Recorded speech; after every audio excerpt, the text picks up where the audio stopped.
See? Okay. So, first of all, thank you so much for everyone for coming here. And I would like to welcome you all. And without any further ado, because we would like to start on time, we will just 5 minutes late. So first of all, I would like to invite the president of this institution. It's the National Laboratory of Civil Engineering. It's a reference institution in Portugal. They are partners with us in this event, and they are hosting us. So I would like to invite the president of this, Laura Caldeira, to give you just a welcome.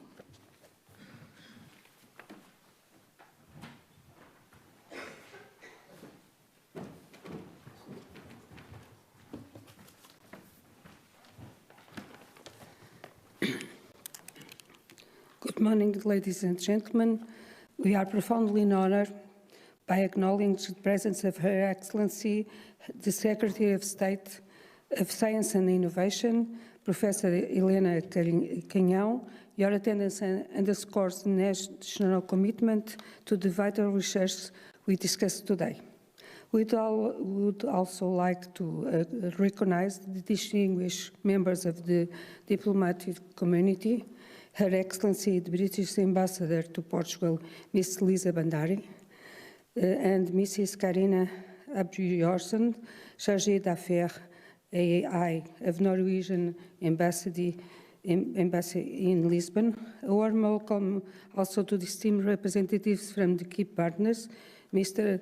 Luís Menezes Pinheiro, Coordinator of Portuguese NDC, Mr. Michael Baum, Executive Board Member of the Luso-American Foundation and Executive Secretary of IOC UNESCO, Mr. Vidar Helgason, and the Deputy Coordinator of UN Ocean Decade Coordination Unity, Ms. Alison Clausert. It's a true honor and a distinctive privilege to extend the heartfelt welcome from LNEC and to welcome you all to this crucial conference on the ocean and human health. Your presence underscores the urgency and relevance of this vital transdisciplinary dialogue. For those unfamiliar with our institution, LNEC is the National Civil Engineer Laboratory of Portugal.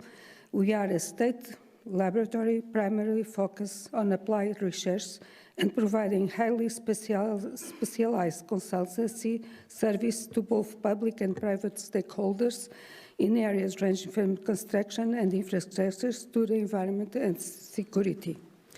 While human health may not be our core topic, LNEC relationship with ocean is profound. From its inception, almost 80 years ago, LNEC has maintained a significant and continuous activity on coastal zone. Our work in this domain addresses pressing problems related to the physical environment, including coastal circulation, sediment dynamics, and water quality management. Studies on the wave climate, the structural integrity of harbor structures, and ship behavior.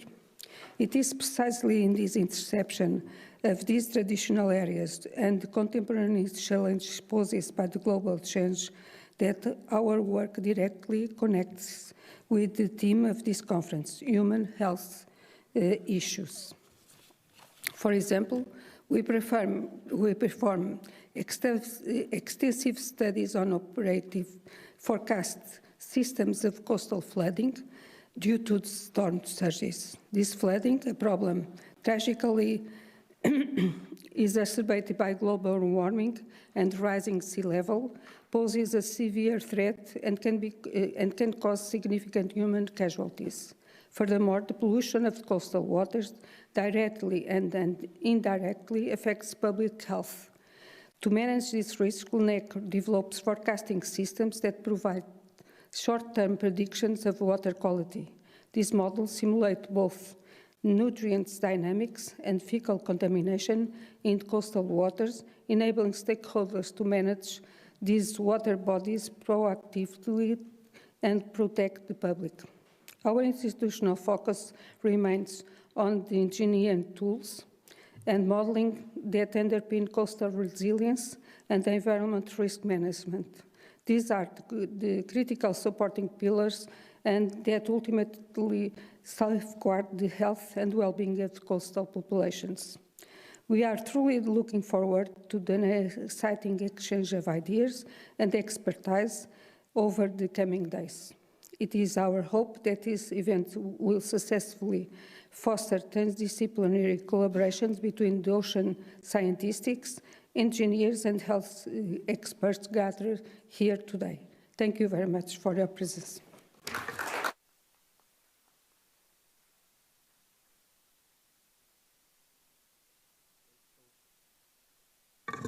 Okay, so now it's my turn.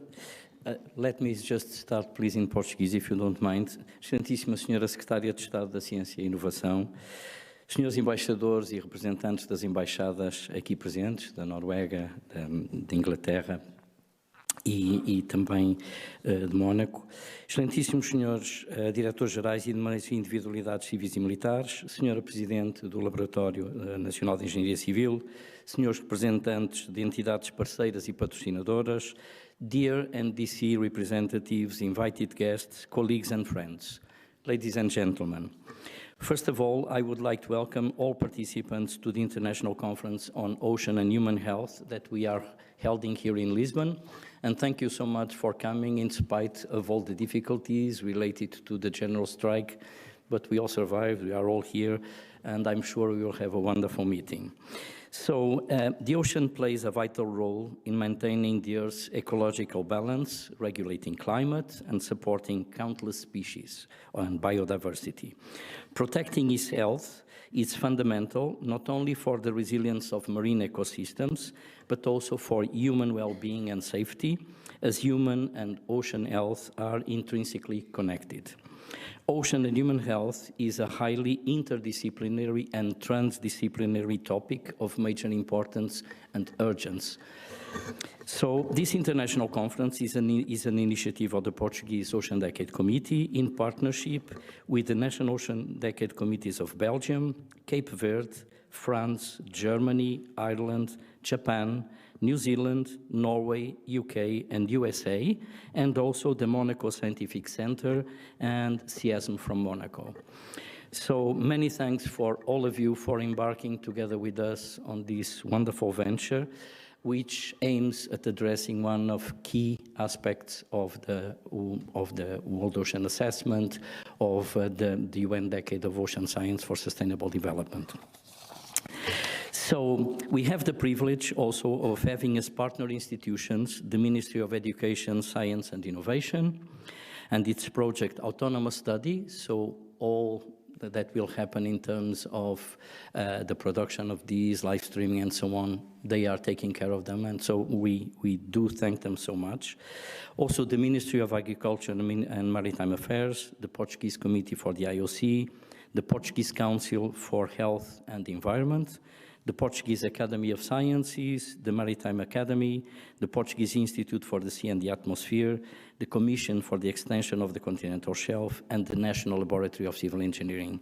So this is truly a joint venture in which we are all working together, and this event intends to be a forum where we will be discussing all together these issues from the ocean. We are inviting people from oceanography, from the different fields of science, from medicine, from social sciences, and so we are sure that we will advance a lot. We will get a good perspective of what's going on. We will have time for discussion also at the end of the day and also tomorrow. And so I would like just to say that we thank very much the sponsors and all partner institutions.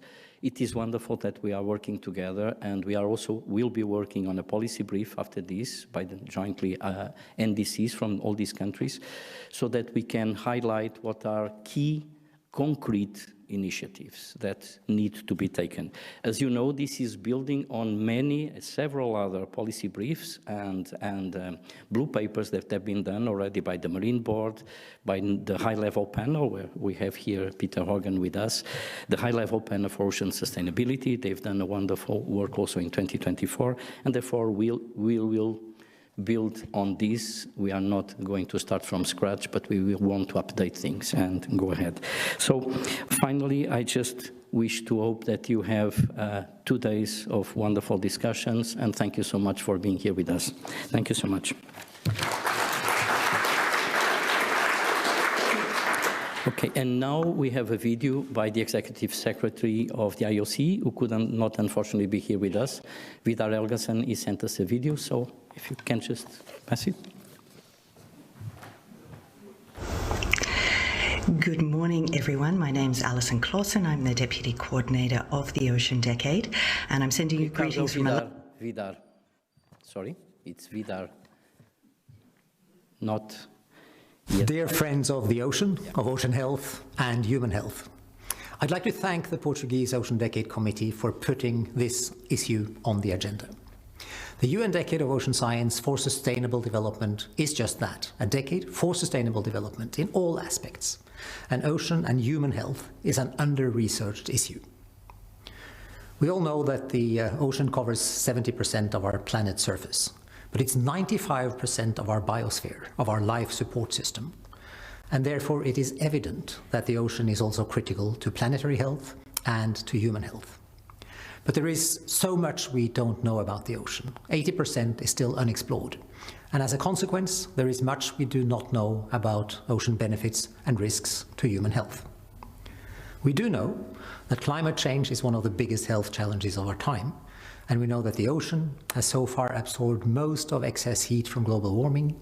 We know that the ocean plays a big role in climate regulation.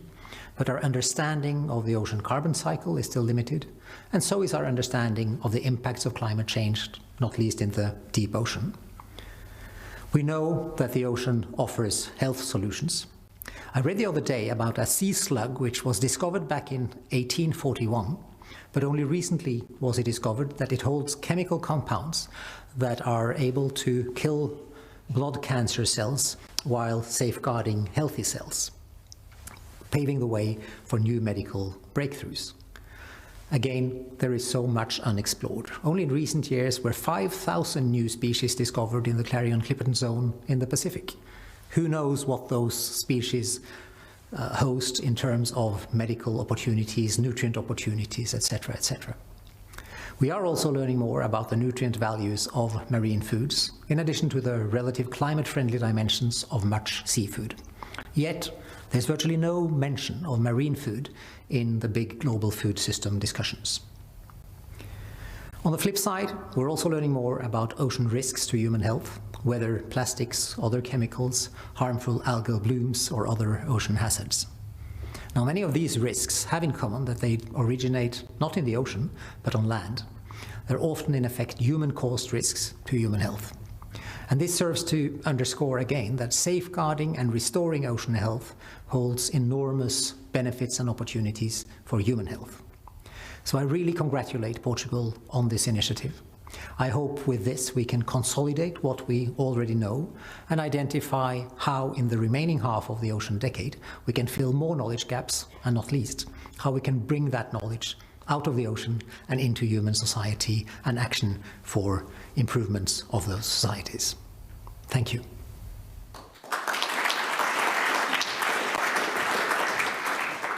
And now we have a video message also from Alison Clausen, the coordinator of the UN Ocean Decade. She's in South Africa, now at another meeting. So, please, just go ahead. Good morning, everyone. My name's Alison Clausen. I'm the Deputy Coordinator of the Ocean Decade, and I'm sending you greetings from a lovely sunny Cape Town in South Africa, where I'm here for the Africa Ocean Decade Task Force meeting. So I'm sorry I can't be with you today. We're discussing many things here in Cape Town, including the priority of ocean and human health, which is one of the pillars of the roadmap, so very relevant to this to the conference today. I'd like to thank you for the invitation to present to you, because this conference is really coming at a very important time in the decade. I'm sure you've heard we've just entered the second half of the decade, where we're looking to build on the significant achievements that have been made since 2021.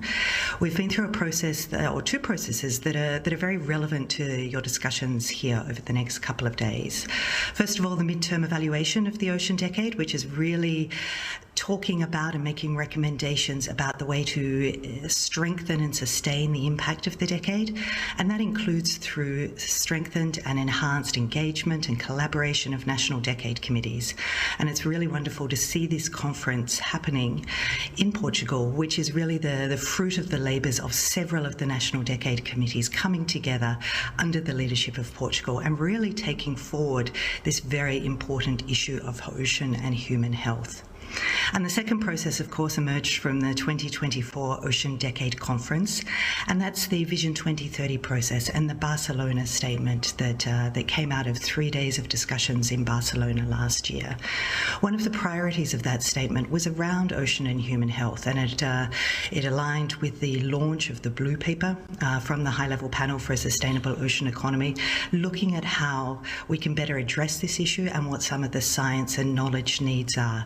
This is an extremely important area as we move forward in the decade, but it's also one of the areas where we've been less successful in gaining traction, in gaining activities and having endorsed decade programs and projects. And that's not necessarily because there's not a lot of work happening, as I think will be evidenced over the next days of your discussion, but really because we haven't yet made the connections into the different groups, the interdisciplinary and the transdisciplinary groups that are working on this issue. Yet if we are to address the health of the ocean, if we are to really incite behaviour change, both at the institutional level and the individual level, we really need to be thinking about this connection between ocean health and human health. So I'm looking forward to hearing and listening to the different presentations, the different activities that are underway. We, of course, are building up within the Decade Coordination Unit and globally to the 2027 Ocean Decade Conference, which will be very focused around a smaller set of priorities where we feel we can not only gain impact and traction and outcomes before the end of the decade in 2030, but also set the scene for the post-decade legacy moving forward past 2030. And I would really encourage you all, both as you're listening to the different presentations, to the different work that is going on, but also in the networking moments that are available through the conference, to think about how this community, the ocean health and human health community, can really come together and look at the priorities, the needs, the partnerships, the new stakeholders that should be at the table, so that you as a community can come to the Rio conference, which will be held in April 2027 in the beautiful city of Rio de Janeiro, to really put forward the priorities and to bring other partners into this discussion around collective action on ocean and human health. So have a wonderful, wonderful conference. Again, I'm very much looking forward to listening to some of the presentations and hearing the outcomes of the conference. And thank you again to the National Decade Committees, and particularly to the Portuguese National Decade Committee, for really having this and triggering this discussion within the framework of the Ocean Decade, because I think together, by working together and developing collective action and ambition, we can bring this to the forefront of discussions at the conference in Rio in 2027. Thank you very much.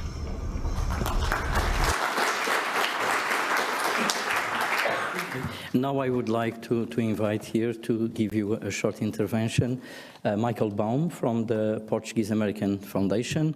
They have been supporters of this initiative from the beginning, and they were helping us to bring our American colleagues here, which we are very happy that you made it on time, in spite of all the difficulties. Please, Michael, just go ahead.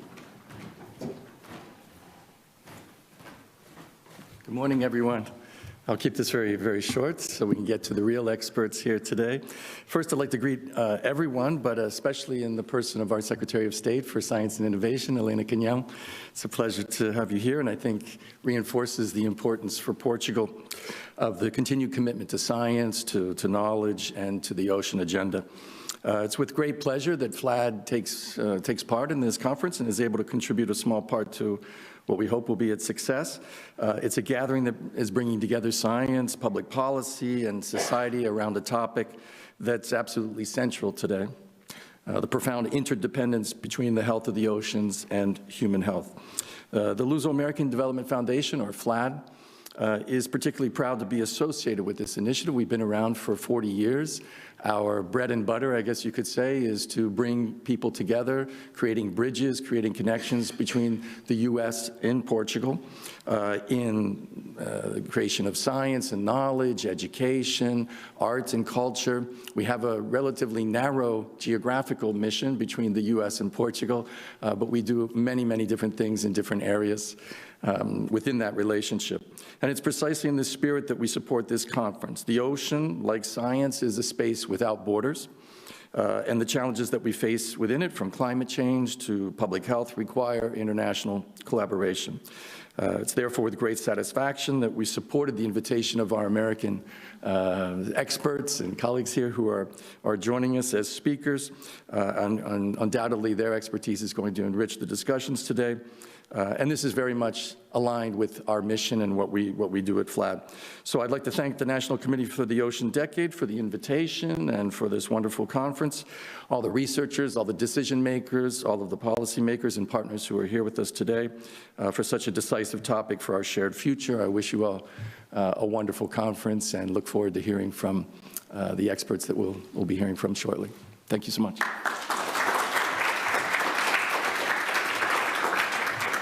Thank you so much, Michael. And now we have a representative from the British Embassy, the Ambassador Lisa Bandari. She unfortunately cannot be here with us, but we have Frederico Lira here, and he will give a short intervention.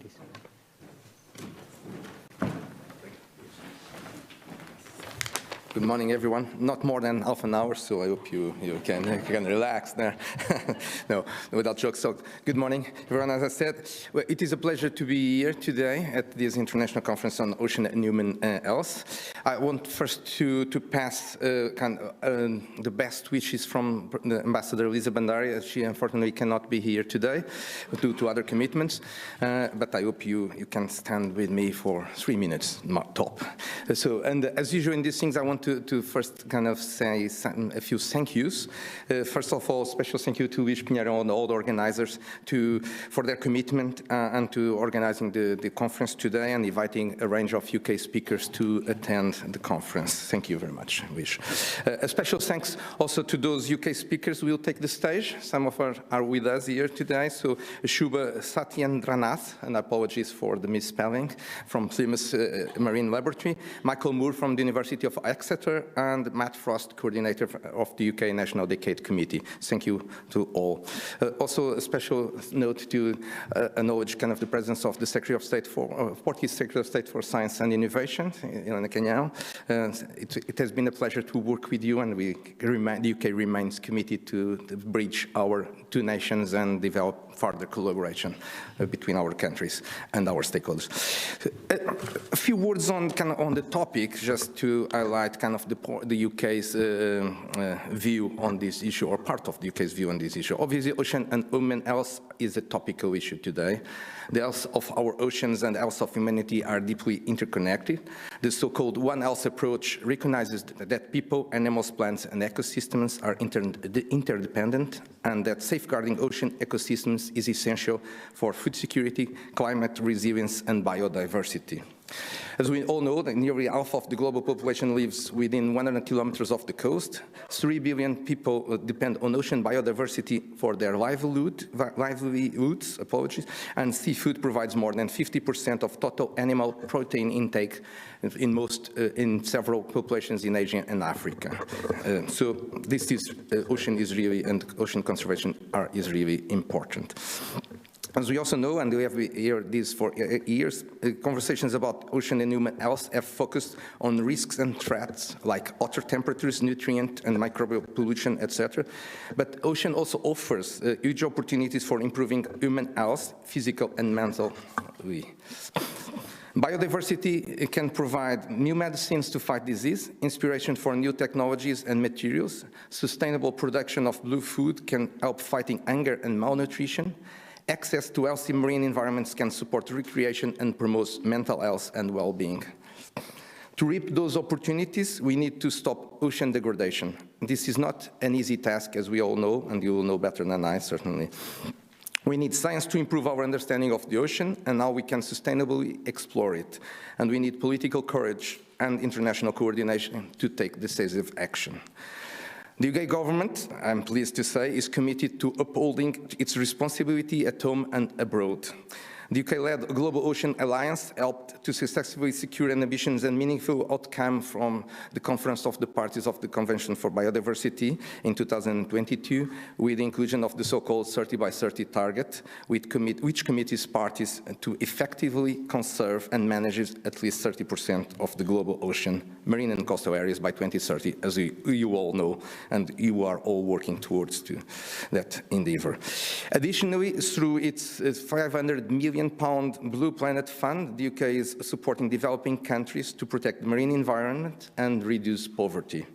But there is a lot more to be done, and I hope that over the next 2 days we can discuss, or you can discuss, our best to mitigate the challenges and seize the opportunities that are in front of us. So thank you very much, and I hope you have a good work throughout these 2 days.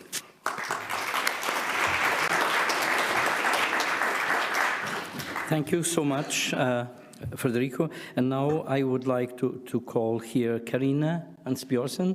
So she's representing the Norway Embassy, a long living partner with us in many of these events that we've been doing from many years, and a wonderful partner for Portugal.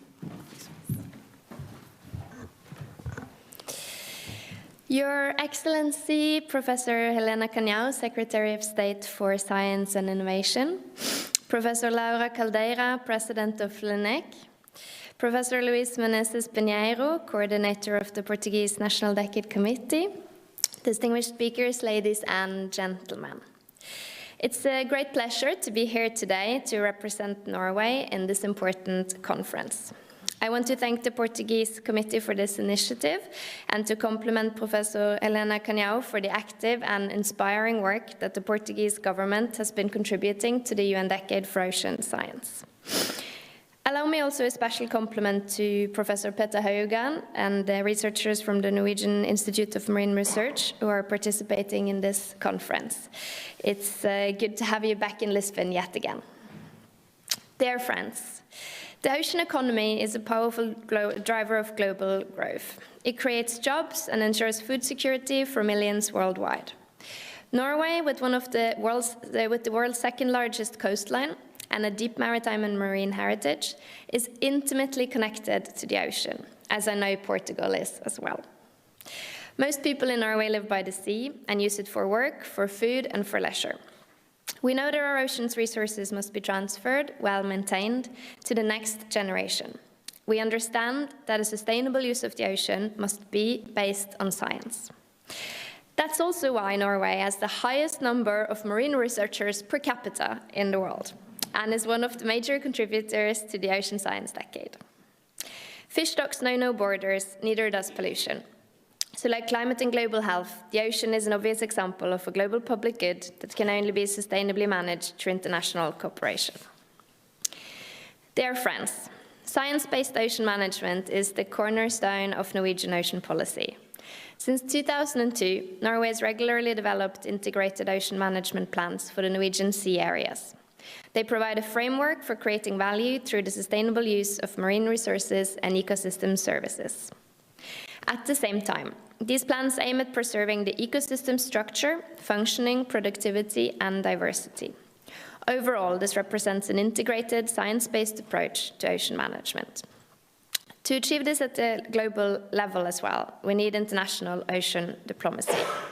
Through the leadership of Prime Minister Jonas Gahr Støre at the high-level panel for a sustainable ocean economy, together with the President of Palau, a coalition of the willing has taken the lead.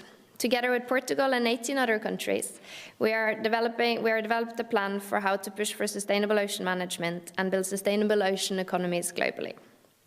This year's successful UN Ocean Conference in Nice had at its overall theme accelerating action and mobilizing all actors to conserve and sustainably use the ocean. Now sustainable ocean management is clearly anchored in the United Nations. This is important for the whole sustainable development agenda, including for global health. Through sustainable ocean management, the ocean can be our ally in meeting the largest global challenges, such as food security, producing more renewable energy, emissions reductions, and climate adaptation. The ocean provides solutions to these challenges, as well as great opportunities. For example, aquatic food, which we are relatively interested in Norway, represents the largest potential for more food production to feed the planet. The opportunities for the medical sciences are also exciting. Here in Portugal, through the EEA grants, Norway has been contributing to research and business innovation for the blue and green transition, and we will continue to do so into the next decade with new blue growth and environment programs running until 2032. Without a healthy ocean, we will not be able to reach the Sustainable Development Goals in 2030. Let's continue to work together on safeguarding our ocean. Thank you.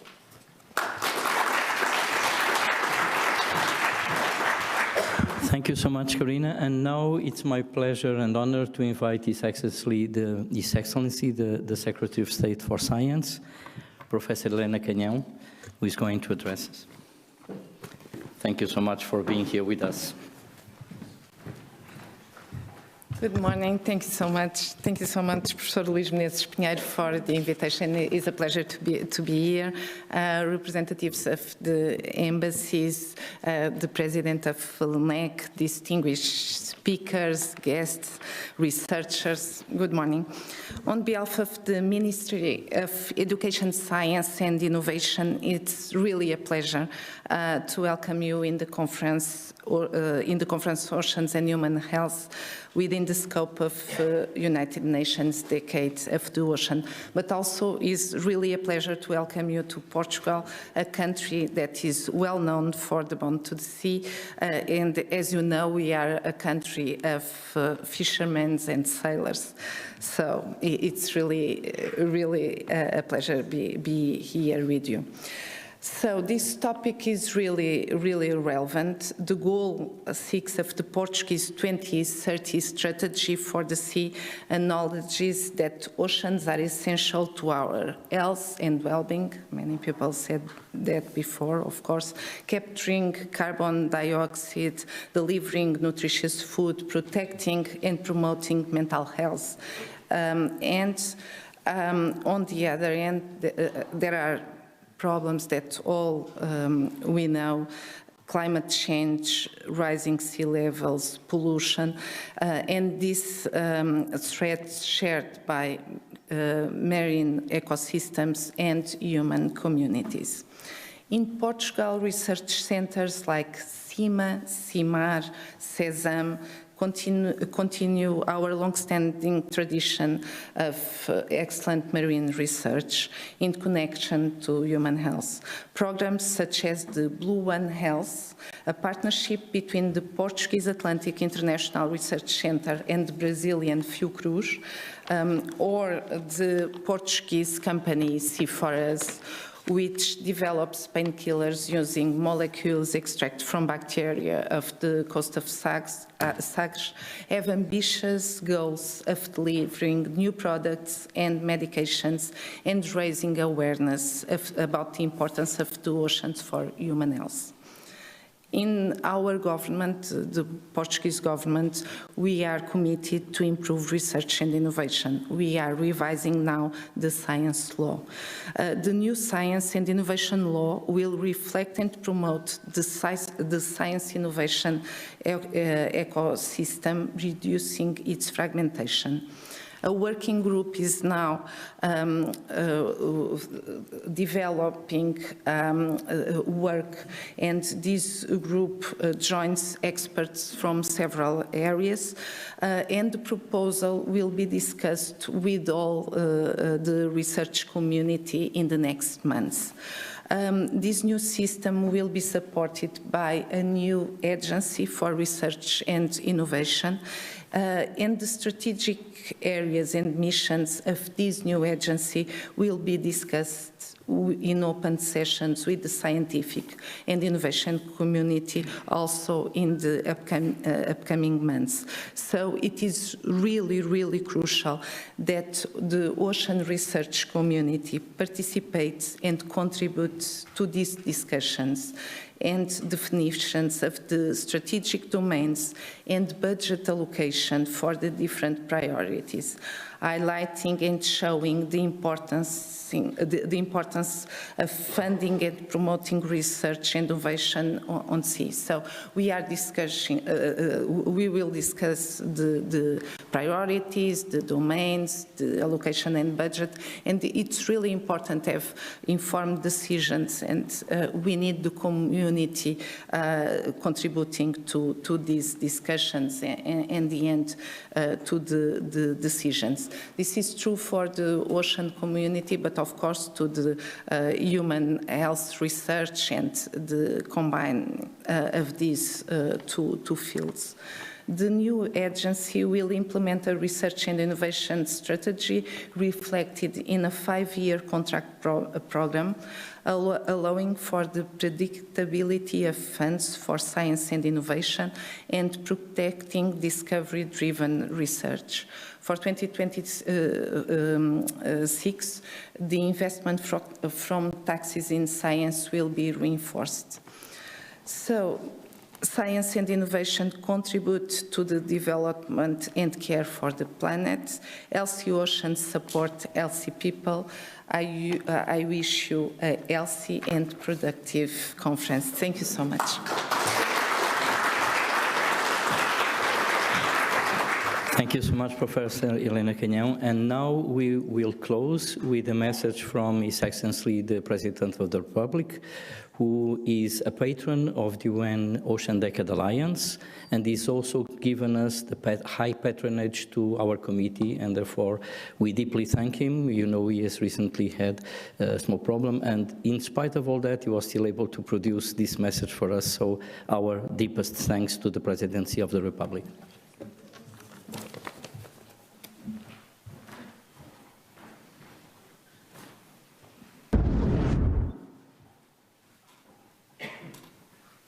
Prezadas amigas, prezados amigos, Portugal tem estado desde sempre na primeira linha da defesa dos oceanos, da ligação entre essa defesa e a ação climática, a saúde, a sustentabilidade dos próprios oceanos, o combate à poluição química e plástica, a extensão das áreas marítimas protegidas, desde logo nos Açores e na Madeira, a organização das conferências das Nações Unidas, uma delas de grande sucesso, em Lisboa, e a rápida assinatura e ratificação dos tratados internacionais. Os portugueses são, assim, um exemplo de contacto económico, social, cultural e educativo com o oceano, desde há 900 anos, mas, sobretudo, de empenho político constante no passado recente, no presente e para o futuro. E também no plano sanitário, desde o arranque das preocupações com a saúde pública no final do século XIX. O Presidente da República Portuguesa, que contacta quase diariamente com os oceanos há cerca de 70 anos, pode testemunhar como a prioridade social, económica, científica, cultural e política das vossas reflexões corresponde a uma opção partilhada em crescendo pela sociedade portuguesa ao longo do final do século XX e no primeiro quartel do século XXI. Daí que desejo veementemente que os vossos trabalhos tenham maior êxito e comigo o deseja a sociedade portuguesa, todos os portugueses, Portugal.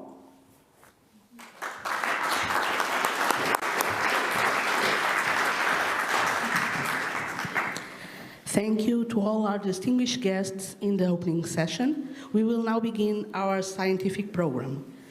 It is our pleasure to introduce our first keynote of the day, Sigi Gruber, Active Senior Advisor at the European Commission. Sigi, the floor is yours.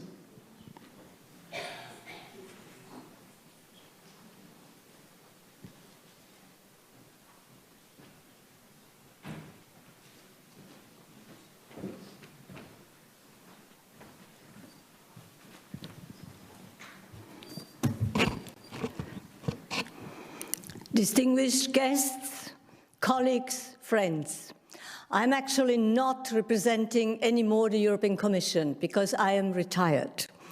But because I got so passionate during my last years of responsibilities about the ocean, I still care for it. And I'm very happy and grateful to Luis that he invited me so that I can actually convey some messages about what the EU, what Europe is doing to contribute or not to human health and the ocean health. So thank you all really for caring about something that too often remains invisible in political discussions, in budget discussions, and in our everyday life, that our health and the health of our children is actually intrinsically linked. And this is not poetry, it's not activism, it's a reality that science has made impossible to ignore. The ocean is not out there. It's not something blue, nice expanse. It is us. But we know that. But do our neighbors or our colleagues who do not work with and for the ocean, do they know it? Do our friends know it? Do the politicians know it? Do the children know it? No, not yet. So I think what's going to happen here today can really make a major contribution to reverse this trend. And this has been a simple truth that we still struggle really to put into the political and policy discussions. But 10 years ago, and that's why this slide is actually here, we have launched the EU-funded Sea Change project. And in 2016, they launched a major successful campaign, Our Ocean, Our Health. And many people here have been actually part of that famous project, which triggered off a whole series of successful other projects like the SOFI project, and it helped really catalyze a new generation of research linking marine science ecosystems, marine ecosystems with human well-being. Today we are confronted with a stark choice. Either we restore the ocean or we accept a future of declining health, food insecurity, and climate instability. The ocean is under attack, and so are we. Look what's happening. We heard it before. Plastics, chemicals, pharmaceuticals, pollution is entering our waters and our food chain. Overfishing has pushed 90% of global fish stocks to the limit. An ecological collapse becoming a human health crisis, a food crisis. Climate change is heating, acidifying and destabilizing the ocean, putting a lot of communities at risk. And biodiversity is disappearing faster than at any time in human history. We know that all. But this is not only environmental destruction. It's a slow erosion of human well-being and human rights. And future generations will feel the consequences much stronger than we do. Because clean water is a right and safe food is a right, and a stable climate is also a right, and the ocean underpins all three of this. But there is a future which can have a different path, and much progress has been made. We have heard it.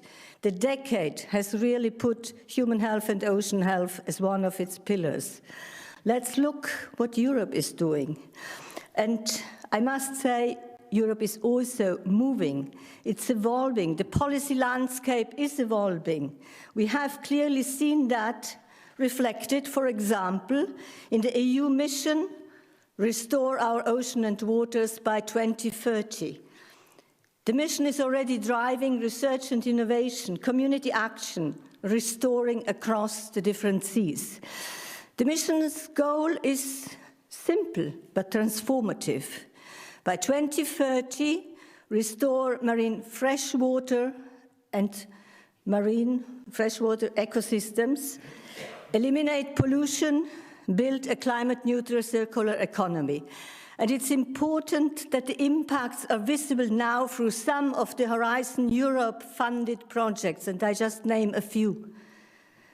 The project Pharos, EcoCatch, Marine Guardian, SEAGLO, Ocean Citizens, and Blue for All, they show what is possible.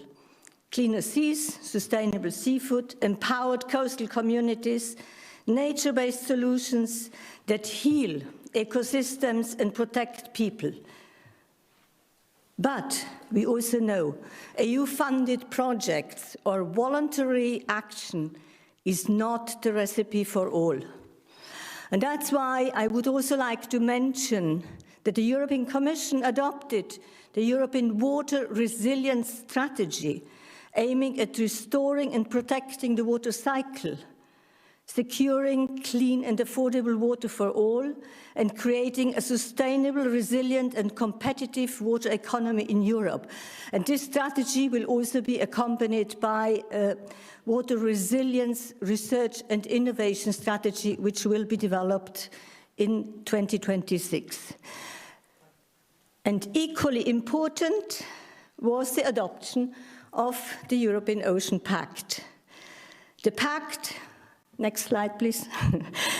The Pact sets clear goals: halving plastic and nutrient pollution, restoring 20% of Europe's ecosystems by 2030, supporting coastal and island communities, modernizing our blue economy, strengthening ocean knowledge, research, and governance.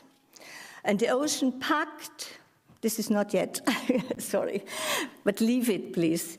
The Ocean Pact foresees the development of a research and innovation ocean strategy, a new strategy, in 2016, and I will come back to this. And it also foresees the adoption of the Ocean Act by 2027. And that act is going, hopefully, to be bold, binding, and uncompromising. But we might still ask ourselves, is there still a missing link? Does Europe really treat ocean health and public health as it deserves it? The response can partly be found in the EU Life Sciences Strategy. The strategy, the Life Sciences Strategy, was also adopted in 2020, this year, recognizes that there is no human health without planetary health. It adopts a broad definition of life sciences, from cells to ecosystems. It embraces the One Health thinking, the systems thinking. And this makes it potentially a powerful enabler of research on ocean human health, blue biotech, marine microbiomes, marine-derived medicines. There are also now examples of Horizon Europe-funded projects which embed this One Health approach. There are 3 new projects for the Arctic. It's Arc Solution, Iceberg, and Permafrost Pollution Health, called ILUC. But the EU Life Sciences Strategy does not explicitly mention ocean, seas, coasts, or marine ecosystems. And sometimes the silence matters, because what is not named is rarely funded, and what is not funded rarely becomes actually a strategy and a policy. So this strategy might open the door, but the Future Ocean Research and Innovation Strategy and the Future Ocean Act might really provide the institutional home in Europe. And here, I call on you to act, because that's the people's power. Let me be clear, we cannot restore the ocean through policy alone. We need the power of millions of people choosing sustainable seafood, reducing plastic. Hopefully there will be, in the future, the plastic treaty, restoring coasts, fighting for coastal resilience, defending clean water and climate action at the ballot box. So small actions become powerful when millions participate, and that's why ocean literacy and ocean engagement is so crucial, and we have never to really as well forget this very important link between the nexus, human health, ocean literacy, empowered citizens. We must stop treating ocean protection as a nice to have. It's a matter of public health, economic stability, intergenerational justice, and intergenerational fairness. And it's our moral responsibility to the future. It's not only our environmental responsibility. We are the first generation to truly understand what happens to the ocean, what we have done to the ocean, but we are the last generation who can reverse this. And children born today will ask, did we act when the evidence was overwhelming? Did we protect the ocean that protected us? Did we show courage or complacency? So hopefully our answers will be clear. Yes, we acted, we chose responsibility, we understood that our health and the ocean health is one and the same. And let me launch now a final call for action. And I have discussed this with Luis, and I thank him already in advance. The European Commission, in developing the research and, next slide, please, in developing really the Ocean Act and the future ocean research and innovation strategy, will launch a call of evidence in January, because stakeholders need to have a say and contribute to the development of these very important policy initiatives. And let's really build an Ocean Act that really protects people. Let's put people at the heart of the ocean governance in future. So this is crucial, not only for Europe, but it's also crucial for the decade.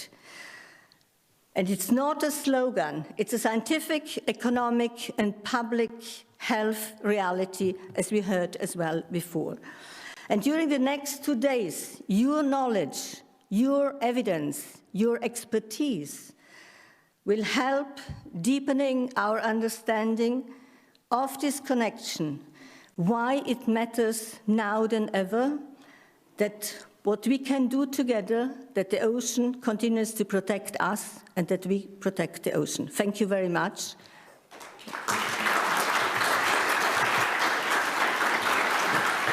Thank you so much, Sigi. So we are a bit behind time. Don't go away, Sigi. So if anyone would like to ask 1 or 2 quick questions to Sigi. I'm sure you're all excited with this wonderful news of this call that is going to be happening in January. Anyone would like? Yes, Anne-Catherine, please. Yeah.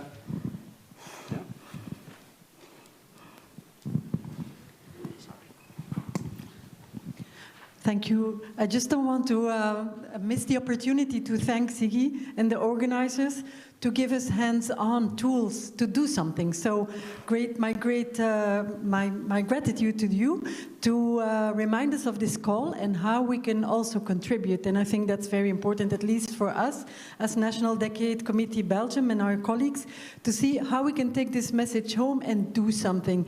And if you have any insights on what at the national level we can do apart from this call for evidence, we would be so grateful to share your insights. We will certainly discuss this later, but if you have any sneak previews, that would be grateful. Thank you. Yes, thank you very much. And I mean, As I said, I am still working on a voluntary basis as well with the Commission colleagues, and I'm here as a kind of bridge between the stakeholders and the policy making. So whatever you would like to know from me, and I can open you as well the door to the colleagues. And in March, there will be the Ocean Days in Brussels, and the 3rd of March, there is again a new stakeholder really consultation, and it will be very, very important that whoever can be there, to be there and raise your voice. Thank you. Thank you so much. Now, Anna. Anna Noronha from Ciência Viva. I would like to ask, in your view, what role could education have to bring about action and a new kind of citizenship of the ocean? And I know that you have been connected now to the European Marine Science Educators Association. So what perspectives there are that really reinforcing education we can really make action, contribute to action? Thank you, Anna, for the question. And the reason why I actually showed the Sea Change project, because it triggered off so many activities, amongst those as well, the creation of the Blue Schools. And I think education is a means of democracy. And if we really want to change things at a systems level, with the politicians, with society, for the economy, for the prosperity, we need as well to educate children and parents and whoever is out there, all the chain of education until adult education, and convey the message how important a healthy ocean is for the health of all of us. So yes, I continue to work as well with the European Marine Science Educators Association, and I'm very happy to do that work. Thank you so much, Sigi. So we will have Sigi here for the 2 days, so we'll have plenty of time. 1.5 days. 1.5 days, yes. Okay, thank you so much. Thank you. So we now continue with our first thematic session, Ocean Benefits for Human Health. I would like to welcome to the stage Gert Heffrecht from the Flanders Marine Institute, Sebastian Steudner and Alexander Bonder from the Wave Explorer Foundation, and Elias de Karen, who join us from the Flanders Marine Institute. This session will be moderated by Stefan Nau from the National Ocean Decade Committee in Germany. Thank you for the kind introduction, and please, Gert, go for the presentation. Thanks a lot for the kind introduction, and honored for being the moderator, and please, Gert, go ahead. Thank you very much, Mr. Chairman, and also my gratitude for being able to present the work here of the Ostend Working Group in Belgium. So my name is Gert Everard. I'm from the Flanders Marine Institute in Belgium, and here I will present a transdisciplinary framework to accelerate research on ocean and human health connections and a new way to understand this connection.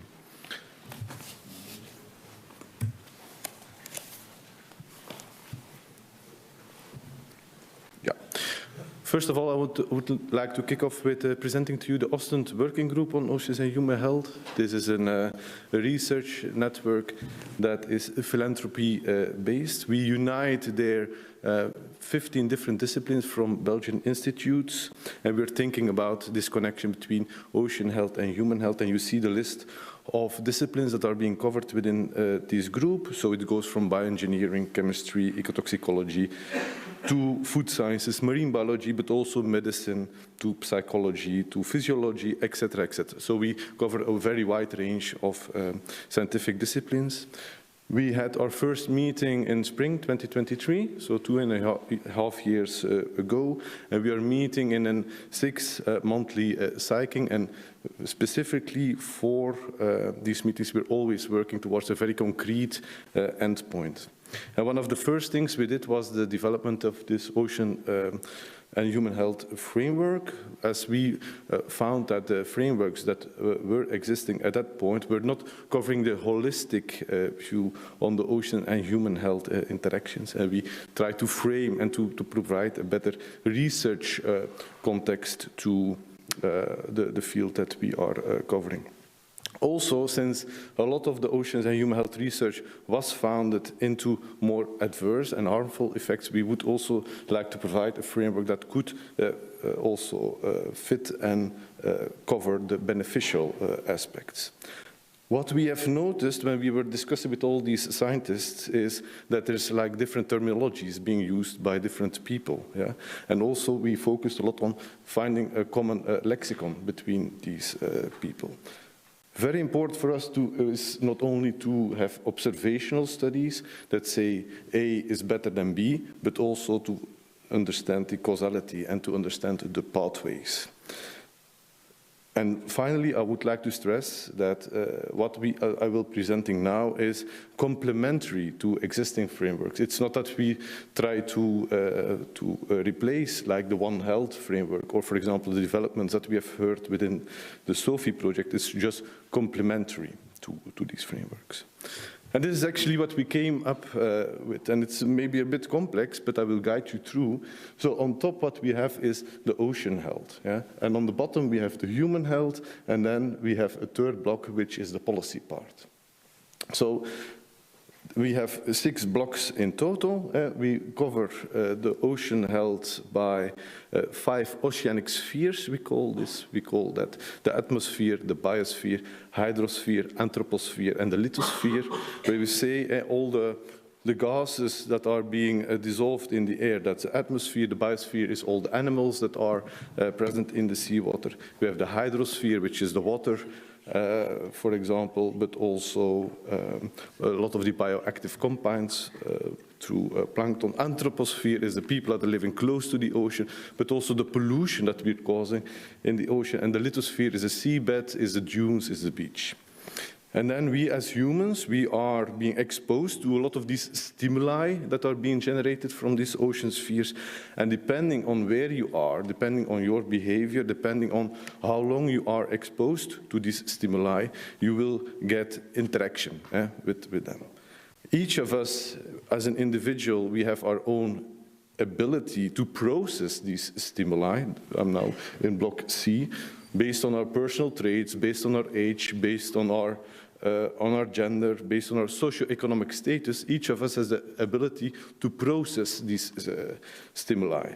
And typically, based on the definition of health on the WHO, we divide that in 3 different pillars. We have the biological sciences, we have the psychology, so our mental state, and we have also social health. So each of these stimuli that is coming from the 5 oceanic spheres, we as individuals were able to process these stimuli. And then in the end, this for one individual will result in one health outcome for an individual. And then, of course, we are with plenty of people, the plurality of all these responses that in the end will generate the impact at a population or community scale.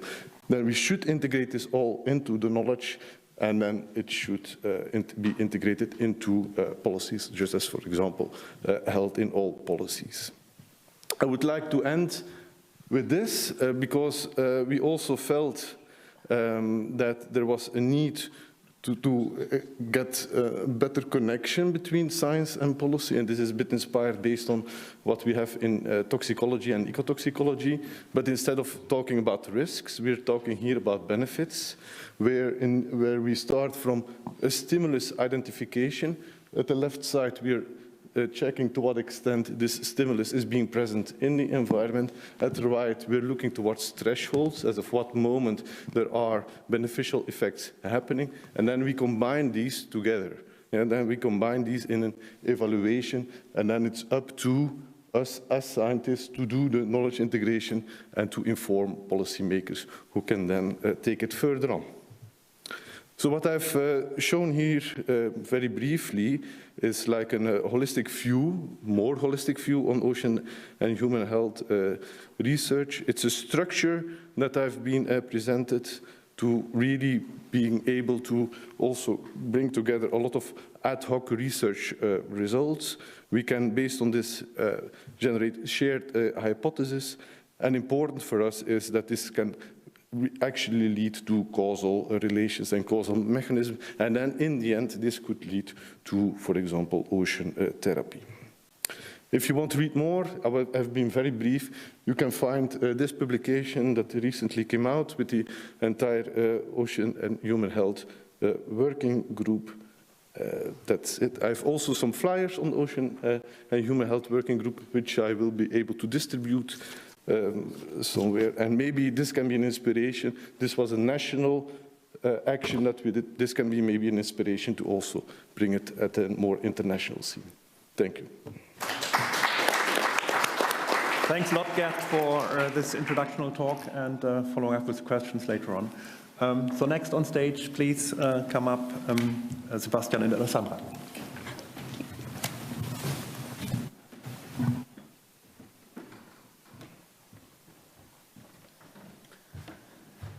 All right. This is going to be the most unscientific talk of the day. Maybe I'll let ladies go first. Yes, so I'm Alessandra. I am not coming from a science background, but I come from psychology. And I'm I'm working with Sebastian to create Wave Explorer, which is a new foundation all around ocean research and the impact of waves on ocean and human health. So yes, I'll let you introduce us. And I am Sebastian. I'm the guy on the picture. And how we got to start this foundation is basically a long story, very short. My life has been about water since I was a little child, and I found my passion in surfing, and the ocean has taught me everything that I know and who I have become. Took me around the world and gave me many great lessons and guidance.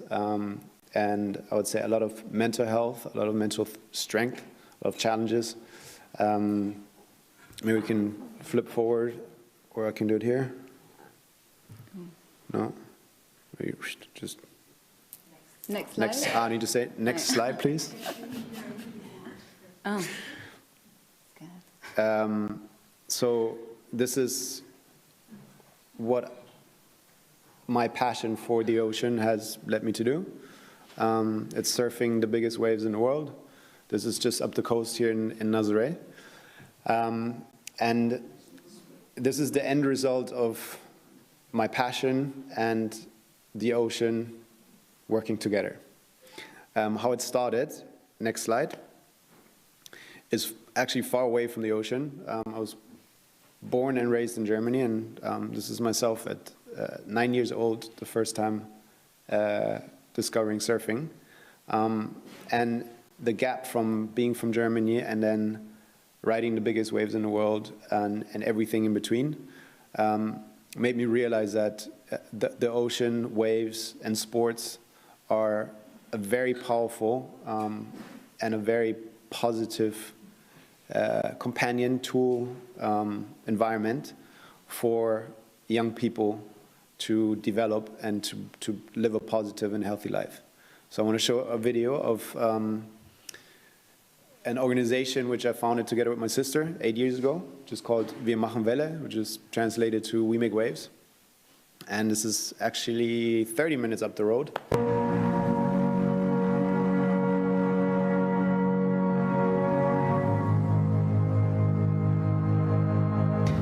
Also während der ersten Tage, wenn die Kinder da sind, sind sie meistens noch etwas verschlossen. Und dann kommt meistens, ich denke mal so bei dem ersten Erfolgserlebnis im Wasser, öffnet sich auf einmal etwas. Das Meer allgemein ist immer ein guter Spiegel für den allgemeinen Seelenzustand, den man gerade hat. Und der kristallisiert sich dann halt schnell raus. Und das Meer erlaubt aber einen auch, das schnell wieder wegzuwaschen. Und ich glaube, das nehmen die Kinder eben dann sofort mit.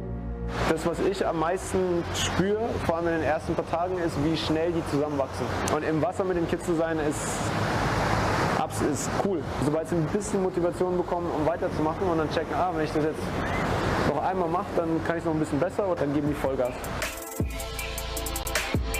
Wenn sie hier angekommen sind, ist die Mauer durchbrochen, wo ihr Selbstzweifel die Oberhand hat. So dass sie realisiert haben, okay, das war so weit weg. Plötzlich dann auf dem Surfbrett zu stehen und das Erfolgserlebnis zu spüren, das, glaube ich, verändert im Selbstbewusstsein sehr viel. Also meine Nudeln mit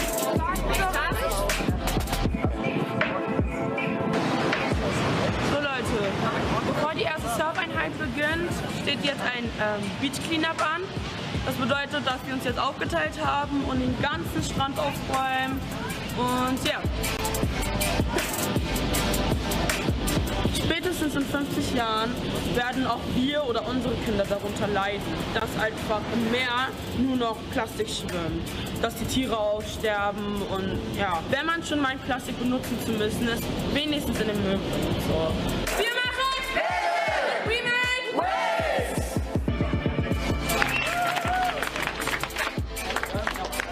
Dass es echt eine coole Gemeinschaft ist, die sich hier gebildet hat. Es sind so viele Menschen zusammengekommen und wir sind irgendwie alle sehr gute Freunde geworden. Und das ist echt cool, auch mit dem Team hier. Also ich glaube, ich habe mir früher nicht so viel zugetraut, wie ich vielleicht es doch könnte. Und jetzt durch dieses Projekt immer offener und auch mir gegenüber, dass ich weiß, was meine Stärken sind und was er nicht und dass ich dann auch daran arbeiten kann. Und das Surfen alleine hier mit der kompletten Gruppe war richtig geil. Kriegen wir einen Applaus bitte für das?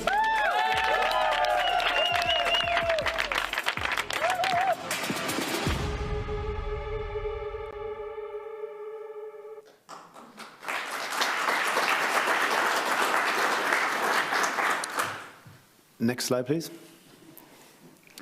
So this is a program we developed and I've studied for 8 years. We had scientific programs. We did a university study on the depression from kids and how surf therapy and the ocean can help them. And everything kind of expanded for myself with the sport. And I know we have not much time left, but in very short, we decided together that it's time to use all the positive assets like the media attention on the waves, the partnerships we're able to build, the community that we have, as well as the knowledge we acquired in actual wave science. We developed the first scientific wave measuring system via drones to measure waves as they're breaking, and to put all this into a foundation, into a platform where we can enable all of this to be explored, to inspire people, to bring people together, and to use what we have to help the ocean, to help the people, and to help make the connection. And I'm sure you want to. Yeah, I think I'll just end something, but I think at the heart of all of it, we have a shared goal that we want to help reconnect humans to nature. And it's very obvious we want to do this via the ocean because we have the perfect voice for the ocean. So that's at the center of everything that we're trying to do. So yeah, I think I'll end on that. Thank you. Thank you very much also for the timekeeping.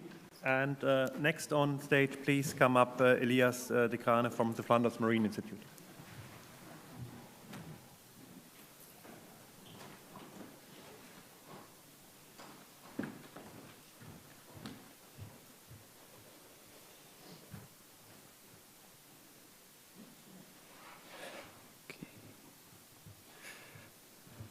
Okay, hello everyone. My name is Elias. I'm a PhD student at the Flanders Marine Institute, Ghent University and KU Leuven.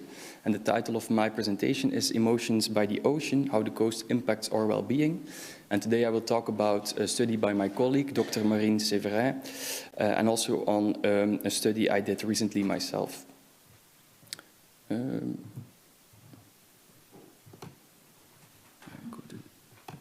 Okay, so first I will start with the study of my colleague, Marine Séverin, which was a qualitative study on emotions experienced at the coast. So as an introduction, coastal exposure has been linked to multiple health and well-being benefits, and in literature, many pathways are examined that could explain this relationship. So for example, there is this physical activity or social relationships, but there's also the role of emotional mechanisms. And even though this is not really well investigated yet, there is some evidence suggesting that the coast is linked to affective benefits, such as experiencing more happiness, feelings of relaxation or revitalization, and also reports of lower anxiety levels. But these studies are all observational and are about basic affective states, and that's why in this study a more in-depth analysis was conducted on emotions experienced at the coasts. So this was done by using semi-structured interviews with 8 young adults living at the Belgian coast. And data was then analyzed using the IPA method. So in this method, you first transcribe everything every participant says, and based on these transcripts, you can look for themes, and then you can look at themes over all participants and look at the overarching themes. And as for the results of the study, I would like to show some interesting quotes that were given by participants. So the first one is, I often feel that I only really relax when I have seen the sea. And this is a statement that can be linked to the feelings of restoration or having restorative experiences when people are exposed to the coast. Then someone else said, we are actually nothing compared to the sea. And this is really an interesting one, I think, because you can see this in the context of experiencing awe, which is a complex emotion that can be experienced when you perceive the vastness of the sea, for example. And then this last quote was given by someone with autism spectrum disorder that I also like to show, because this person said he or she loved the sea because of its simplicity and because of its predictability, which I think is also an interesting approach to look at it. So based on all these quotes and based on all these interviews, 5 overarching themes were found in this study, with the first one being having the feeling that the coast is a safe haven. Then also emotional restoration and awe, as I illustrated on the previous slide. Nostalgia is also an emotion that was linked to the coast, and also adaptive emotional regulation strategies, such as engaging in less rumination, for example. So yeah, these were the 5 themes, and if you're interested or if you want to have a closer look, this is the paper that is open access, so you can read it online. Yeah. And that brings me to the study that I recently did, and this can be seen as a follow-up on on the study that I previously explained, because in this study we tried to quantify these emotional experiences by doing an immersive video experiment. And so also, again, as a short introduction, coastal areas are very diverse, and these different sub-environments of the coast may have different impact on how we feel and on our affect and more complex emotions. And this is what we try to investigate in this study. Also, we want to have a fundamental understanding of affect, and therefore we measured valence, which is how negative or how positive you feel, and arousal. And these two concepts are underlying mechanisms of core affect. And besides valence and arousal, we also measured awe and connectedness to the environment, which are more complex emotions and which are also relevant in this context.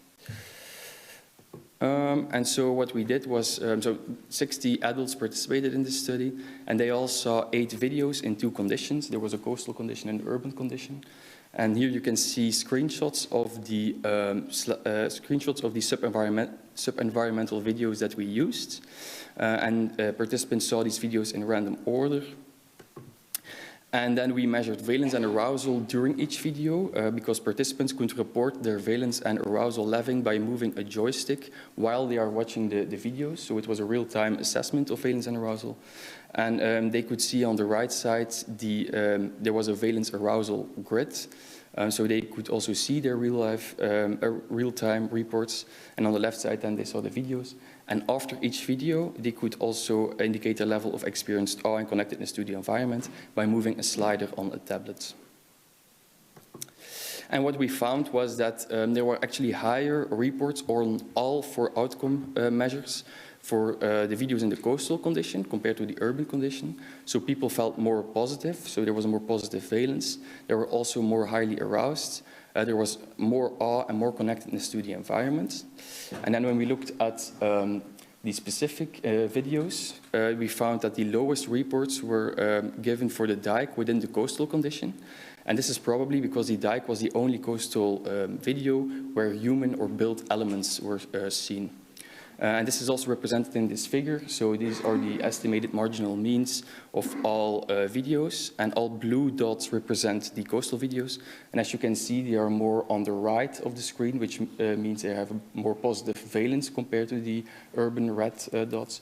And they're also higher, meaning that they have a higher arousal level. And then also an important finding that we found is that the differences that we found between this coastal and urban condition was depending on how far participants lived from the coastline. So people living farther from the coastline and therefore more inland, for them the effects that we found were smaller. So yeah, that's it. Thank you very much.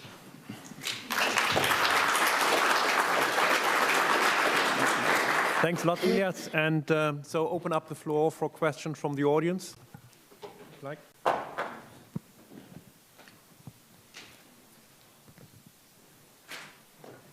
If not, I would take the chat. Okay, Luis. Well, it's just a very brief more comment. First of all, thank you to all 3 speakers. But I would just like to mention to everyone that you have a QR code here where you have all the biographies of all the speakers. And of course, Sebastian has not mentioned that, but some of you may not know, but he has the world record of the highest wave that has been surfed here in Nazaré. And and I just also would like to say that we are very honored that we invited Sebastian to be one of our voices of the ocean, and he has accepted. So thank you so much, Sebastian. We really need your voice concerning the Ocean Decade and how the ocean can help us and can improve human health. Thank you so much. I'm very thankful to be here, and this is a completely different environment to me. I'm used to a lot of cameras, a lot of people, and a lot of let's call it superficial attention. I think what you guys are doing and the impact which you guys are accomplishing for all of us is way under appreciated, communicated, and I see it as a responsibility for everyone that has a voice and everyone that understands anything about the ocean to connect with you guys and make sure that the platform for what you're doing becomes bigger and the work can expand to the common people. There was a quote I heard you told me yesterday. I forgot it already, but it was from Jacques Cousteau, and it was something about if you love it, you can care for it, but if you don't know it, how could you love it? So it's very important what you do, and I'm very proud to be here. And the world record is a very small feat compared to what the challenge is and what everyone is working together. So thank you.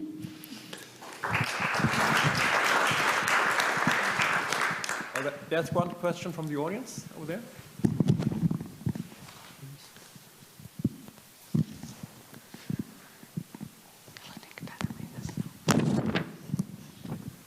Thank you very much.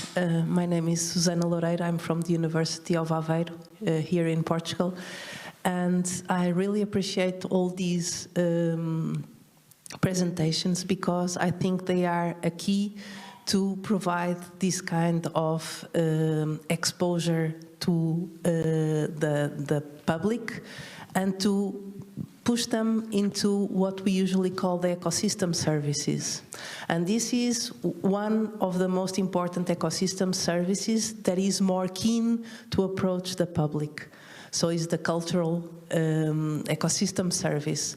So I think that this is very important and will have a major role to capture the attention that then bring us to the other very important ecosystem services that provide what we are and protect what we are aiming here at. So I thank you for this, and maybe we could just start to using these kind of studies, embrace them in this ecosystem service perspective, because this is something that is closely related with human well-being and human health and the environment within the One Health approach. So thank you very much.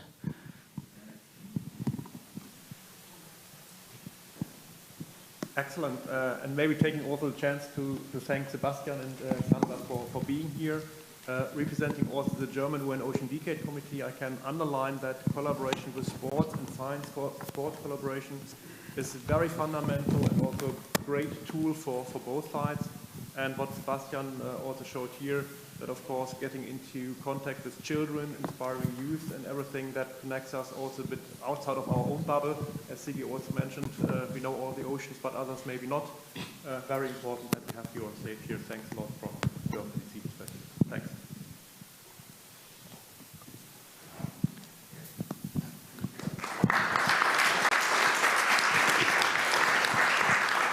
So thank you to all our speakers.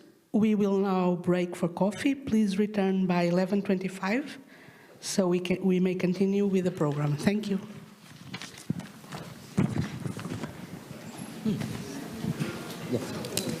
Next, will I have control there of advancing because they were saying they You're right. The last person I thought I would find here. Eu queria apresentar depois ao presidente. Ali depois pensei, I knew it would be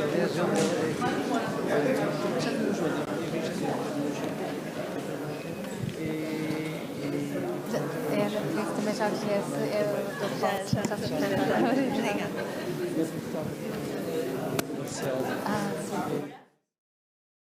Marine station at Fort Pierce, United States. Valerie? Thank you. Thank you very much. It's really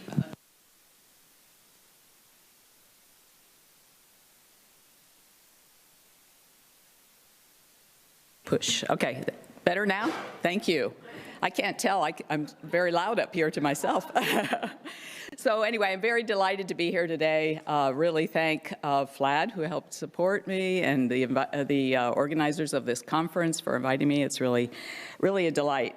And I'm here to share with you some information about marine natural products. We heard them discussed briefly at the very, very first talk today. And I'm going to cover a lot, and it's going to be kind of quick, but everything from environmental to ecological to biomedical applications. This is a little bit about what I want to talk about. I'm going to start off with marine toxins, speak a bit about marine cyanobacteria. They've been an ongoing passion of mine. Most of my work will focus on for tropical systems, because that's where I've worked most of my career, and I study a lot of marine chemical ecology. But at the end, I'll talk a little bit about some actual approved compounds from marine drugs. So when we often think of these small molecules, these marine natural products, and we think about marine toxins that are very well known. This is the well-known tetrodotoxin from the pufferfish, found in everything from blue ring octopus to some terrestrial animals. When I moved to Florida about 20 years ago, little did I know I was going to be in the epicenter, in some ways, a hotspot for red tides and other harmful algal blooms, everything from the Florida red tide caused by these dinoflagellates to microcystis blooms that occur in freshwaters around the world. These are an ongoing problem and are very, very abundant in Florida, unfortunately, and some of our coastal waters as well. And you can see some of these images. Microcystins are the main toxins in microcystis, and they're very potent liver toxins. I study a lot of the benthic cyanobacteria. This has been, like I said, an ongoing interest of mine. These look like big filamentous mats. You can see what some of the filaments look like. And these blooms are occurring around the world. That a warning sign at the bottom is from some shorelines in Queensland, Australia, where blooms have taken place. And when I first moved to Florida in early 2000s, these blooms were taking place on some of the reefs around Fort Lauderdale, Florida as well. And I'll come back to this particular benthic cyanobacterial bloom later in my talk. The kinds of compounds that cyanobacteria, marine cyanobacteria and terrestrial cyanobacteria, freshwater as well, produce are often nitrogenous. They're amino acid derived, and they can be peptide or lipopeptides, so lipid portions as well. And these are some protease inhibitors that are well known in terrestrial and freshwater or freshwater and marine cyanobacteria. These contrast with other algal compounds that are usually carbon-based, and these are terpenes from green algae, halimeda, which is common in coral reef habitats, and produces these very interesting molecules that are anti-fetants. And the way we know that is we can actually test extracts and pure compounds from marine organisms in feeding assays in the field as well as in aquaria with different test organisms by embedding the compounds into artificial diets that these animals will eat and testing directly versus controls, whether they deter feeding. And from these kinds of studies that we and other groups around the world have done over the years, we now know that most of these are chemical defenses against being eaten. They protect against consumers, especially generalists like herbivores and other consumers. However, there are some exceptions. We have apistobranch mollusks, like this little sea hare on the left, that will eat toxic algae, like the red alga that produces various brominated compounds that you see on the right there. And they can sequester these compounds for their own defenses. The same thing happens with nudibranch mollusks, the beautiful apistobranchs that we know that will eat sponges. Sponges are well-known producers of these natural products, and they can sequester the compounds and actually put them into their most vulnerable portions of their body. They can concentrate them in their gills and around the edge of the mantle where they're vulnerable to predators. So from a variety of studies over several decades now, we know that marine natural products can influence many behavioral and ecological interactions from predator-prey interactions to competition for space. Anti-fouling activity is another one, antimicrobial activity, protection against UV and roles in spawning and reproduction as well. If we look at a typical coral reef, again, I've spent a lot of my career working on coral reefs, both in the Pacific and the Caribbean, and what we see in the benthic organisms here are soft corals, sponges, algae, it's halimeda again, and all of these are well-known producers of these chemical defenses, these small natural products. Now, what happens under warming seas and other aspects of climate change are things that groups around the world are studying. And unfortunately, we can see some drastic changes in these benthic habitats under these kinds of conditions. For instance, in the 2023 marine heat wave in Florida that decimated some of our coral populations, especially some of the staghorn and elkhorn acropora corals, we saw extensive bleaching where corals lose their symbiotic algae and become stark white. And you can't see it as well in here, but the whole bottom here is covered with cyanobacterial bloom. And then on the right here, you can see cyanobacteria overgrowing this sea fan. And we know that both warming and nutrient enrichment and the fact that many things don't graze on these cyanobacteria can all contribute to these harmful algal blooms. And we'll be hearing more about harmful algal blooms later in the conference.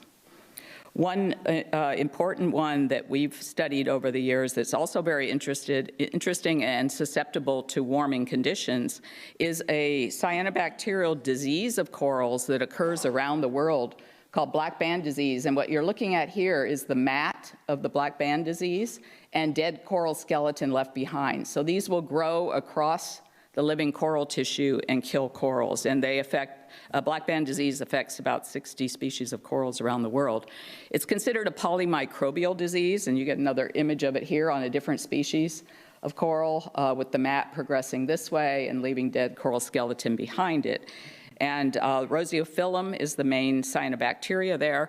We were really interested in the compounds it was producing because we know so many of these cyanobacterial mats produce compounds. And the only way to really sample this was with these large syringes that we went out and scooped up or sucked up the black band mat from the coral colonies. And we're able to do this for many years around the world to get enough material to finally isolate and characterize these compounds that we called the leukeolides because we collected so much material from Leuke Reef in the Florida Keys. And the leukeolides, we don't know exactly what they do in the mat. They're not toxic. But we think that they're helping fight against some of the coral defenses, which are reactive oxygen species that they produce as one of the frontline defenses of corals.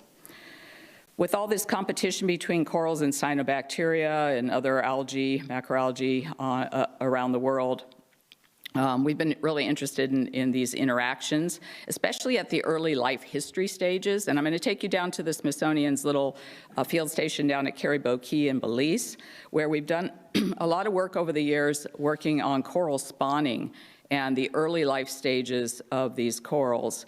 And what you see here is elkhorn coral at the bottom with all the pink dots in the water column being the sperm egg bundles of the coral being released in a mass coral spawn.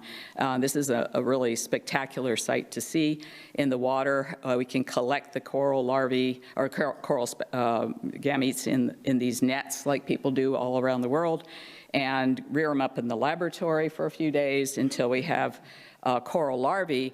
We've been able to study a number of different, at least 7 to 10 different species of Caribbean corals and look at this early life stage transition from larvae, where they're exploring these little pieces of crustose coralline algae, to the early settlers.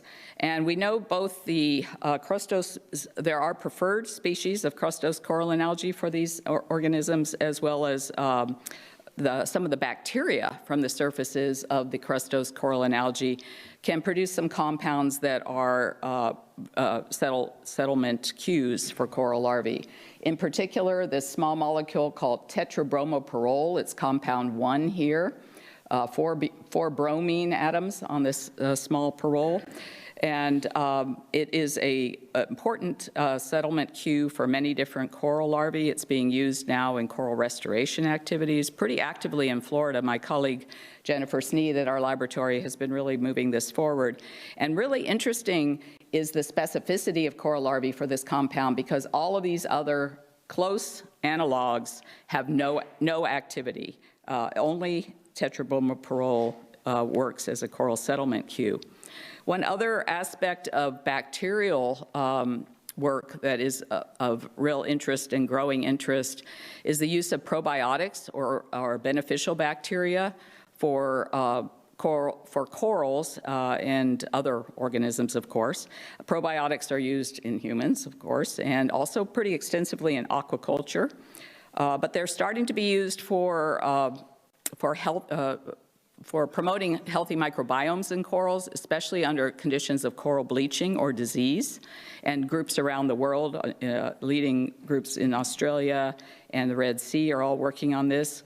We worked on a strain of probiotics, probiotic bacteria that we call Pseudo-Ultramonas MCH17 for mitigating coral disease. This was in response to stony coral tissue loss disease, a very if you haven't heard of it, it's been one of the biggest coral disease epidemics ever recorded, and it started in Florida a decade ago and has spread across the entire Caribbean. The the strain works pretty well, works quite well in aquaria, and we've even taken it into the field with some success. And interestingly, it also produces tetrabromoperol, so this strain can also be a coral settlement cue. I want to finally end up with some biomedical aspects of marine organisms. And we heard a little bit about that earlier. And I want to acknowledge my colleague, longtime colleague, Hendrik Lusch, who's up there on the top right. He's at the University of Florida, College of Pharmacy, and another colleague there also at the University of Florida, Yusong Ding, who does a lot of work with the biosynthesis of these molecules and synthetic biology, that is moving the genes to other heterologous expression systems to try to grow them outside their host. And with Hendrik, I've worked with Hendrik for a long time now. He was a graduate student at University of Hawaii when I was still at the University of Guam Marine Laboratory. And we've isolated a number of compounds together and characterized them. He has continued to move some of these forward for drug development, including aprotoxin and analogs from that. And largazole is another one I'll come back to in a minute. And then recently, we published a paper on a compound that he calls gator-bulin. Again, he's at the University of Florida, so I don't know. That's their mascot, Florida Gators. But this is an interesting molecule because it has a microtubule destabilizing activity, which many cancer drugs are known to have, including some well-known cancer drugs like these here. And the unique thing about gator-bulin is that it attaches to a unique site on the microtubule molecule. So that is a compound that he's continuing to move forward. And finally, I want to talk a little bit about this compound that was the one discussed earlier this morning called dolastatin 10. It was called dolastatins because there's a whole group of them because they were first found in sea hares of the genus Dolabella. But we later learned by some of our work in Guam that it is actually from the diet of the sea hare. The sea hares sequester the compounds, and they actually come from marine cyanobacteria. And here are some pictures of this one, Caldora, which is one of my favorites. It looks like pink, almost like cotton candy, pink puffballs on the reef. But it produces these extremely toxic molecules that are pictured here. And the interesting thing, let me just go back for 1 second. The interesting thing about this dolastatin 10, it is the basis for analogs that are being used in active cancer drugs today. So this table is very overwhelming, and I don't really want you to focus on it too much, except to say that there is a very great website that is collated by Alex Mayer and his colleagues at Midwestern University that keeps up with all the marine approved drugs that exist. And this is just the first half of a table that shows you some of the compounds that are active drugs, starting with some sponge-derived compounds, cone snails, all the fish oil-derived compounds, some other sponge compounds, but then coming to these sources from the dolastatins. And the whole second page of this table is all of these dolastatins. And so they are active drugs, mostly as antibody drug conjugates. And again, if you're more interested in this topic, my colleague Hendrik and his co-workers at University of Florida published this really great review, and this figure comes from that. But you can see dolastatin 10 here, and the analog that's part of these molecules, monomethyl auristatin E, these are drug conjugates, so they're linked to antibodies which can direct the toxic compound to particular cancer cells. And here are 5 of these antibody drug conjugates that are approved and being used in the clinic today. So it's really exciting. These are under development. There's a lot in phase 3 trials. So let me just finish up. My time is over. And I want to just summarize by telling you what I told you, everything from marine toxins and cyanobacteria, some of the work being done in coral restoration, aquaculture with probiotics, and finally that there are approved cancer drugs and other compounds from the marine environment, and a lot of drug development underway as well. So thank you very much for listening.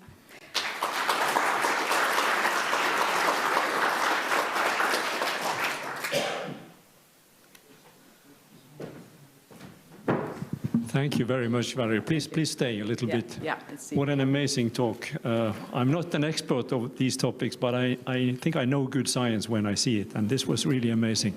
We have time for a question or two. Anybody? Yep, get a microphone there.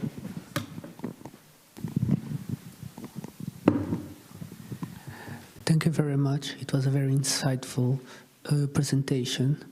I know this question is a little bit technical, but are you familiar with new approaches with multi-omics approaches to understand better which compounds we can get and how to solve one of the biggest problems that we have with reefs and marine cultures is that the organisms that are there are not easy to cultivate in the lab, so it's difficult to synthesize those compounds. So do you have any new insight that you might have about the topic? Thank you. Yes, of course, didn't have time to get into this very much today, but I did mention it when I mentioned my colleague Yu-Sung Ding. So there is a lot of interest in microbial and cyanobacterial compounds, of course, for a lot of reasons, but some of these compounds come from sponges, some of them come from microbes in sponges and other invertebrates, and so those are very difficult to cultivate. So there's a lot of interest in just approaching it from the genomics approach, we can now understand the biosynthesis of these compounds quite a bit. The genes are being a bit more and more of the biosynthetic pathways are being elucidated all the time, and so there's hope to be able to heterologously express these in other organisms. It can be challenging to try to cultivation of bacteria, especially symbiotic ones can be very challenging, just the isolation of them. So the multi-omics approaches are really taking off, and I'm not an expert in that topic, but I am fortunately collaborating with some people who are, so it's really, really exciting. And I think we'll probably hear some more about that. We do have a session after lunch with a little bit more marine natural products, so I think we'll have opportunity to hear a little more about that later. Okay, great. One more question, perhaps, from the audience over there.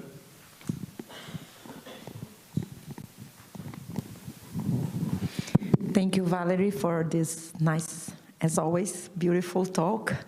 I was wondering, like, trying to connect, because we are always thinking marine natural products as something for drug development. Mm-hmm.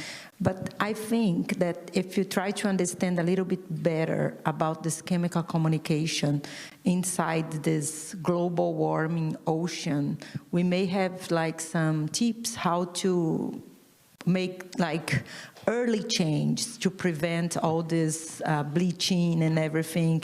And I was wondering if you already like did some work on this to see how these global changes are changing the metabolism of these animals. Yeah, no, thank you, Letitia. That's a really good point.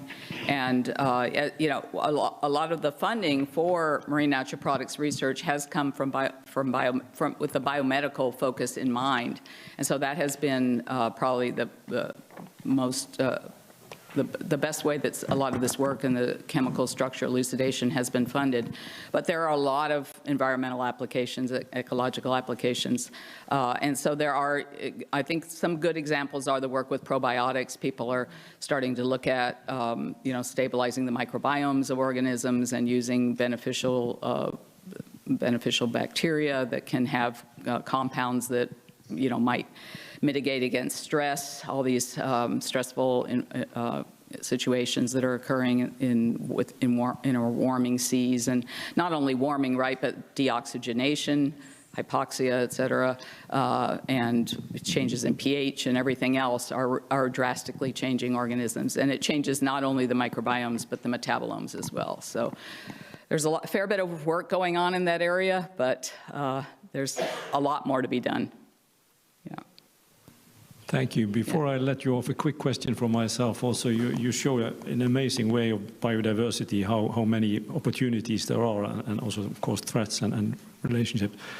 Yeah, what would you say are the most sort of promising avenues for future? When we talk about biodiversity, sometimes I think about the deep sea. Mm-hmm. where we have phyla, where we have other organisms. What would you say are the opportunities, both looking at the surface corals and also the deep sea, the main ones for Yeah, that? well, I think there is a lot of opportunity in the deep sea. We do have, I think, colleagues here, maybe even in the audience, and certainly in Europe, that are working on more deep sea organisms and looking at the the microbiomes as well as the natural products of the host organisms. But I think there is a lot of promise in the omics approaches that we talked about as well, and especially, as Letitia just mentioned, really looking at some of these compounds, how they change, how the organisms change their production under some of the climate change scenarios. So there's a lot of opportunity. Yeah.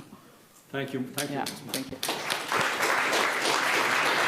Thank you. Thank you so much, Valerie, for a wonderful talk.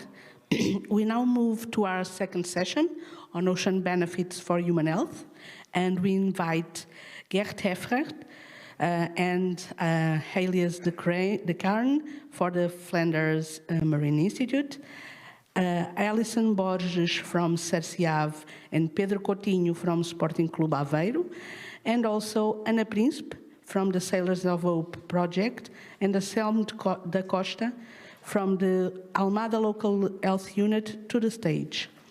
This session will be moderated by Alexandre Guedes da Silva from the Portuguese Multiple Sclerosis Society.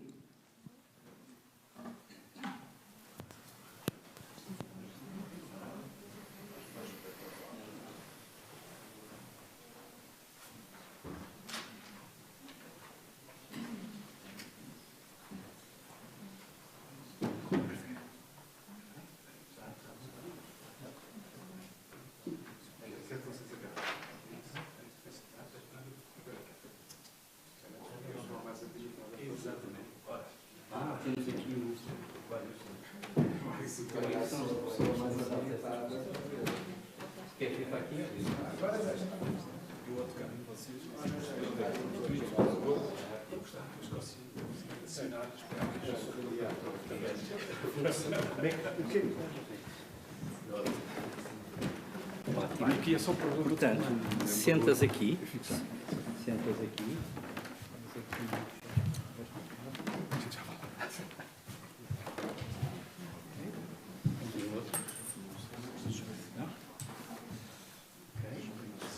Microfone.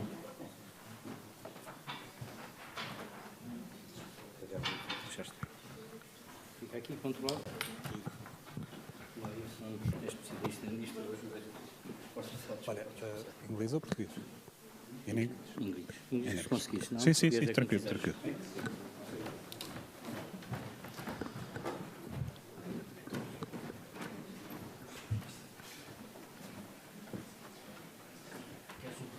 No, deixa estar. Good morning, everybody. Sorry for the momentum, but that's life. I'm a naval architect. I'm 60 years old, and I live with MS for already 36 years. It's a constant struggle, an everyday struggle, but what is important is that motivation can break all the difficulties.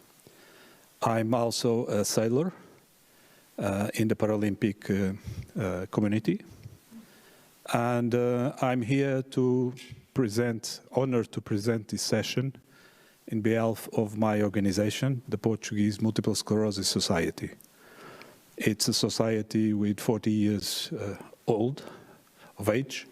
It started in 1984 when there was no neurologist specialized in MS in Portugal. So the first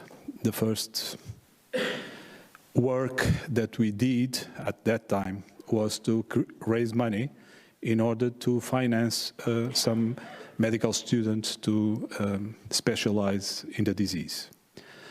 From that on, we became an organization of the people with deficiency, and also an organization representative of the patients. And also we dedicate some of our funds to research, and that's how we operate. We also have a lot of intervention in the civil society, and toward our parliament and our government. So in a way, we are a multiple object or task organization that works all over the country. We have 18 focal points, especially in all the Portuguese regions. But enough to speak about me. I'm going to give my colleagues the floor, and please, because I don't know exactly how your background is, I will ask you to present yourselves. So the first speakers, please announce yourselves and make your presentation.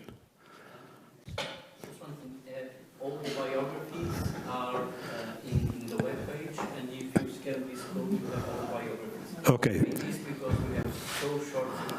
Exactly. So you use this code in order to access all the biographies. So I would ask the first presenter with no further. Okay. Okay. You can start. Thank you. You have 7 minutes. Thank you. And I will point you 2 minutes. Yes. Thank you. That's very kind of you. Gert Everaert, Flanders Marine Institute. And my background is in bioengineering, by the way. So I'm here for a second presentation. So before the break, I presented the new framework that we developed within the OSCENT working group, and there I really said that it's important to know causalities. And what I will present now is how we can get to these causalities. And I will focus here on a virtual reality experiment in which we try to simulate the ocean in the lab, because when we are exposed to the ocean, I already explained to you before the break, we have a lot of these stimuli coming in, but we need standardization in order to be able to know what trigger, what stimulus will result in what particular effect. First, I would like to give a little bit of background. So what you see here is 60,000 census data that we have collected. It's a project of 3-4 years back. So 60,000 people in Belgium reported on their health. And what we did is, based on the location where they live in Belgium, we then checked, based on the distance to the coast, on the excess, how they report their own health. And what you can clearly see is that people living very close to the coast report a better health significantly.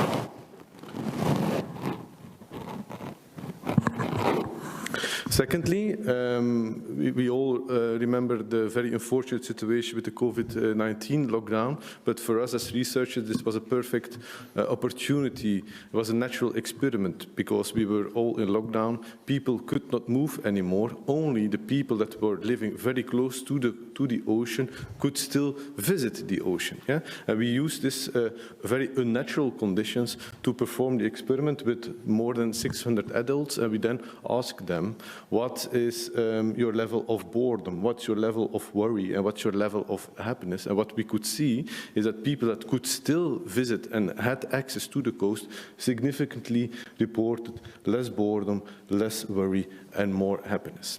So this is just to set the scene. These are the observations that we made. But now the question that we had, why do we observe this? There are multiple hypotheses behind this, but basically what we did is we tried to simulate the ocean in the lab. As already said in the introduction, this is we need to standardize in order to be able to get rid of a lot of these other stimuli that are inherently present at the coast. We do experimental control, so we do a precise manipulation of what people see, of what people hear, and of the context, the other contexts they have. We can also reduce confounding factors, such as typically the weather, such as the time in the day, or potential social interference. And also what we then report can be potentially reproduced in other future studies. So we're trying here to bridge the gap from the field to the lab, but then in the end to come to causal relationships that can be used again in real world conditions. In order to simulate the ocean in the lab, there are like different ways in order to do this. So, of course, we have real life, the exposure method, we have the real life. But then, depending on the level of immersion you are in, you have different exposure methods. So you can have an immersive room, you can have VR, so virtual reality, you can have just videos, pictures, or you can use your imagination even to be at the coast. This all comes with different dimensions. If you are in a real life or an immersive room, or when you have VR, you can have 3D dimensions. When you are just looking at the screen, you only have 2D dimensions. And then, depending on the simulation you're using, you can also stimulate different senses. You can have just a visual sense, you can have what you hear, it is also what you can smell, or it is what you can feel. And this is actually what we did in 2023. So there we tested the psychological reality in a virtual reality experiment. So we used virtual reality. We had more than 160 respondents, and then we exposed them in virtual reality to a coastal, a green, and an urban environment. And important here is we used an objective endpoints. So we did not only ask people to report themselves what they, how they felt, but we used independent endpoints, just like heart rate variability, skin conductance, blood pressure, breathing rate, muscle tone, and also self-reported stress. But for sure, these first ones, people cannot influence it. It's like objective measurements we took. So what we could notice is that depending on where the persons were exposed to, the more natural, it's here on the left side, the more natural the environments were, the better the people mentioned themselves that they could restore in these environments. So the more close to the ocean, the better, and the more urban we were, people reported, no, I cannot restore there. Secondly, what you have there in that right graph, that's the breathing rate. And there, from that graph, you can distill, it's a bit complex, and I cannot go into detail, but what we could notice there is that people that are in urban environments have a higher breathing rate than when they are exposed to the ocean. So basically, in this study, what we found was beaches versus urban result in lower breathing rates, beaches versus green environments result in lower skin conductance responses, beaches have a lower negative mood and lower perceived stress, and we did not observe any clear effects on heart rate variability, blood pressure, and muscle tone, which is also a very interesting finding. If you want to read more about this, please feel free to have a look at this publication. It has been published in the Journal of Environmental Psychology.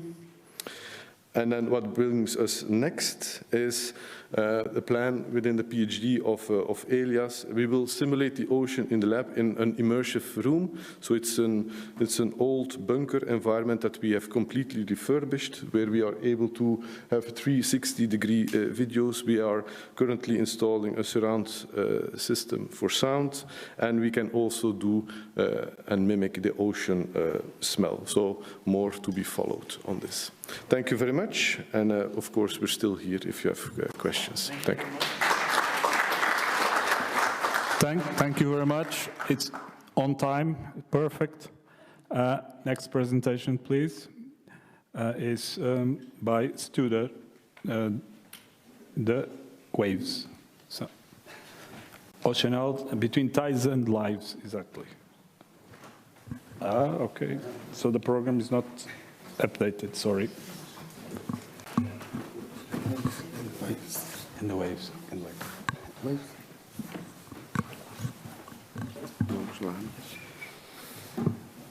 Good morning. I'm a little nervous.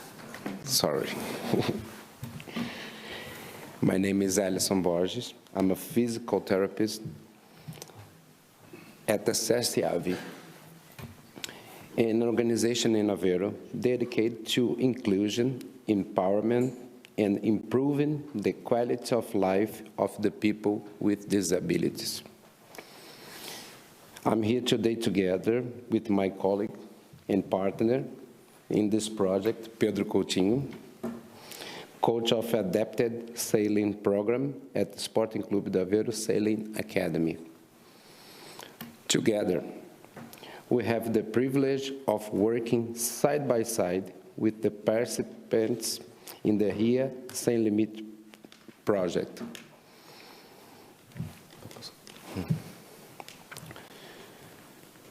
This presentation will be brief and focused, giving you a clear overview of how adapted sailing can promote autonomy, well-being, and participation.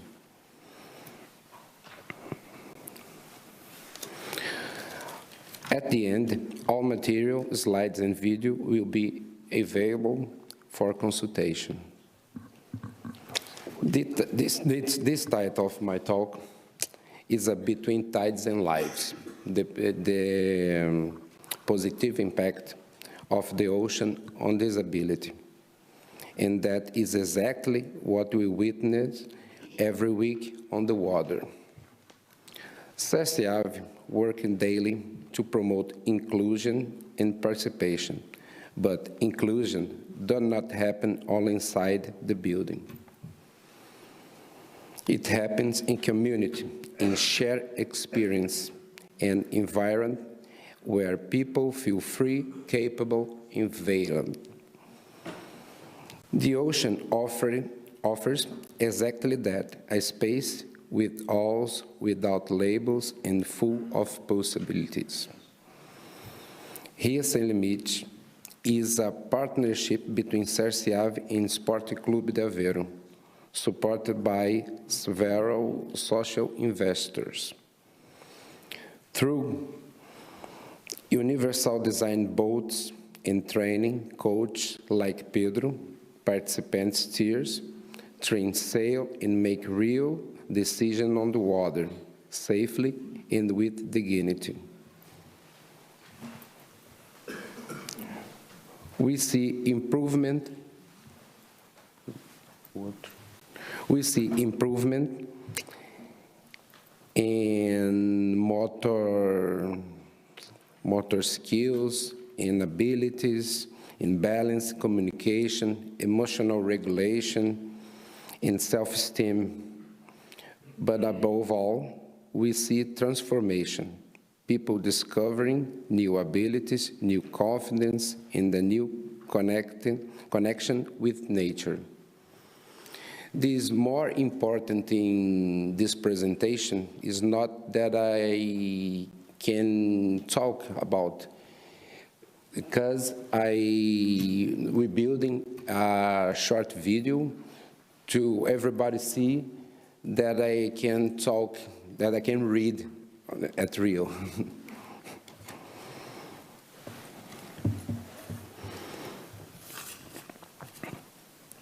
This video,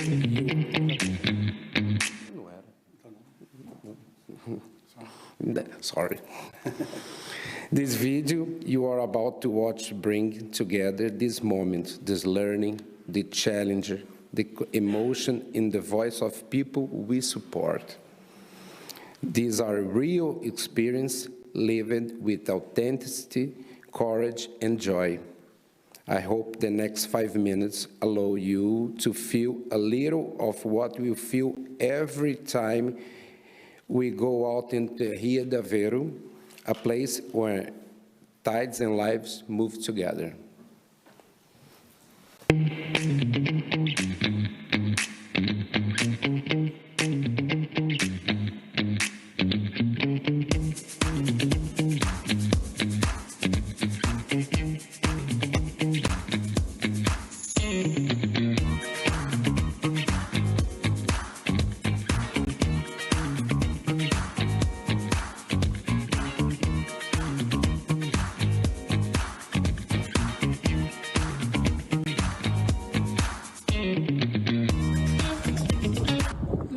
Acho que é confortável, estamos bem, sentimos, estamos felizes.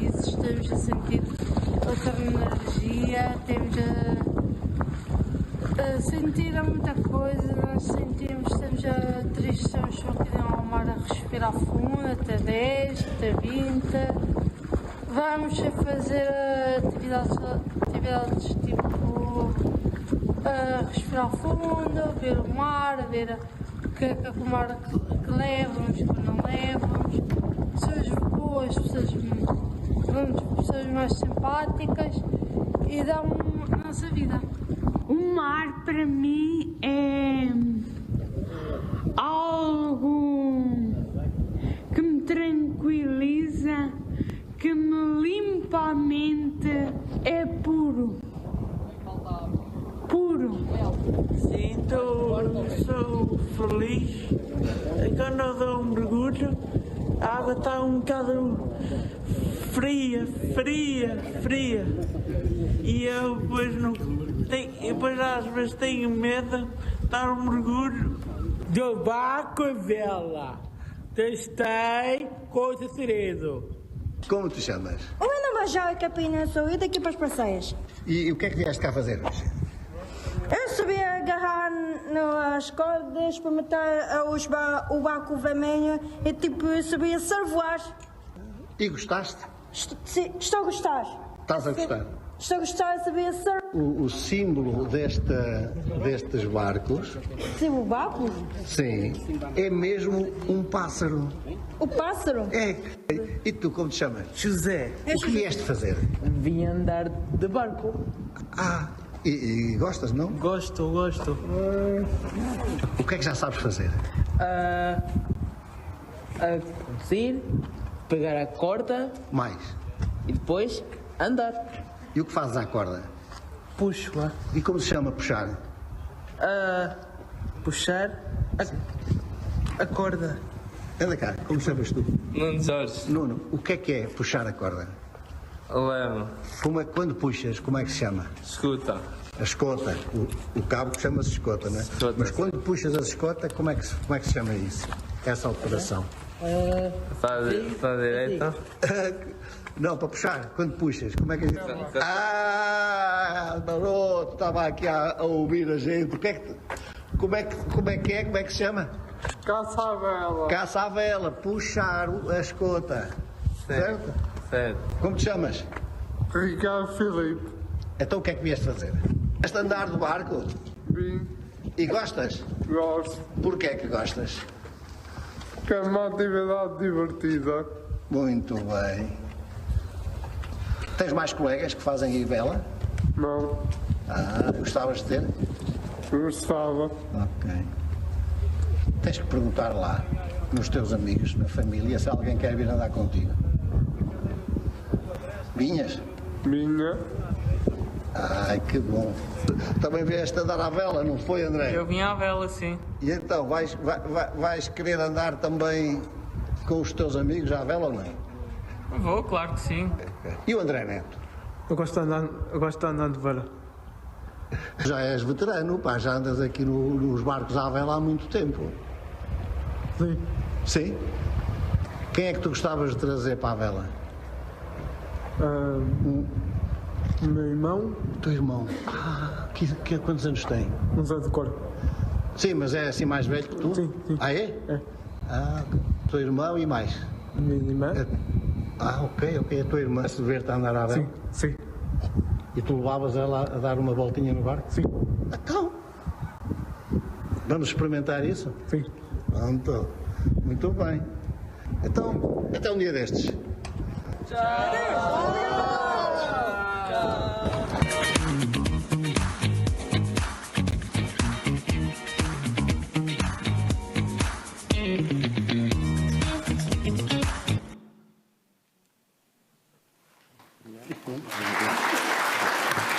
Thank you.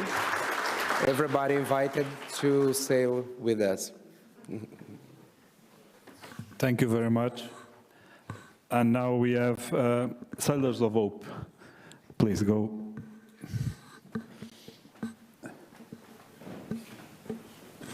In fact, the boat is the boat where I race, is the answer class, It's a very manageable and very stable boat, quite proper for everybody.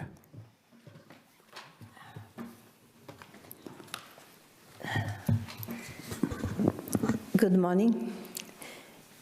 I'm very happy for stay here today, and muito obrigado ao professor Luís Pinheiro e ao Comitê Nacional para a Década por esta oportunidade. I go speak English very sorry. I'm going to tell a charming story. Once upon a time. When a child draws the sea, it is not only the sea that is born on the paper. It is their thinking gaining color, fear transforming into curiosity, pain turning into discovery. In the hospital, each stroke is a journey, and each child is a little sailor of hope. Through their eyes, the ocean is never just water. It is movement, it is life, it is imagination without borders. In these drawings, there are no walls and no limits, only possibilities. In this, there, on that fragile piece of paper, that science meets poetry and healing meets wonder. With the support of the National Committee for the Ocean Decade, the Pediatric Service of Portugal, Spain, and Italy, and the tireless collaboration of dedicated hospital educators, children and young people in hospital are invited to dive into a universe of discovery. We'll be very happy for pediatrics from another countries to join us. You know, speak me. And with this dive emerged a unique encounter. The work developed together between Pediatric Service and the program Marine Microbes from A to Z. Here the tiniest, most mysterious beings of the ocean, invisible to the eyes, it immersed in their role in life. Enter the hospital as magical characters perfectly suited to the world of children imagination.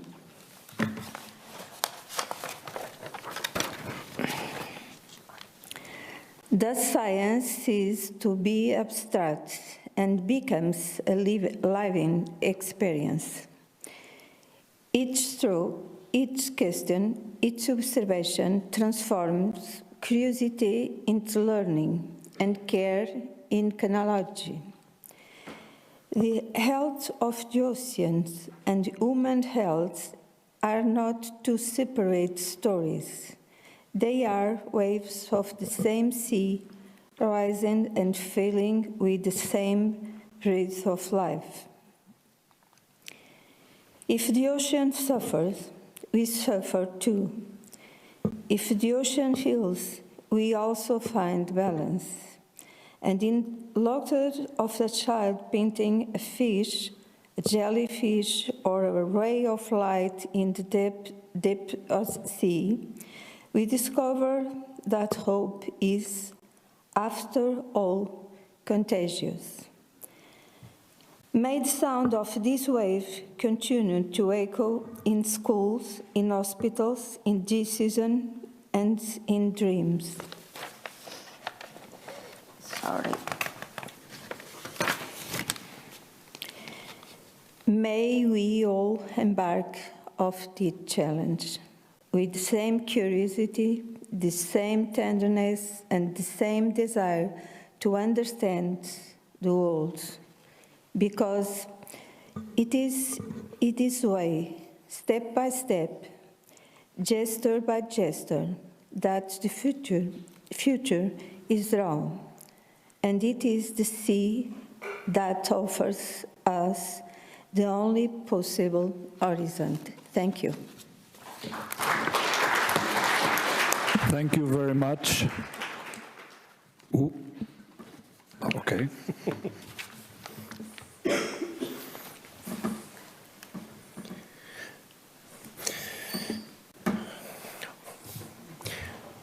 Okay. Good morning, everyone. I would start this presentation asking you to close your eyes for just a moment and imagine the sea. Think of the vastness, the challenge, the raw power, and the endless horizons. Now, I want you to imagine a child anchored in a hospital bed facing their own powerful, uncertain ocean. This is the scenario that inspired the project Sailors of Hope in Portuguese, Marinheiros da Esperança. This is not just a program, it's a compass, a lifeline, and a call to action. Today, I'm going to share with you how we are using the deep, beautiful symbolism of the sea to try to bring well-being and a moment of powerful creativity in the lives of hospitalized children. For the Portuguese people, the sea is much more than just geography. It's a profound symbol of hope and freedom. It runs through our history, our soul, and our identity.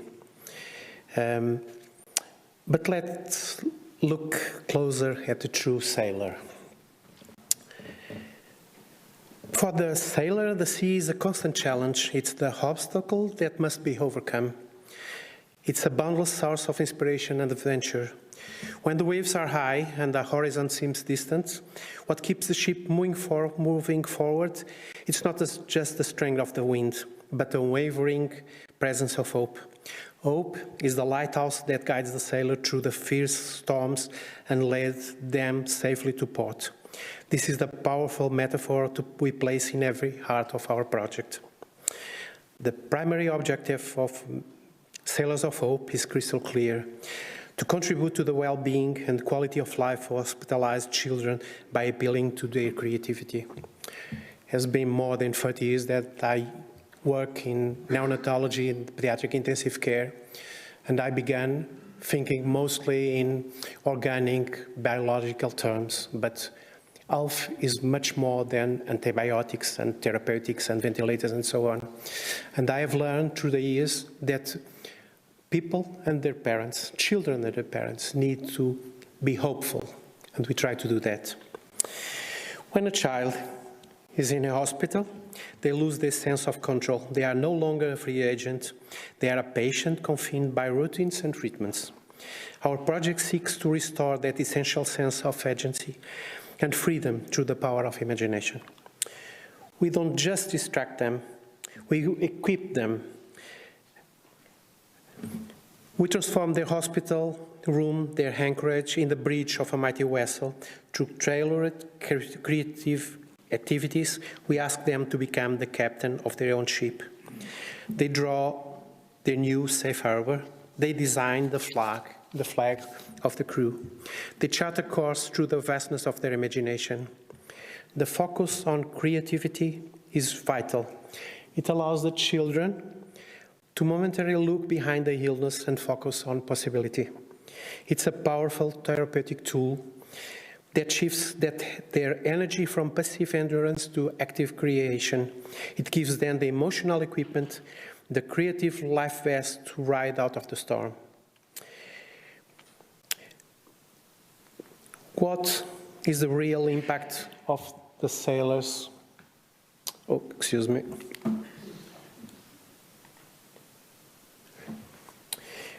What are the real impact of the Sailors of Hope project? It's the shift in the child's eyes from worry to wonder.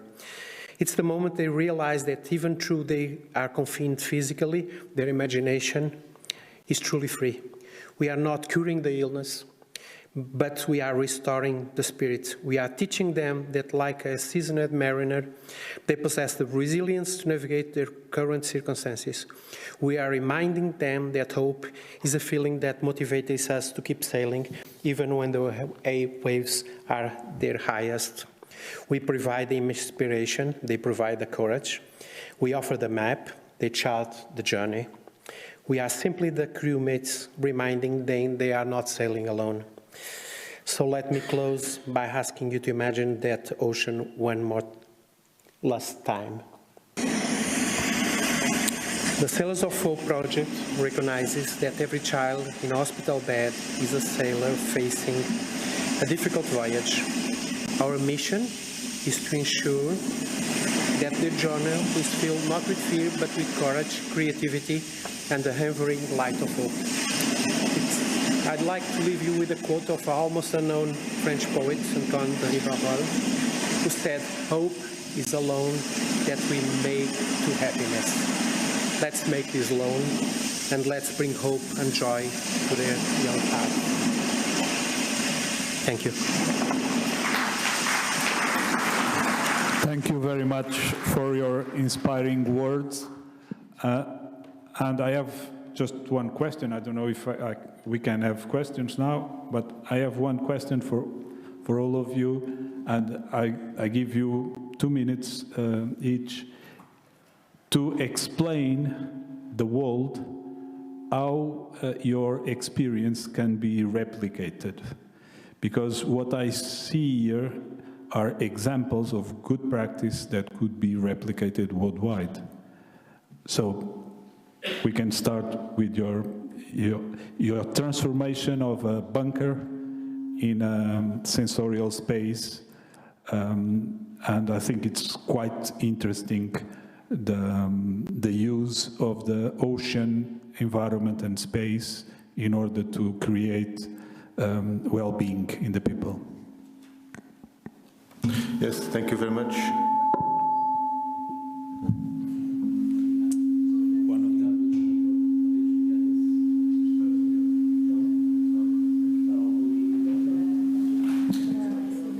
I will use yours, yes. Okay, thank you very much for this question.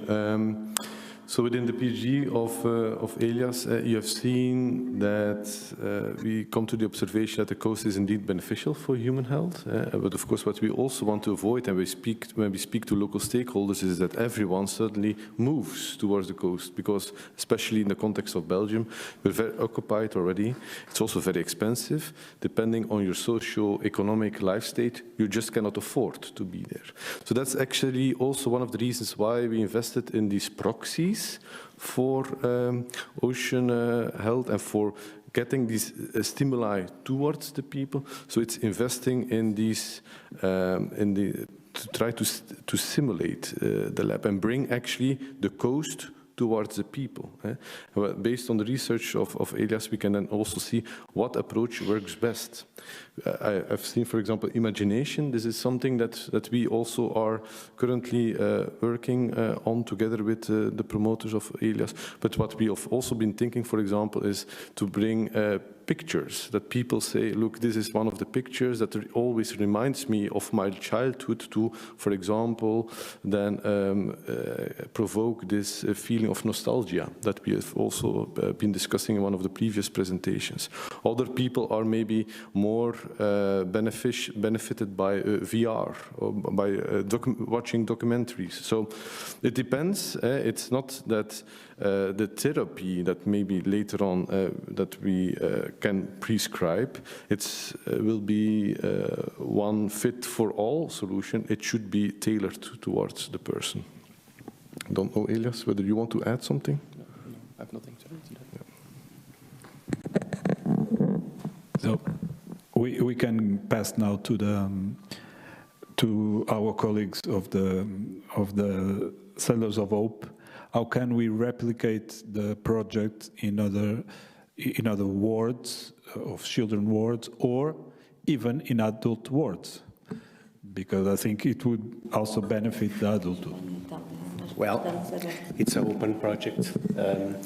We have hospitals from Portugal, Spain, Italy, and connection with Argentina also. So it's open to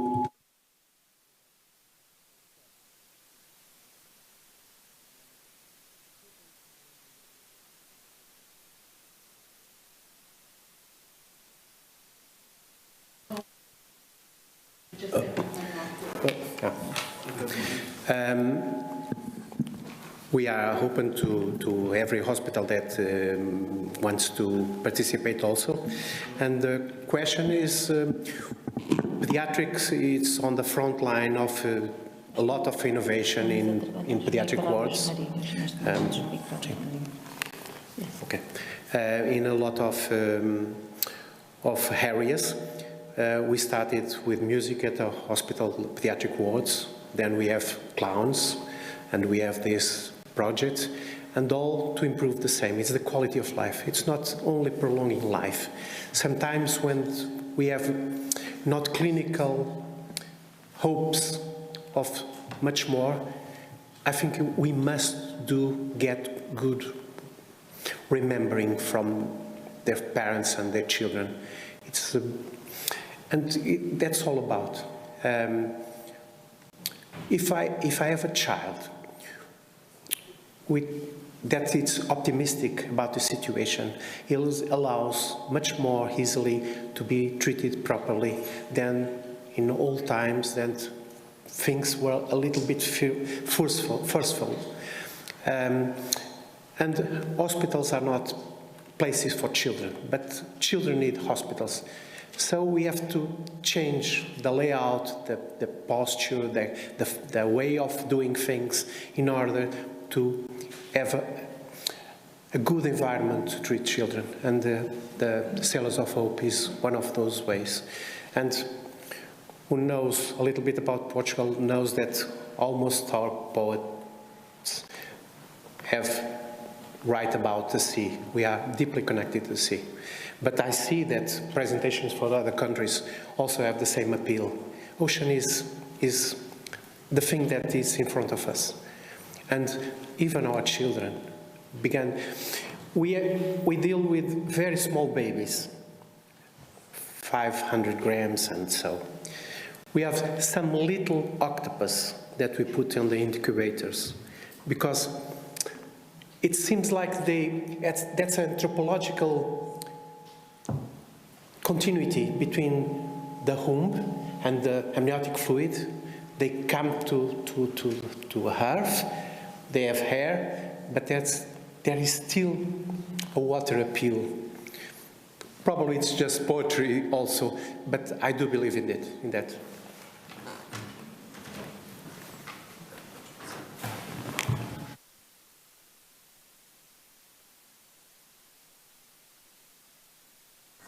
And now the real deal. How can we put people in the ocean?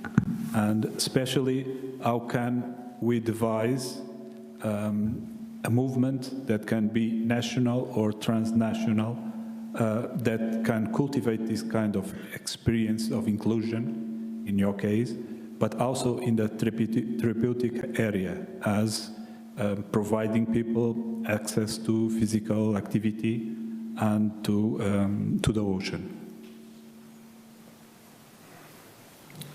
I don't know if I understood all, but in Portuguese I will talk to you 1 hour, 2 hours, but in English, okay, 1 minute. Yeah. We in Aveiro we have a psychologists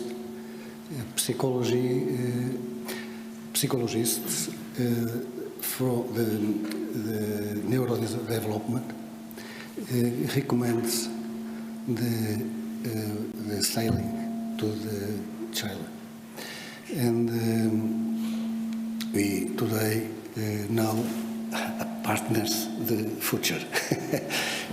We will combine one participation.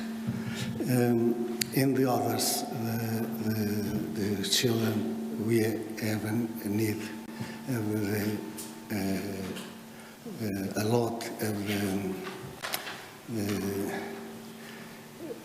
brincar, play in the free air, in contact with the nature. And the sail, but to this we need the boats with universal design. And in these boats, this class which we work, the boats in the same hour of the children arrive, they can sailing. One challenge to the entities for the mayor is promote the boats universal design with inclusion principles to the clubs. The next man. So, thank you very much. For closing the debate, I just mentioned one important study that we are also participating, in which sailing can have a therapeutic effect in multiple sclerosis equivalent or at the same level of the disease-modifying therapies, which means that an investment in physical activity, ocean-going practices from the different sports would be quite beneficial to the people with brain problems. So I would suggest you also to explore the therapeutic effect of the ocean in order to equilibrate the homeostasis of the people with diseases. In every session, in every day with the sail, I watching these benefits.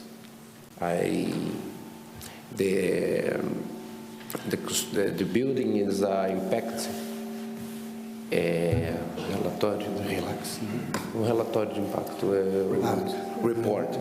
impact report is a lot graded. Então every session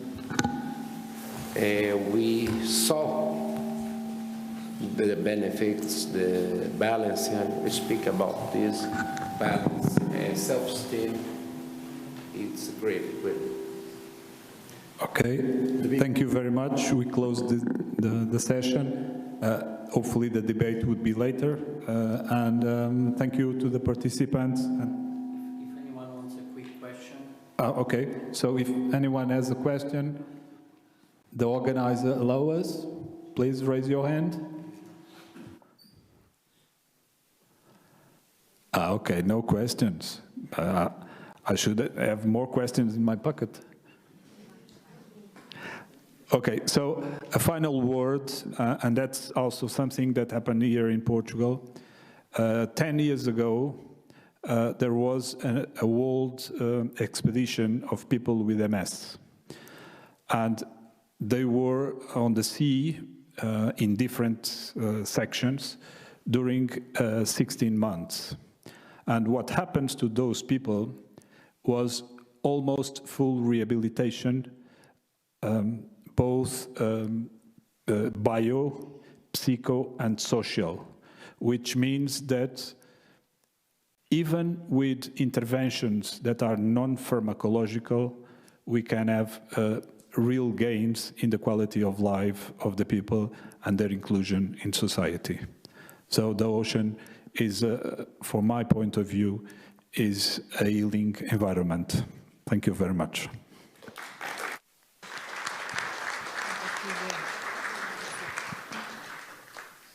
Thank you very much for all the speakers of this session. And I will proceed by calling our final keynote before lunch, which is Luís Campos, Chair of the Portuguese Council for Health and Environment.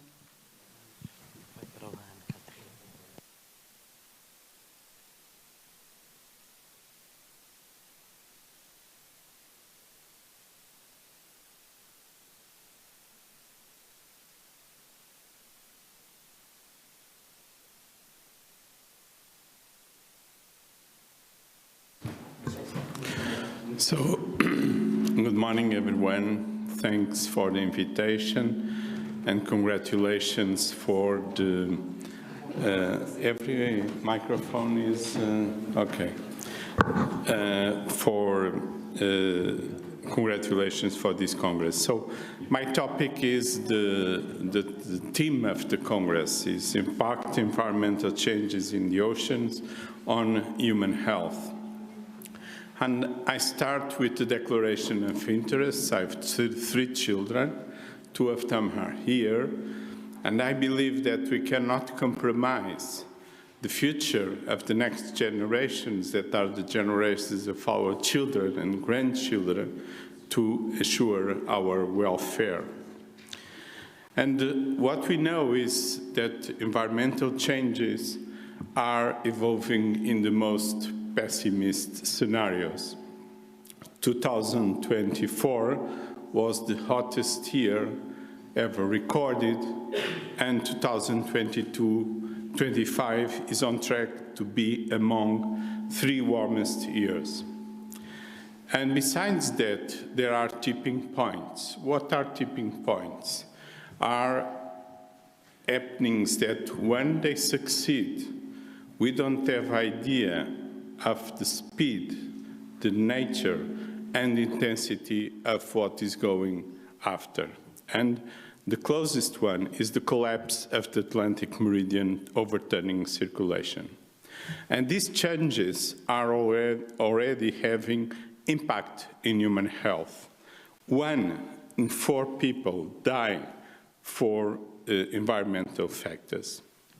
So we doctors, we healthcare professionals, have the duty to say that climate change is a health emergency. And we have to profit the trust that the community has on us. This is an index made in 32 countries where it was asked the community which was the most trusted profession. And in the high rank is doctors. As a comparison, in the lowest rank is politicians. So we have to profit this trust to say that we don't face a problem of environmentalists or young radicals, but a problem that affects all of us. So what is the impact of environmental changes in the oceans on human health? Well, this is the framework. In blue is the positive effects, in rose is the negative effects. During these 2 days, you will listen presentations about segments of this picture. I, as an internist, a medical internist, I will give you a picture of all the framework in the next 3 hours. So global fisheries benefits. Global fisheries and aquaculture produce 223.2 million tons of aquatic animals. It's around 15 to 17% of all animal protein consumed globally, and the ocean economy accounted for 4.3% of the GVA in Portugal. And as you have seen in the last round tables, we doctors, as we prescribe already, social prescription, culture prescription, nature prescription, we have to start to prescribe the ocean because it's good for your mental health and is good for disability. So ocean's vital role is important because it's a heat regulator, it's a heat conveyor, it functions as a carbon storage and is an engine of biodiversity. But ocean, as all of you know, is in stress. There is long-term warming, sea level rise, deoxygenation, ocean acidification, decline in marine biodiversity, proliferation of pollutants and novel entities, and seabed reshaping and degradation. And this is linked to health. the human activities. They have impact in the health of the ocean, and this has a strong impact also in human health. One difficulty that we face is that the effects on health is a systemic one, and also is synergic. And this is, for the example, for cardiovascular diseases, where we have to put together the effects of air pollution, toxic metals, manufactured metals, and climate change. And it's very difficult to differentiate what comes from where. Waterborne diseases. Every year, more than 3.4 million people die as a result of water-related diseases such as cholera, typhoid, and dysentery. Diarrheal diseases are the second leading cause of death in children under 5. And climate change, as heavy rainfall, storms, and warmer sea temperature favor the spread of the waterborne pathogens. And as you have seen already this morning, there is a proliferation of harmful algal blooms that produce some diseases like paralytic shellfish poisoning, diarrhea shellfish poisoning, neurotoxic shellfish poisoning, and ciguatera fish poisoning.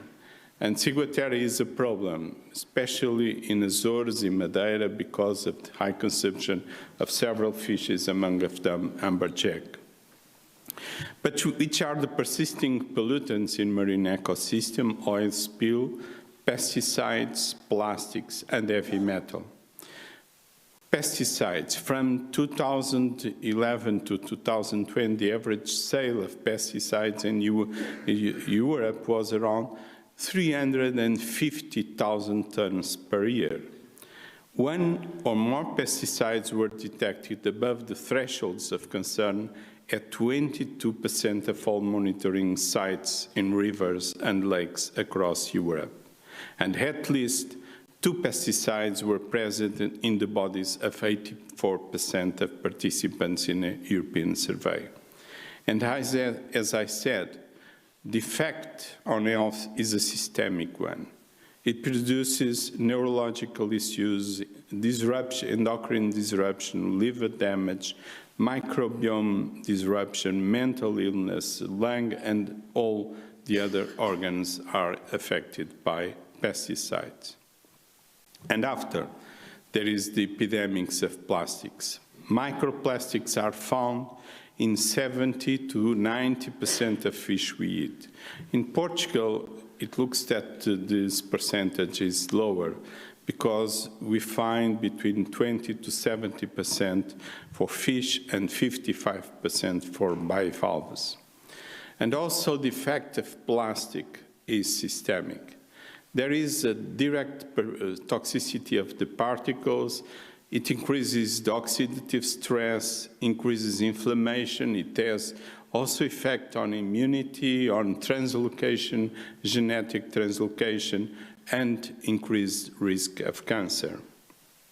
And the plastic is a new risk factor for atherosclerosis. This is a study done, published last year by an Italian group, and they examined the plaques from carotid. And they found that 58% of the plaques had a detectable amount of polyethylene in atheroma. And the patients that as these nanoplastics die, 2.5 more of myocardial infarction, stroke, or sudden death. But also in the brain. The total mass concentration of plastics in the brain analyzed increased by 50% in the last 8 years.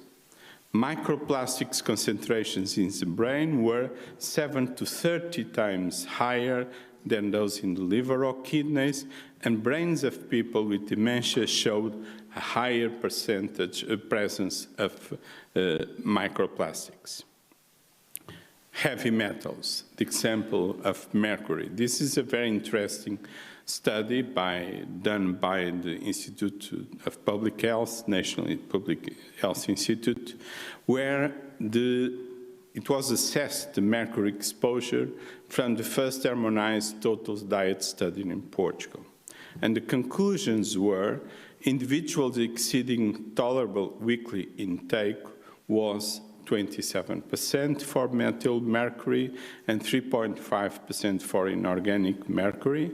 Childbearing age women exceeding this tolerable weekly intake was 25%. The average adult Portuguese is already at 96% of this tolerable weekly intake, and cod, hake, and black scabbard fish are the most affected. And also, the effect of mercury is systemic in neurological system, digestive system, in respiratory system, circulatory system, in all the systems.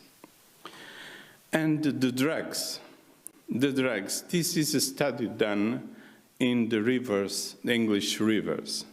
And then they concluded that the fishes were changing the sex because of the estrogens that we put in the water.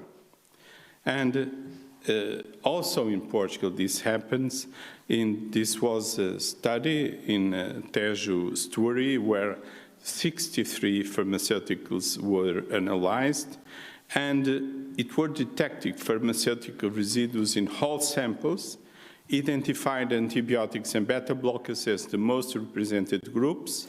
Venlafaxine, that is an antidepressive drug, was detected in 87% of samples.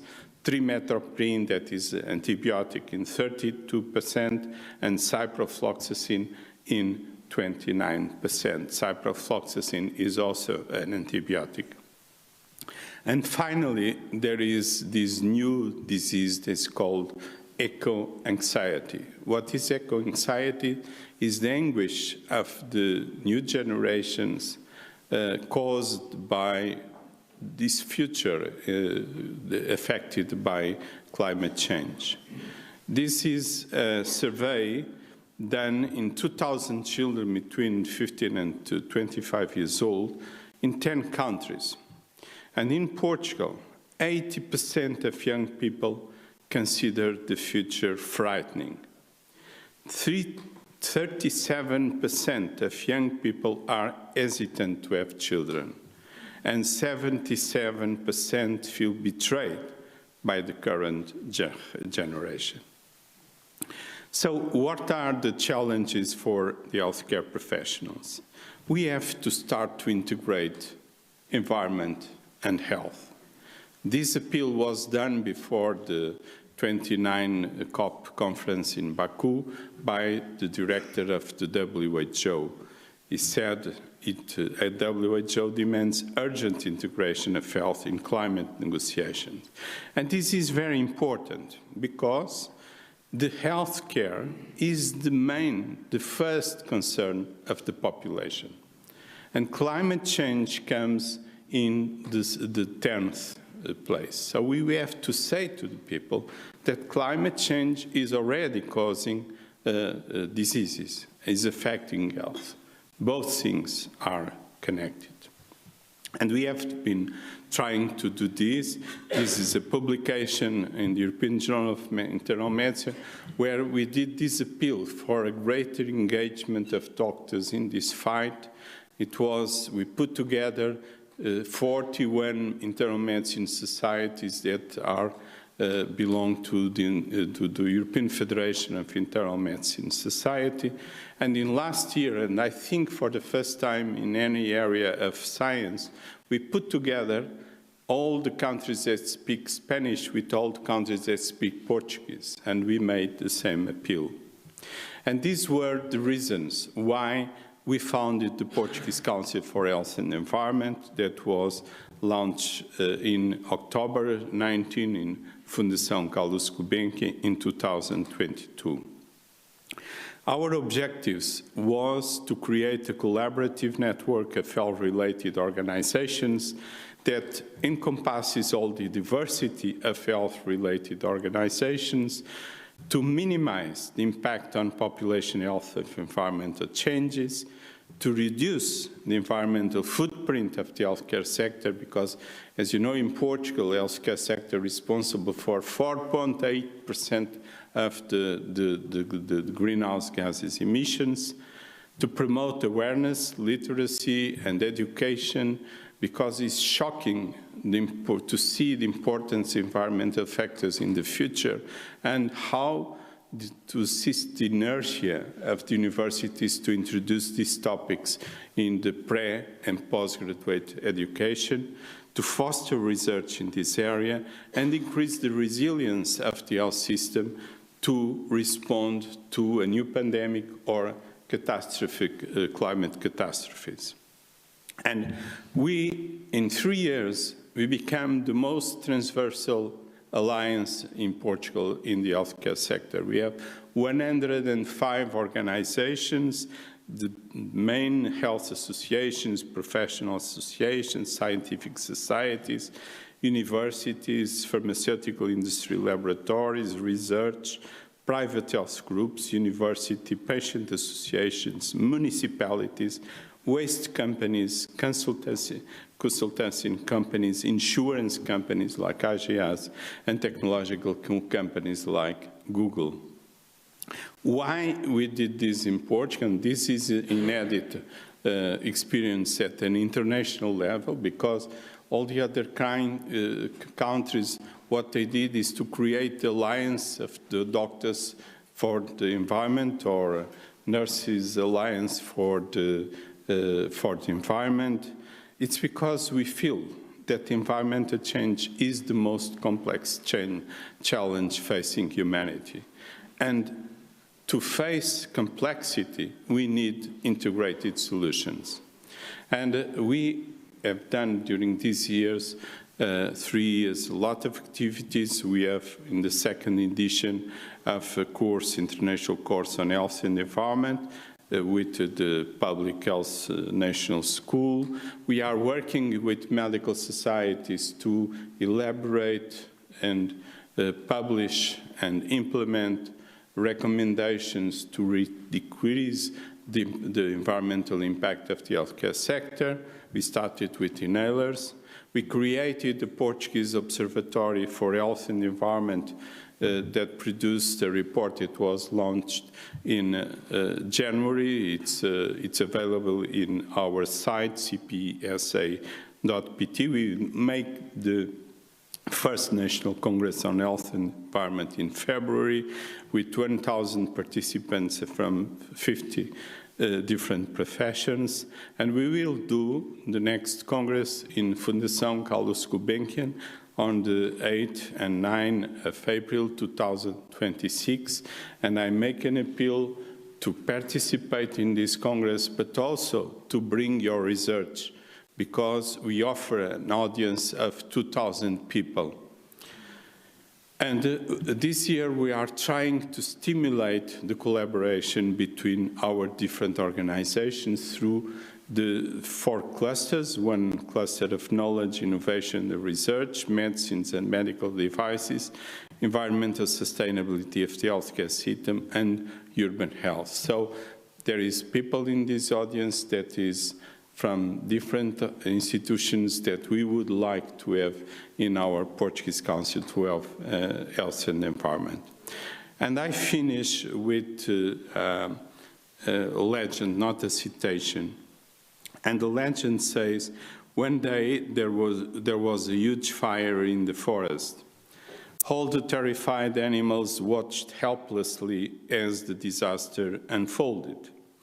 Only the little hummingbird was active, picking up a few drops of water with his beak to throw into the fire. After some time, the armadillo, irritated by all the ridiculous commotion, said to him, "Hummingbird, are you crazy? It's not with these drops of water that you are going to put out the fire." And Hummingbird replied, "I know, but I'm doing my part. So that is my appeal to all of you. Thank you for your attention.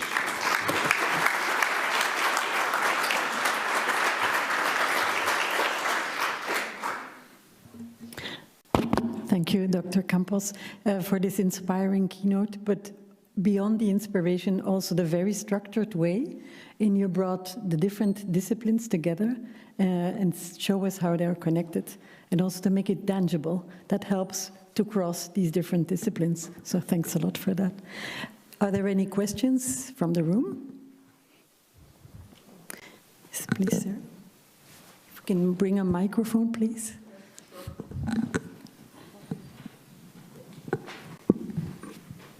Thank you very much, and I'm very interested in the eco-anxiety of the young people. And I'm a natural scientist, and I know the status of the marine environment as a system. And I'm very concerned about the future of the environment. But in the same time, I feel that many people, young people, is very seriously concerned about the future of the system, our system, also future of their life, or future of their children. And some young people is very tired to hear the status of the environment crisis, and they try to give up or do not try to think, do not try to not thinking about the future of the environment.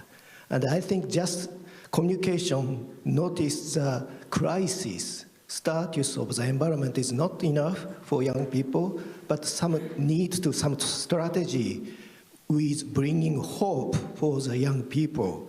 And it is not very,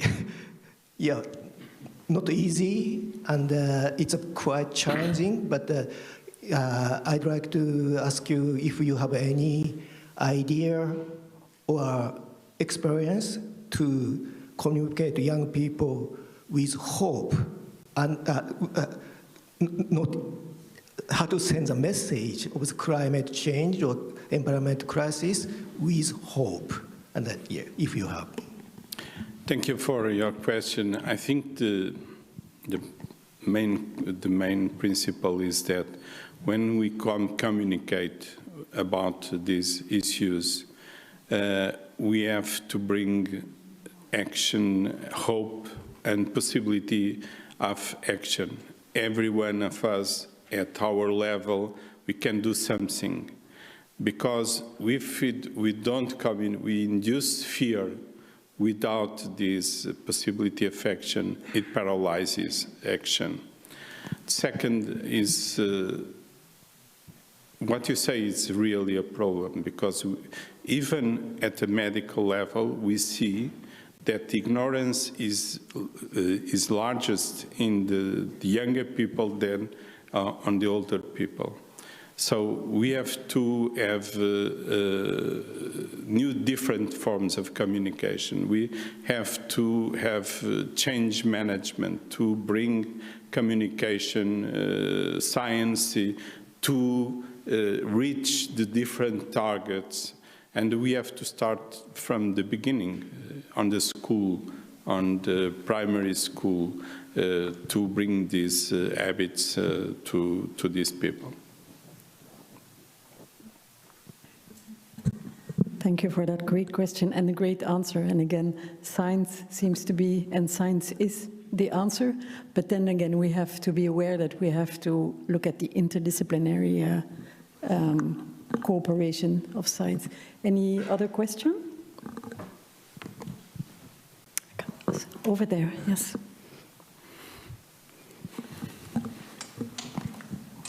Hi, thank you so much for the relevant talk.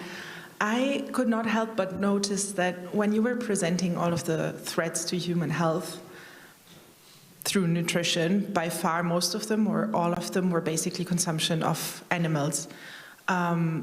So I'm just wondering if we would just abduct from that, that could obviously have a great impact on human health, which we already know it does.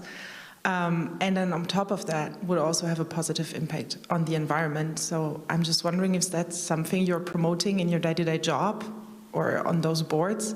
And also apart from, of course, the tradition of eating a lot of animals, land and water-based in Portugal, why do you think vegetarianism and veganism is so not popular here? Because we are near the sea, so the fish, we are the country where we eat more fish, so it's very difficult to modify that, and it's very difficult to bring a very drastic solution to say all of us should have a plant-based diet. What we should do is to identify, for instance, red meat is the kind of food that has more impact in the greenhouse emissions. So we have to say to people, you have to reduce the consumption of red meat. But that is a way. And we have to say to people that food, 40% of the food that we produce is waste. So we have to reduce the waste, and reducing the waste is also a way to reduce the environmental impact of the food system. And also we have to say to people, you should choose local and seasonal food, because when I go to the market and I go to the fruit, one comes from New Zealand, the other from Australia, the other from Peru. We have to avoid that because it has a huge impact. So there is the food that we eat, but there are other ways that we can decrease the impact of the food system.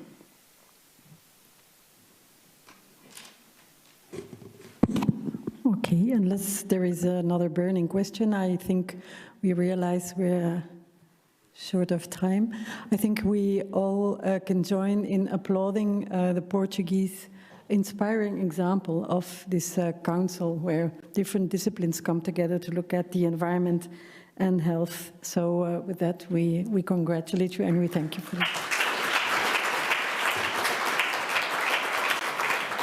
I think it is now time for lunch. We're a little bit over time, so I will ask Louise to confirm when we convene. Okay, so good news. Thanks to the general strike, you are all invited for lunch here.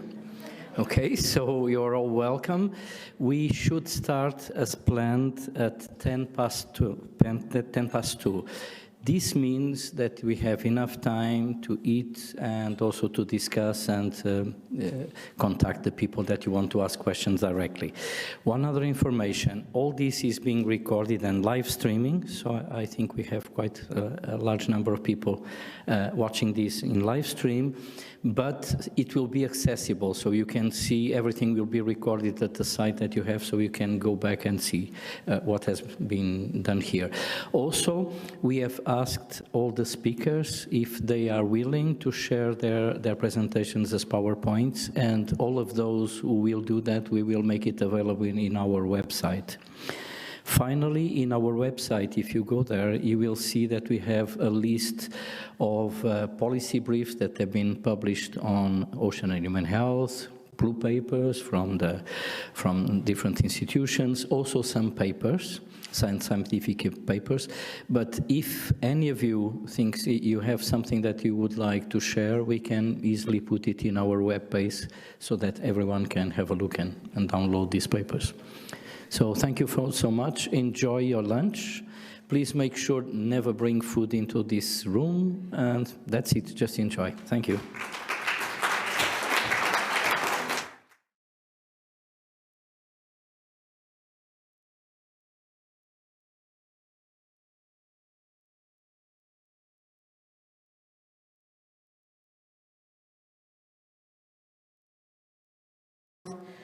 Panel 3, and we would like to invite to the stage Letícia Costa Lutufo from the Institute of Biomedical Sciences in Brazil, Pedro Leão from the Interdisciplinary Center of Marine and Environmental CIMAR, and we would also have Inger Ogre, who will be joining us online from Norway. I would also like to invite Miguel Marques from Skipper and Wool to join the stage, and Miguel will moderate the session.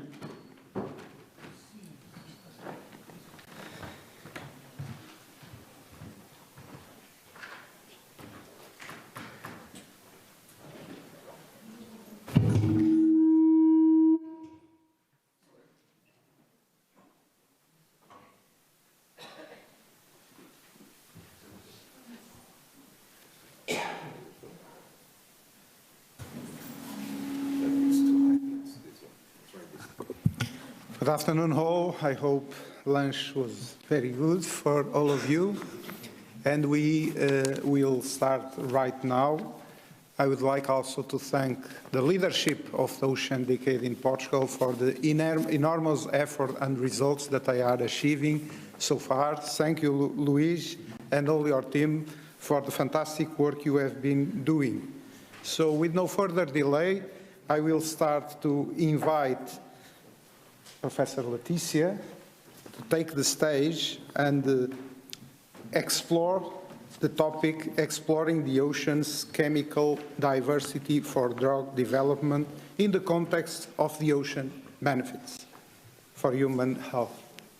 Okay, good afternoon. Thank you for the invitation, Luís, Susana. It's a great pleasure to be back in Portugal. Those are dear friends that I had a history of collaboration. And of course, Professor Valerie Pohl's presentation made my life a little bit easier because she already talked about drug development and marine natural products. And I want to invite you to discuss this topic a little bit further, looking about, we are all very familiar with the importance of the biodiversity in the ocean and all this whole in the global equilibrium and health, but sometimes we look in different levels and take a look what we call in the invisible diversity, like genes and compounds.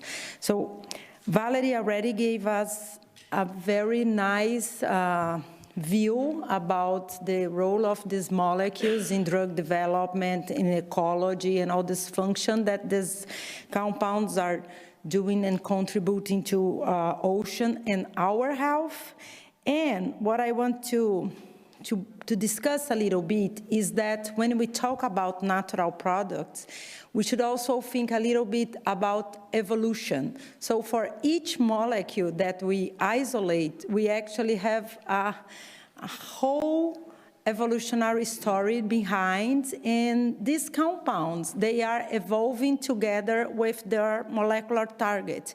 So when we goes into the chemical space in the oceans, we are actually learning a lot about the disease itself and also about the physiology of the organism. So this is a shift in the way we look at the natural products. And some authors, like this one, says that the natural products, they are so good to inspire medicines because they are already pre-validated. So they are already like present in interactions with the biological media. So they can be like, they were evolving to be like good biological modulators. This can be true if we think about medicine, but this can be also true when we think about toxins, right? And they are like poisoning abilities. But just to give you an idea what I think this is what we learn from the ocean chemical compounds, when we think about one very old drug that called cytarabine that is used to treat leukemia, these molecules actually, they inaugurate a very unique concept that compounds that interaction in our DNA and RNA can have sugars moieties different from the ones that we are familiar, like in the RNA and DNA, like ribose and desoxyribose, and this brought to the cancer therapy a whole bunch of new drugs.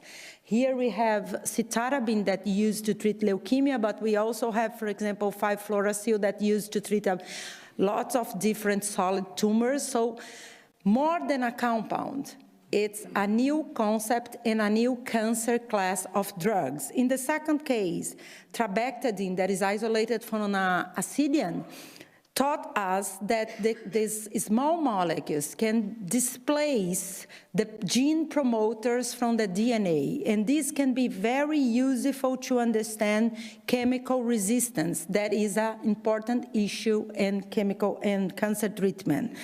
Plitidepsin is another compound in clinical use that brought during COVID a new concept of host-modulated antiviral drugs. So these molecules can use the host machinery and inhibit the production of proteins by virus. And this is not like sensitive to the strain's mutations. So this can give us a hope to have more stable drugs to treat virus infections. And the other compound also brought together, like how can you use nanotechnology and different formulations techniques to avoid the toxicity of these molecules. So the whole concept here is to learn with this molecule. And in Brazil, we have this, our lab is dealing with how can we use Brazilian diversity to understand the chemical ecology role of these molecules, but also to inspire the drug development and also cosmetics development in Brazil. And the disease model that we use in the lab is also a cancer, and the approach is to use the information about how natural products and their targets interact. So we generally use like key proteins that we know that have a role in the cancer development, and we use this information to fish compounds that has affinity to these molecules, and then we go from there, trying to understand how this modulation can be used in cancer treatment. So we have a huge coast in Brazil. It's not among the most diverse in the world, but the interesting thing is that we have a long way to go to understand our diversity. And I think more than that, we need to add value to this resource in a sustainable way to try to protect at least a few environments. So this is something that is very challenging because we have all our, like not all, but most of our oil production related to the exploration in the sea. So this is also creating some tension in between conservation and use of these resources. And from our side, we've been finding some old molecules with new targets. So here is an example of a class of compounds called chromomycins that actually were isolated back in the 60s and went all the way to clinical trials, but proved to be too toxic.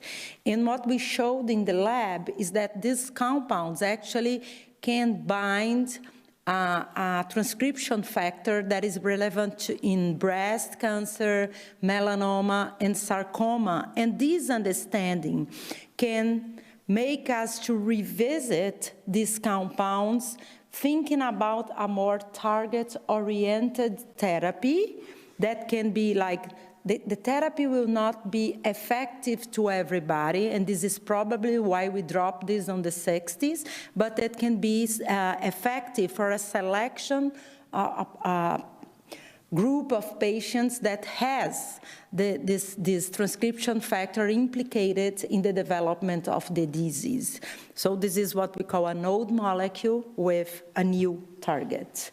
And another example is just to make you see a little bit like this all like coevolutionary story. This is a group of compounds that is a modulating proteasome that is a validated target to treat lymphoma and leukemia, and actually not lymphoma, myeloma. And these bacteria that we isolated in Brazil is actually producing like 18 different compounds of the same class. And this combination is like a chemotherapy scheme that you combine drugs, this is much more effective than use one of each of these compounds separately. So probably nature know how to combine things better than us, and we can learn about that.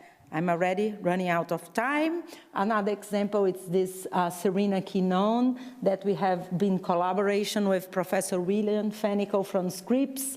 And we find out a new target. And this protein is actually open up a whole modulation system of cell survival, what can be very relevant in terms of understanding the cancer biology. So, like, trying to keep my time, we need better, safer, and cheaper cancer drugs. Can the biodiversity help us? For sure, it's been helping us for years. We have a huge gap on understanding of our diversity. We need to use different approach to maximize the possibility of finding new compounds, target-oriented approach that can show us what conventional methods sometimes cannot. Old molecules can come into the scene again with novel targets. And I want to finish this thanking the Brazilian Navy that take us everywhere in Brazil. We have a research networks that works together and try to put all this into this drug development contest. I thank you for your attention.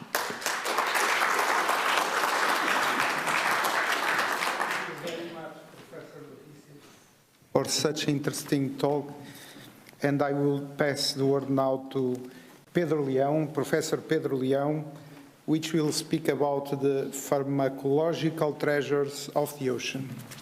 Okay, thank you, Miguel. Thank you, Luis, for the invitation to be here.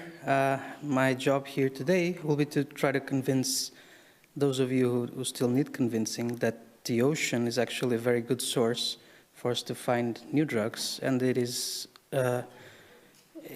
such because of its huge scale.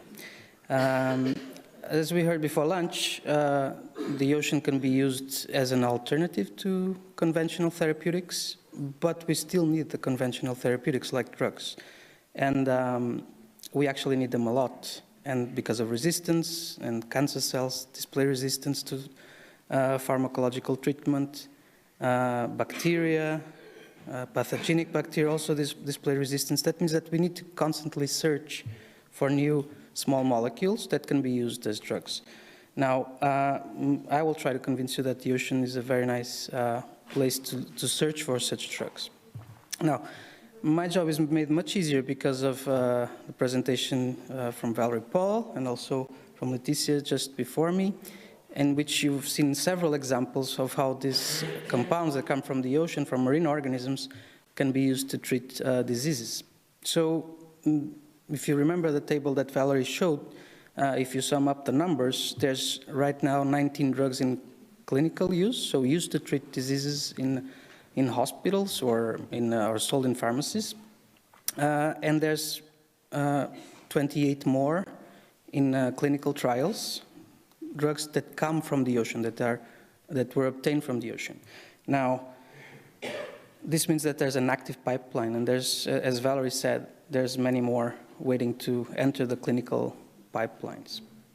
Now, from those 47 total marine, what we call marine drugs or marine potential drugs, 27 come from that story that Valerie also mentioned, from the sea hare that accumulates this compound, dolastatin 10, and then medicinal chemists have made some changes to make it better.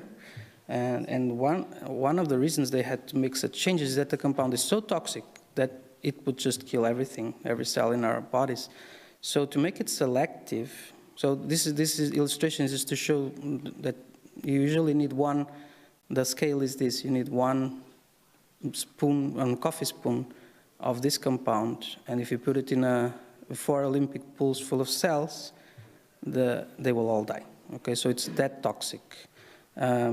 So to prevent this toxicity, it had to be bound to an antibody, and that's how it's used. So that's why 19 of those drugs are treating different diseases, because each of them uses a different antibody that takes this very toxic compound to a specific cancer cell, and then it releases it there, and it doesn't hurt our normal cells.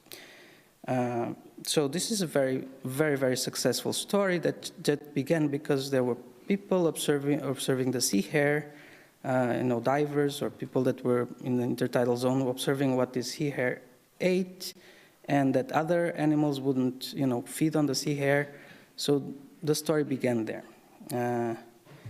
Overall, there was a tally 14 years ago now about the success of finding actual drugs from the marine environment, taking into account all the compounds that we found from the marine environment, the ones that eventually became drugs. The success rate compared to the pharmaceutical industry standard was actually 2 to 3 times higher.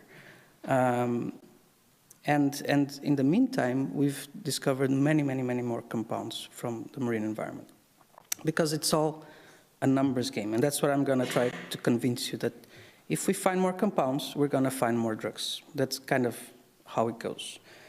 So I'm just going to briefly go with you through what we knew, what we know now, and maybe what the future will bring.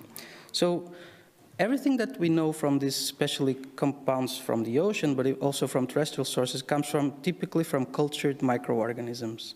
And what we do is we grow them in large scale, we extract them, and then we test them. Some of them are going to have some sort of activity, and we can find the compounds that are responsible for that activity.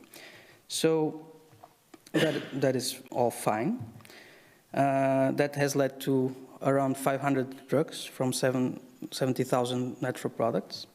But we know that this is only part of the potential that these organisms have to produce compounds. So in their genomes, they actually have the blueprints for a lot more compounds than this one. So there's a lot of things that they do that we don't know. This is just for the cultured organisms. But what if I told you that 95 to 98% of the bacteria that are out there, we haven't been able to culture? And because we haven't been able to culture them, we haven't been able to study them properly, including their ability to produce these compounds. So we're missing a huge amount of the diversity of small molecules that there exists in our planet. So what we need to know and what we need to do in the future is find out what these uncultured organisms, what these uncultured microorganisms are doing, which compounds they make. For example, a recent study in 1,000 seawater samples, which was not that difficult to get, they found the blueprints for 40,000 new compounds in just one study. And I'll just give you a very brief 1-minute explanation of what we're doing towards this challenge. So we're looking at the cyanobacteria that you heard about, biofilms that exist all around the world where there's some sort of light. We collect them. I'm just going to go through these figures. So in the microscope, they look like this. So there's usually multiple cyanobacteria and other bacteria there, and then we sequence them all. And when we sequence them, we retrieve their genomes. So we don't need to culture them to know what they are.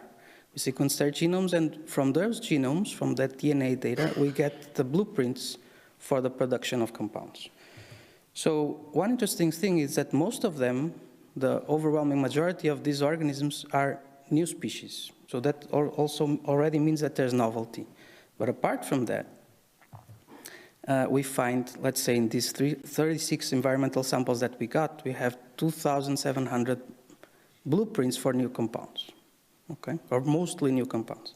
So the next step, and finishing my presentation, next step is just to be able to put these blueprints into something, because we cannot culture the organisms, we need to put these blueprints into a host that we can manipulate in the laboratory. That's what we're developing in my lab. These plasmids where we put those foreign genes and make a bacteria that are like workhorses produce these compounds in the lab. So in the future, because of the huge diversity that there's in the ocean, which is the unexplored frontiers of our planet, we will find a lot more drugs, and that I'm sure, as long as we invest in it. And with that, I would like to thank for your attention. Many thanks, Professor Pedro Leão, for bringing us this call to the attention to this powerful treasure we have here. Let's see if technology helps us to bring here to the stage virtually Inger Ack, which will speak about seaweed as emerging marine foods. Good afternoon. Can you see my screen now? Yes, we can. Okay, good. So thank you for the opportunity to speak at this conference. I will talk about seaweed as emerging marine foods and perspectives on nutrition and food safety. So seaweed are low trophic species, meaning that it's low in the food chain, along with, for example, mussels. And barely 2% of the food we eat comes from the sea. According to the FAO, we must get about 10% of our food from the ocean to meet the world's food needs. And low trophic marine foods are underutilized resources and may become important in order to achieve this goal. And internationally, there are many initiatives to increase algae production and use. Seaweed is the biggest aquaculture product in the world, and the global seaweed production has increased exponentially during the last decades.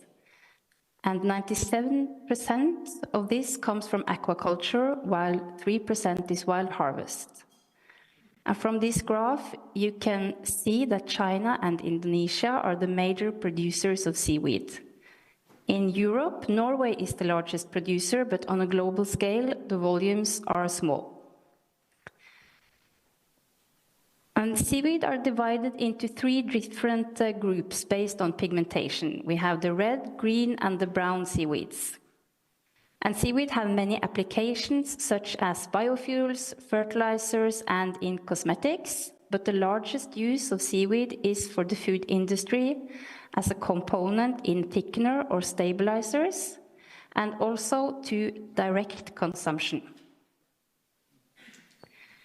And during recent years, a lot of different seaweed-containing products have entered the market in Europe, such as whole food products of seaweed, foods with seaweed as an ingredient, such as pasta, spices, and snacks, and also seaweed-containing dietary supplements. So, should we eat more seaweed?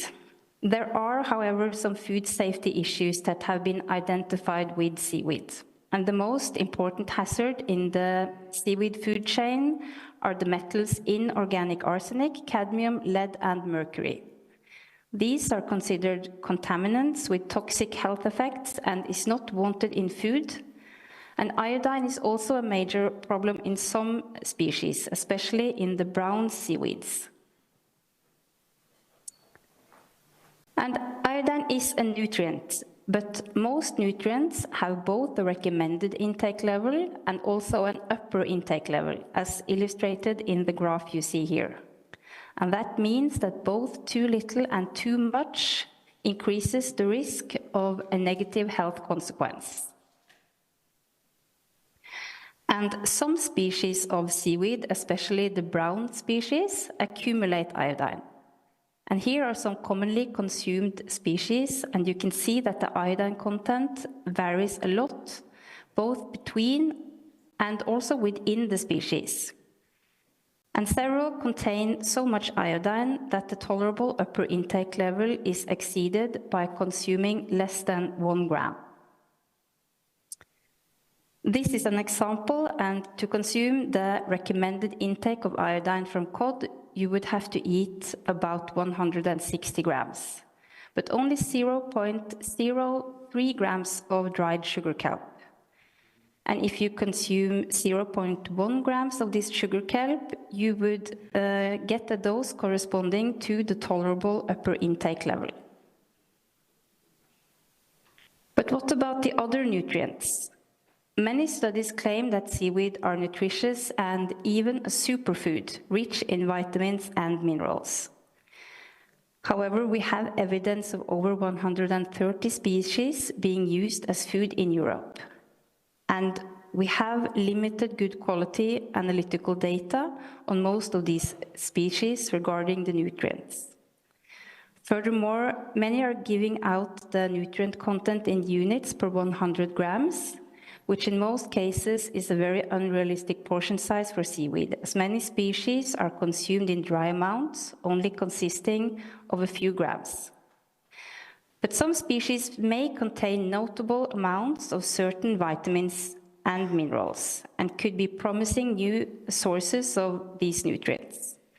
However, to claim that seaweed in general are good sources of vitamins and minerals, we would need more empirical evidence. Despite that seaweed being the biggest aquaculture product in the world with significant global trade, there are still no European or international standards on food safety of the major contaminants, including iodine. In Europe, we have a regulation for mercury, and France and Germany have implemented some national regulations for seaweed food products, but these are quite divergent. In China, there are regulations on infant food for inorganic arsenic and lead. However, the EU Commission are currently discussing maximum levels on contaminants, including iodine in seaweed, and the Codex are discussing a standard for seaweed products. And to establish harmonized legislation and standards would help to ensure consumer protection while facilitating fair trade and help governments, manufacturers, and traders in documenting product quality and traceability. Furthermore, more data are warranted on by both national and international authorities on seaweed. For example, occurrence data on contaminants, including species and geographical variation, more data on nutrient content, and data on consumers of seaweed are needed in order to make risk-benefit assessments.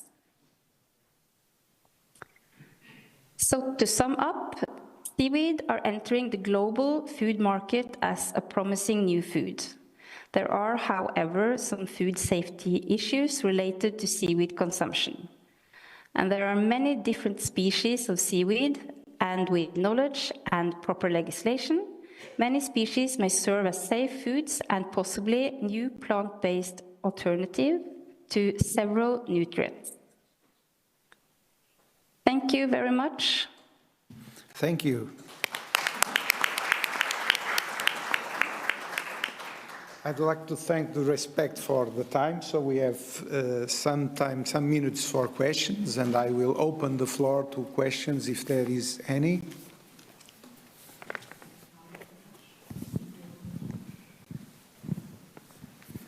Thank you very much for all the presentations. I would like to ask something specifically to Pedro Leão.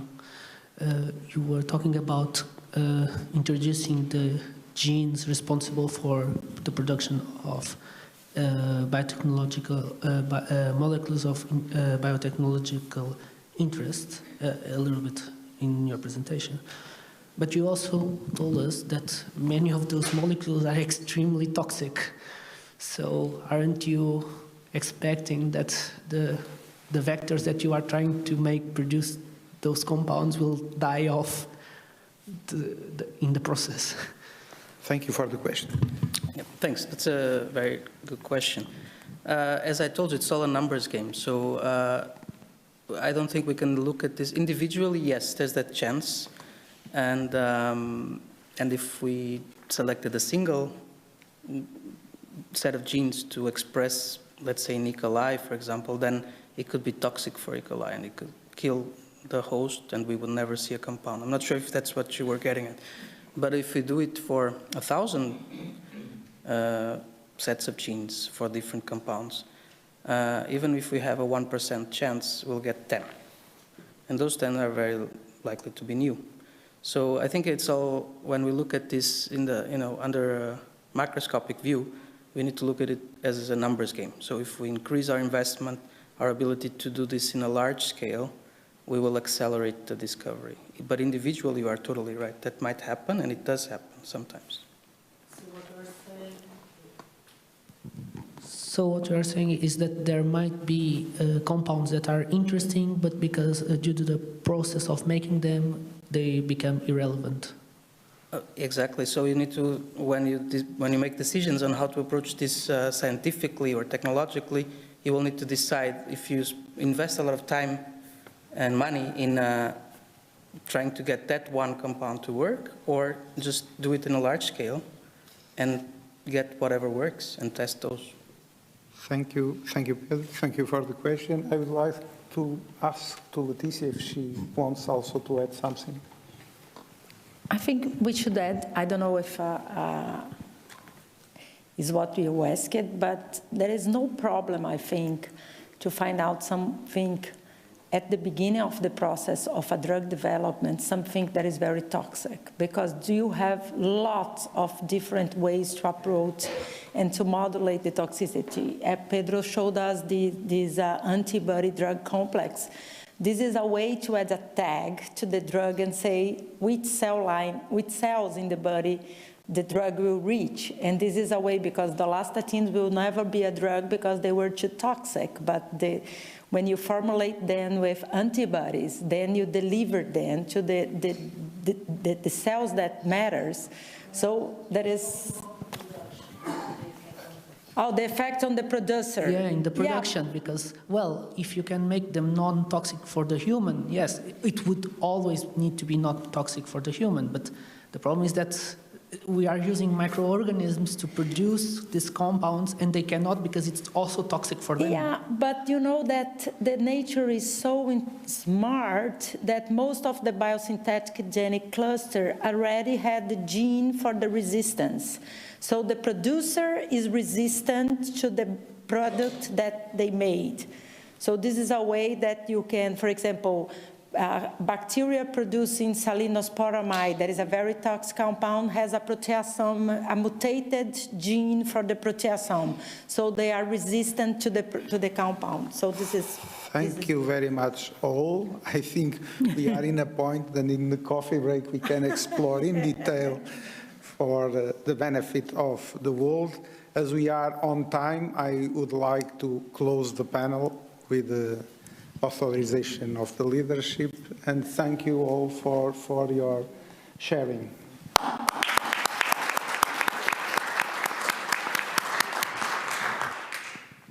Thank you very much.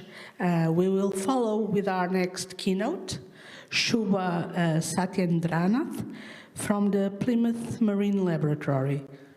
Shubha, the floor is yours.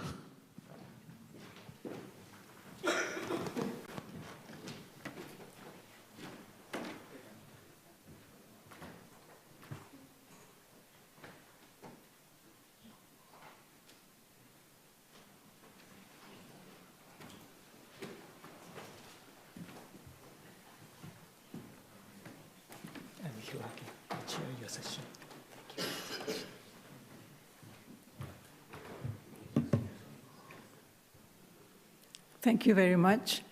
And thank you to Louise for giving me this opportunity to talk to you. I'm an oceanographer. I work at the Plymouth Marine Lab. So when I talk about diseases, I'm more than a little bit out of my depth. So if I appear to be out of my depth, it is because I really am. Please bear with me. So we heard this morning and up to now about the benefits we acquire from water quality related products or environment in relation to our human health. We heard about the benefits to our human health, to mental well-being, health, and the quality of the food, good or bad, that we can acquire from the ocean.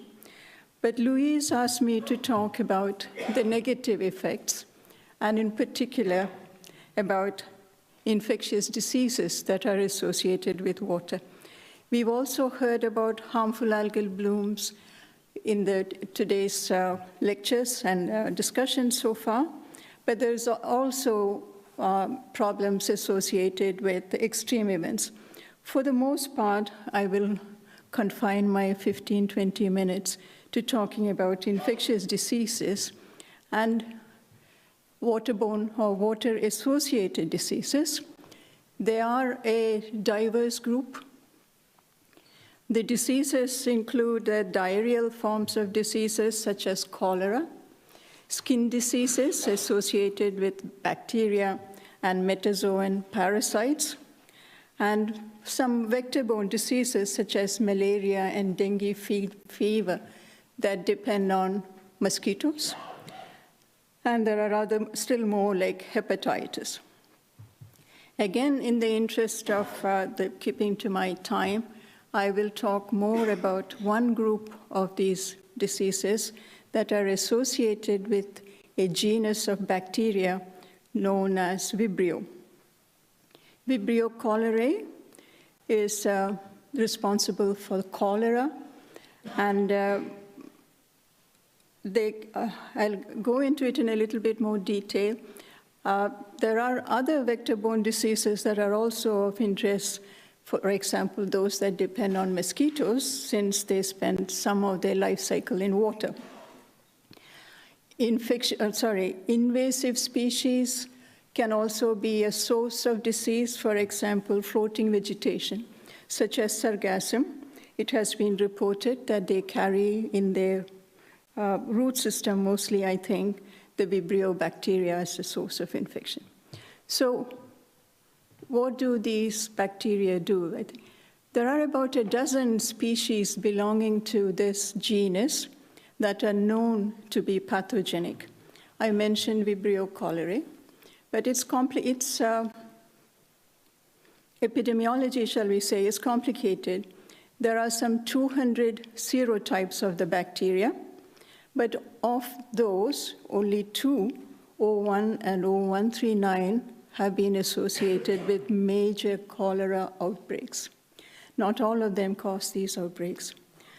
Vibrio alginiolyticus causes wound and ear infections when exposed to contaminated water. Vibrio parahemolyticus is associated with food poisoning from consumption of seafood, causing acute gastroenteritis. And I think the nastiest of them is Vibrio vulnificus, which causes wound infections and septicemia.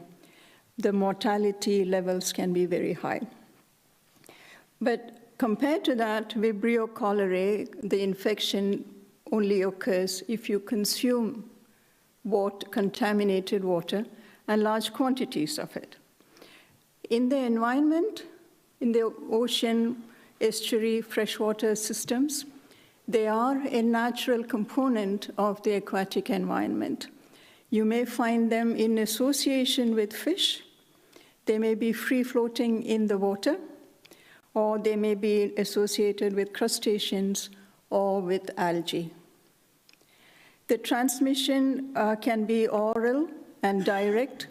It can be from person to person, or it can be from direct contact with the environmental bacteria in question. In particular, Vibrio cholerae, you get the infection when sanitation facilities are poor or they break down under extreme environments. So there are many factors that determine these infectious diseases, and WHO states very clearly that many of the determinants are outside the realm of the health sector. So who are the other agencies or agents that are responsible or might be interested or implicated? There are quite a few, but environmental and climate change factors are listed as key players in this. And this understanding underpins the One Health approach of WHO and other related agencies that have been mentioned here earlier today. So, and that's one reason why I'm here now. If I can move, no. Let me see. Okay, so what's the role of the environment in all this? This is a brief schematic diagram trying to summarize how the environment can influence infection. Sanitation conditions, your food habits, are you eating fish, seafood, are you drinking infected water, and whether you are in contact with the aquatic reservoirs of the pathogens, the sanitation conditions, and the environmental conditions that may determine whether the pathogens, once introduced into the atmosphere, whether they survive, grow, and whether the circulation and the residence time of your water body, all these can affect how the pathogen survives in the water. Now, it's generally admitted that Vibrio cholerae can survive or may need to survive for several months in natural bodies of water in between infections. Once they infect a human body, they only stay in the body for about a few days, and they are ejected out. Now, it's been known for a long time that the effect of temperature and salinity on the growth rates of Vibrio can be important. This is some results from way back in 1982 for Vibrio vulnificus, shows strong temperature and salinity effects. And this is where remote sensing comes in. Louise asked me to say, what's the relevance of space technology in all this? So we can access or acquire information on surface water temperature and on salinity using satellites. So if you then have, from the environment, information on conditions under which the Vibrio and related samples were collected, then it has been shown again and again that temperature has an effect and can be used to study the distribution of the bacteria in the water. But when it comes to tropical areas, like the one that we have been studying, the temperature is always favorable because the temperatures are so high. Salinity has more of a control. Temperature even appears to go above what is considered optimal. But then we know that the bacteria can survive quite well in the human body for days at 38 degrees centigrade. So we are not exactly cooking them out of the water. So if you are studying in a warm or hot tropical region, temperature may not appear to be critical, but it's only because it's always apparently suitable. So under these conditions, other things appear to dictate the distribution of Vibrio. In our study, the phytoplankton concentration, as indicated by the chlorophyll concentration in the water, seems to determine the probability that you might encounter Vibrio-infected waters. But note that in these slides or in these diagrams, the probability the probability never drops below 50%. It's always high. So this is fine-tuning. But if you do have that, you can map the risk. But to go from understanding the environmental risks to disease outbreaks, you need information on the diseases themselves, the cases. And these are not necessarily always readily available. But Bangladesh, for example, keeps good records of cholera outbreaks in their country. So if you use that information, you can go from producing maps of today's risk to predicting risks of outbreaks. which is what these authors did in 2008, and there are more studies of this type. You use satellite-based chlorophyll concentration, sea surface temperature, and rainfall data as well in this case to predict the cholera cases with some fidelity. So if the results are statistically significant, then they can be suitable for developing early warning systems. But in the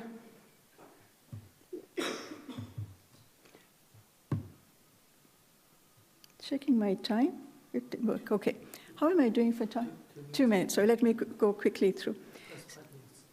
Sorry. 2 minutes plus 5 minutes. Okay, thank you.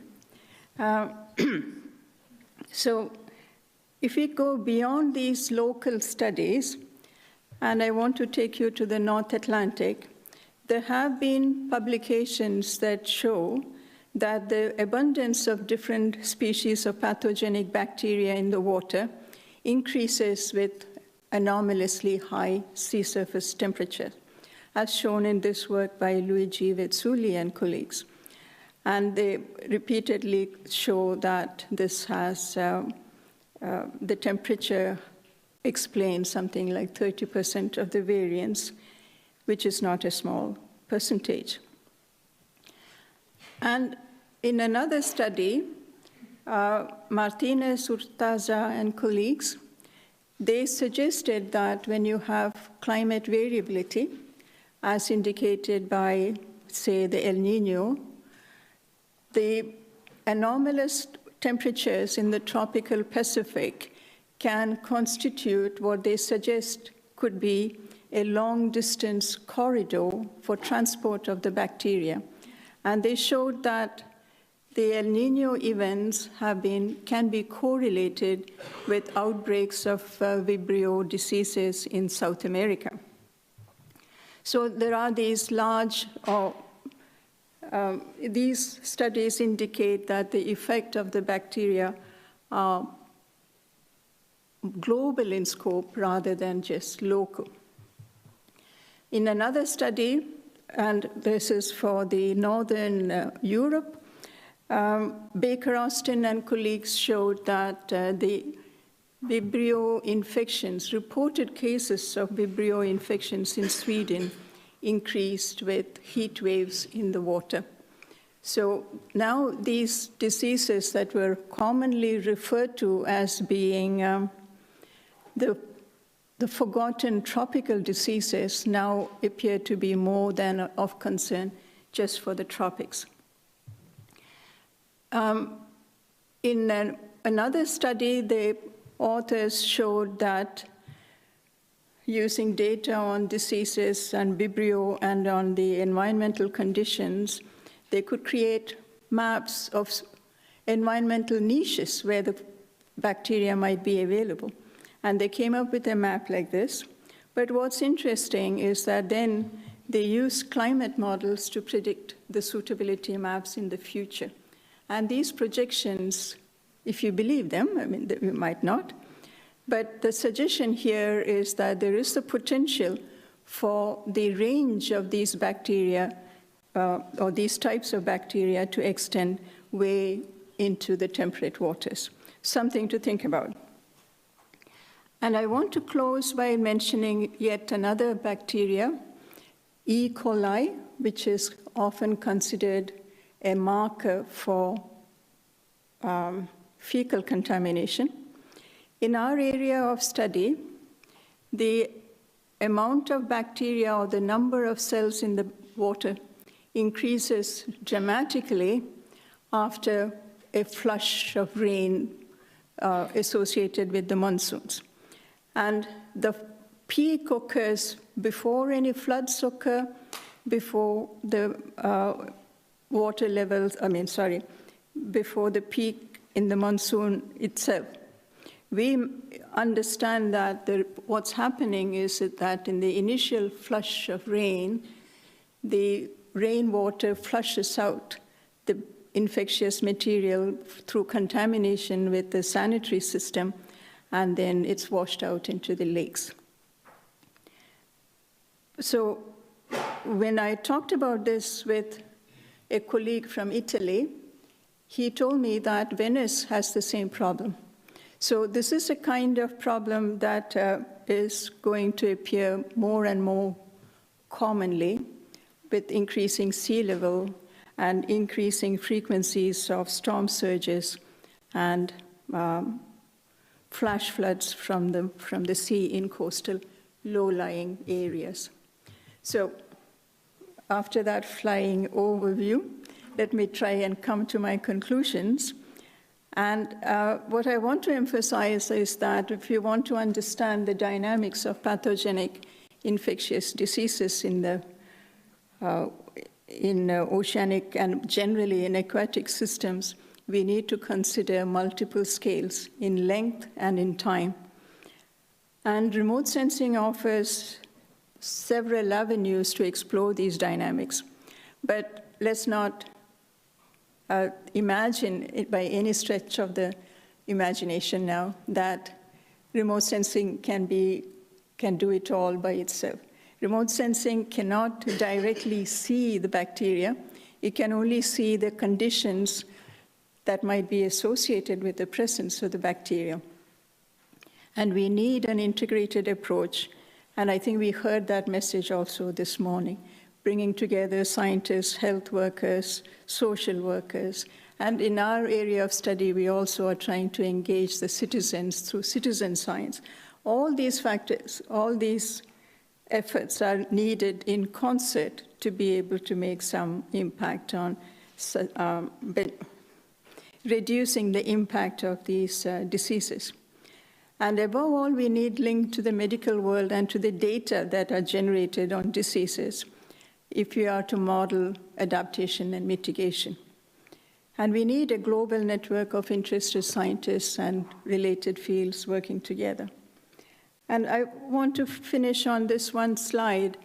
The idea that our health is linked to water quality and air quality is not new.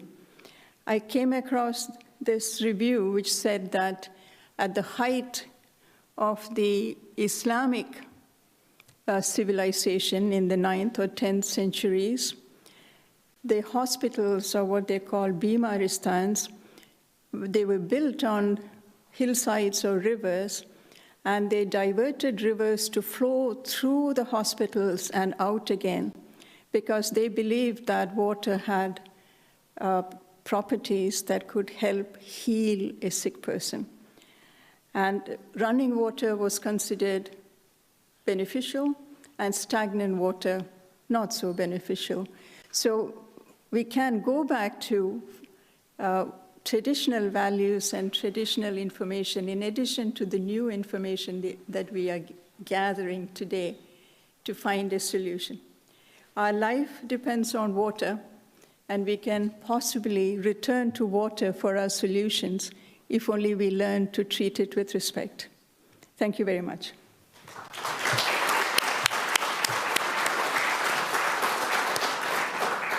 Thank you very much, Shubha, for new approach to monitor the risk of the infection disease. Are there any questions, comment?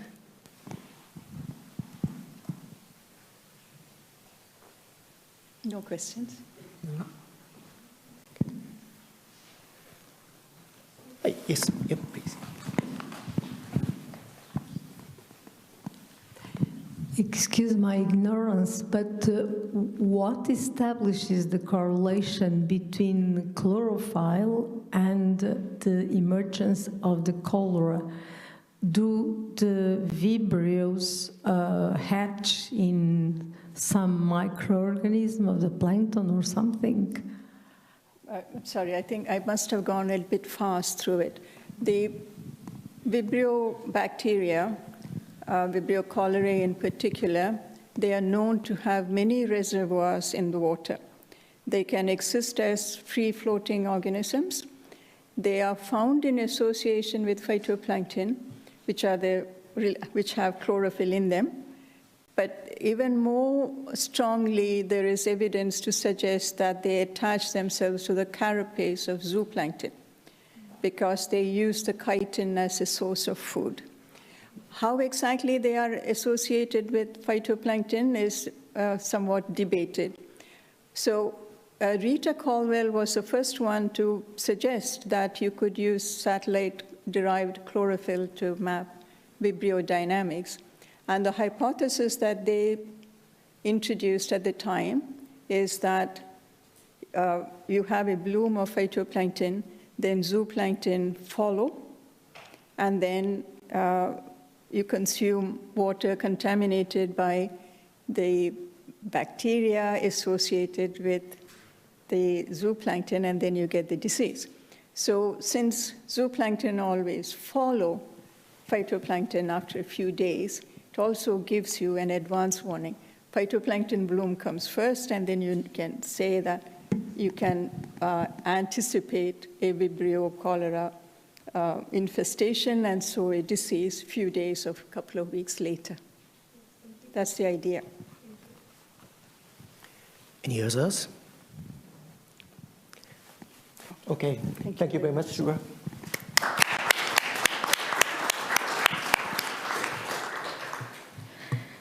Thank you. We are now entering the sessions on ocean risks to human health. In the first panel, we will have Michael Moore from the Plymouth Marine Laboratory, he will join us online. We'll have Luís Bronze from the Maritime Academy and the Medical Sciences faculty in Beira Interior. And also we'll have Ruta Humeira from Geomar joining us online. This session will be moderated by Hervé Rapp from the Scientific Center of Monaco.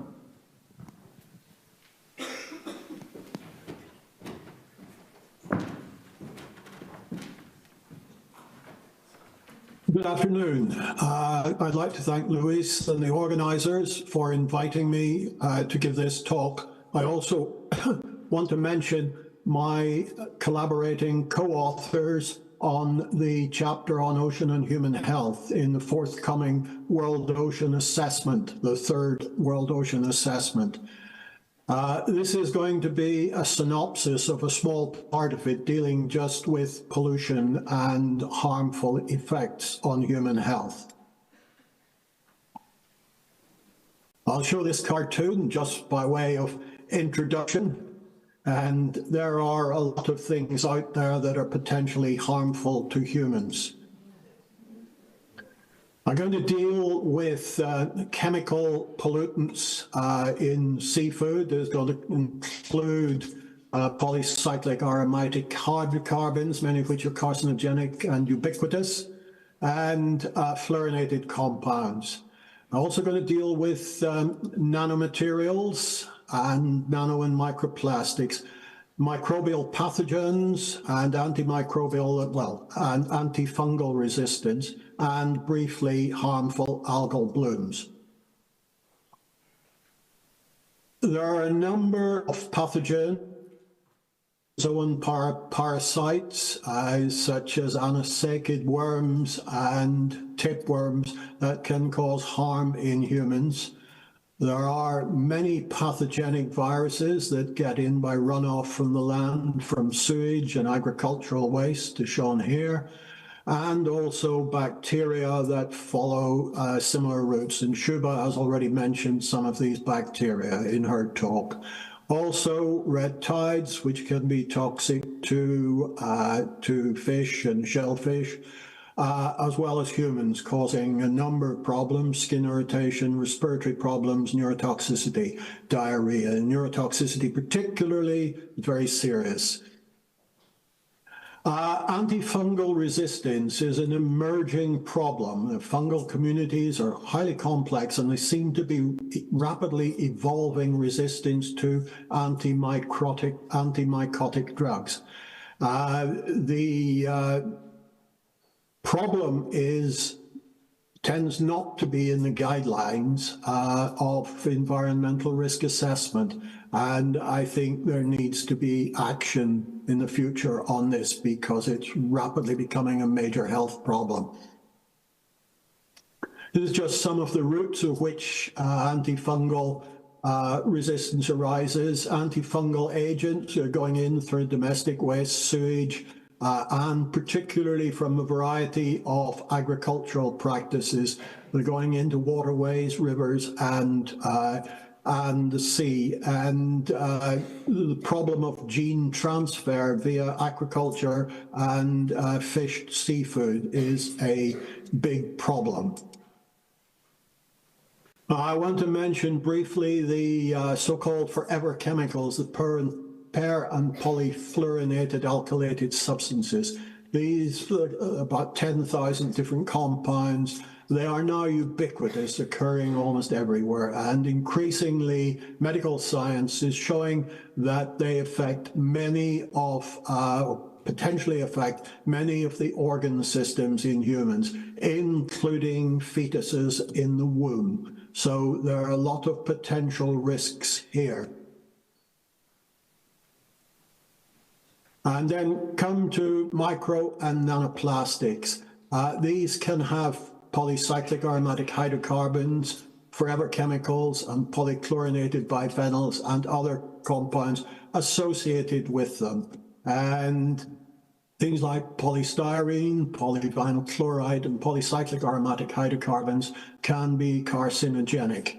Combinations of these may enhance the toxicity, and inhalation of sea spray, nano droplets, and ingestion can cause genotoxicity, problems with cell division, cytotoxicity, oxidative stress, DNA damage, inflammation, and various adverse immunological responses in people.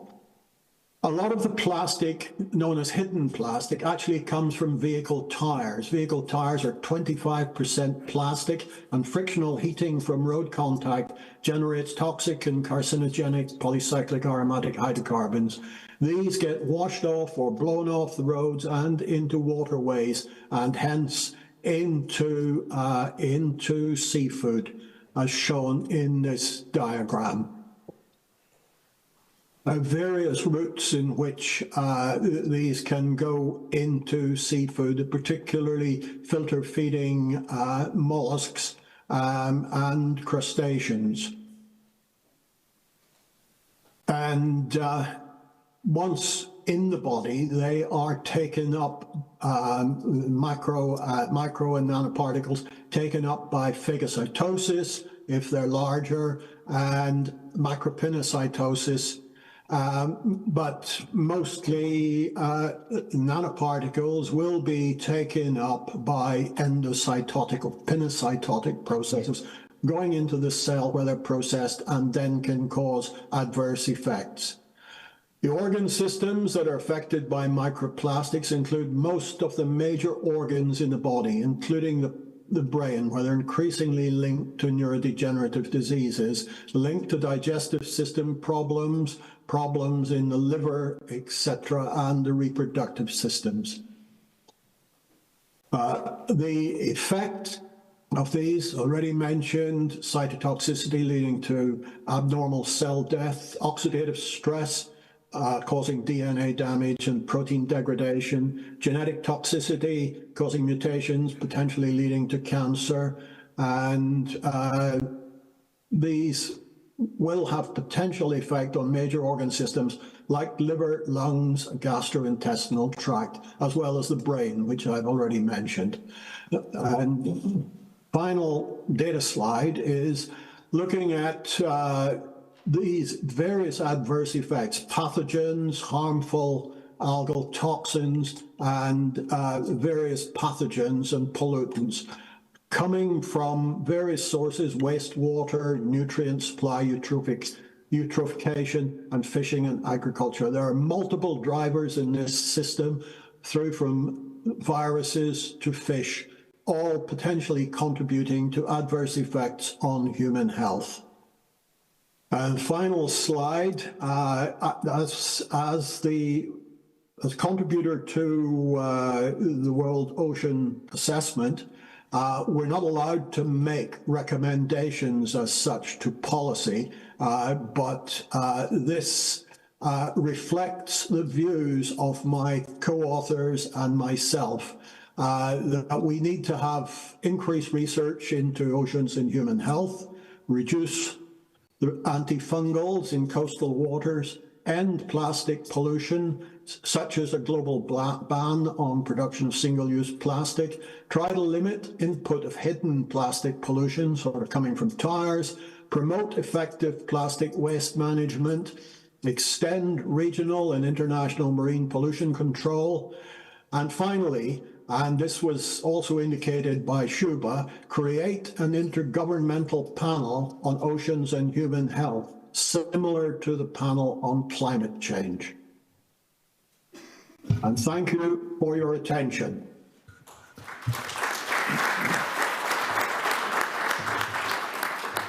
Thank you, Professor Moore. Next speaker is Dr. Luis Bronze. He is the head of cardiology at the Faculty of Beira, and as you can see, he's strongly linked to the ocean because he's one of the VP of the Maritime Academy. Commodore, the floor is yours. Okay, thank you. And I will speak about microplastics and the risk for cardiovascular disease. Thank you. Today is a good day for me because I have to thank Professor Luis Pinheiro for inviting me. He took a risk. Although I'm happy today because I'm a doctor and I'm also in the armed forces, and we heard today those are the most trustworthy people. So maybe you can learn anything today. And the matter is microplastics and the risk for cardiovascular disease. Now, I'm sure some of you know that all over the world, but especially in the so-called rich countries, most of the people die of cardiovascular disease. It's even worse than cancer. Cancer is #2 everywhere now in Europe and also in the United States. So it's while worse to go through the fact that there was a revolution in medical knowledge. Now, this slide, okay, it's okay over there. I took it from an old book. This is the way I was taught atherosclerosis. This is something many of you have heard about, but so few people know what exactly it is. And basically, it would say, I think you can see my mouse, up to 10, you'd have normal arteries. And the innermost part is called the endothelium. It's a fine layer that's in contact with blood, with plasma. Now, if you live in a Western country, you started eating milk and animal products and a lot of sugar.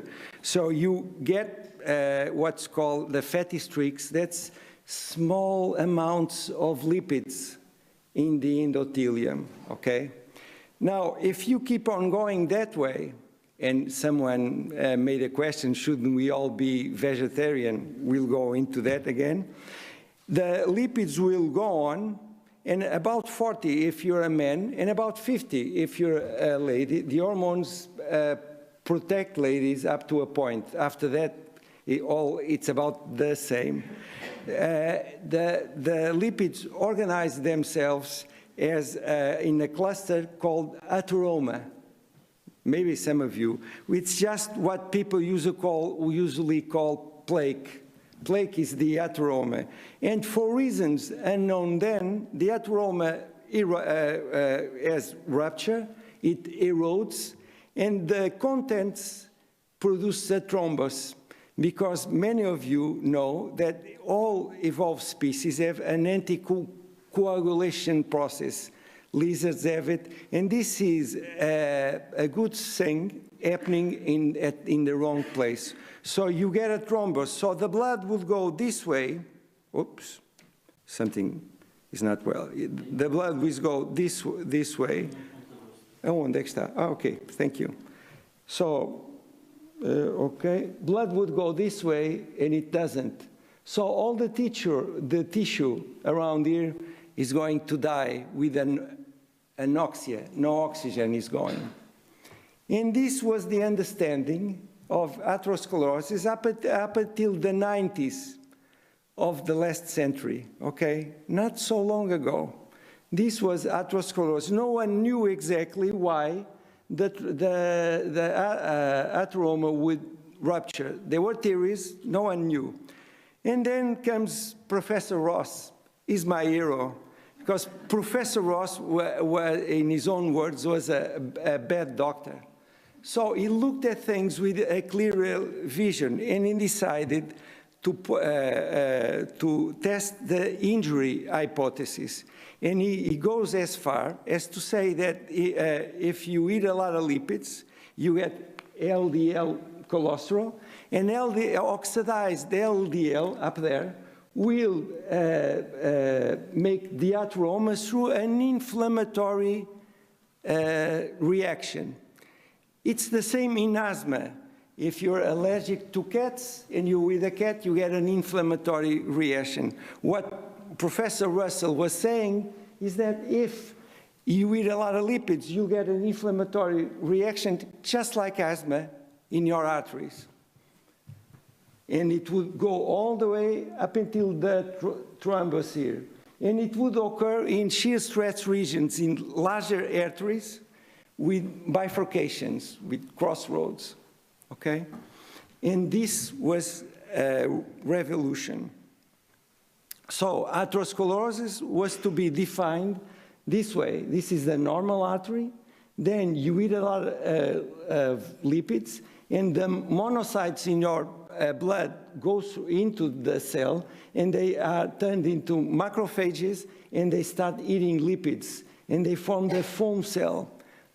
The name sounds nice, but it's the beginning of the atheroma, and the atheroma starts, moves everything, including the migration of collagen, and the atheroma has a collagen fibrous cap, and it ruptures.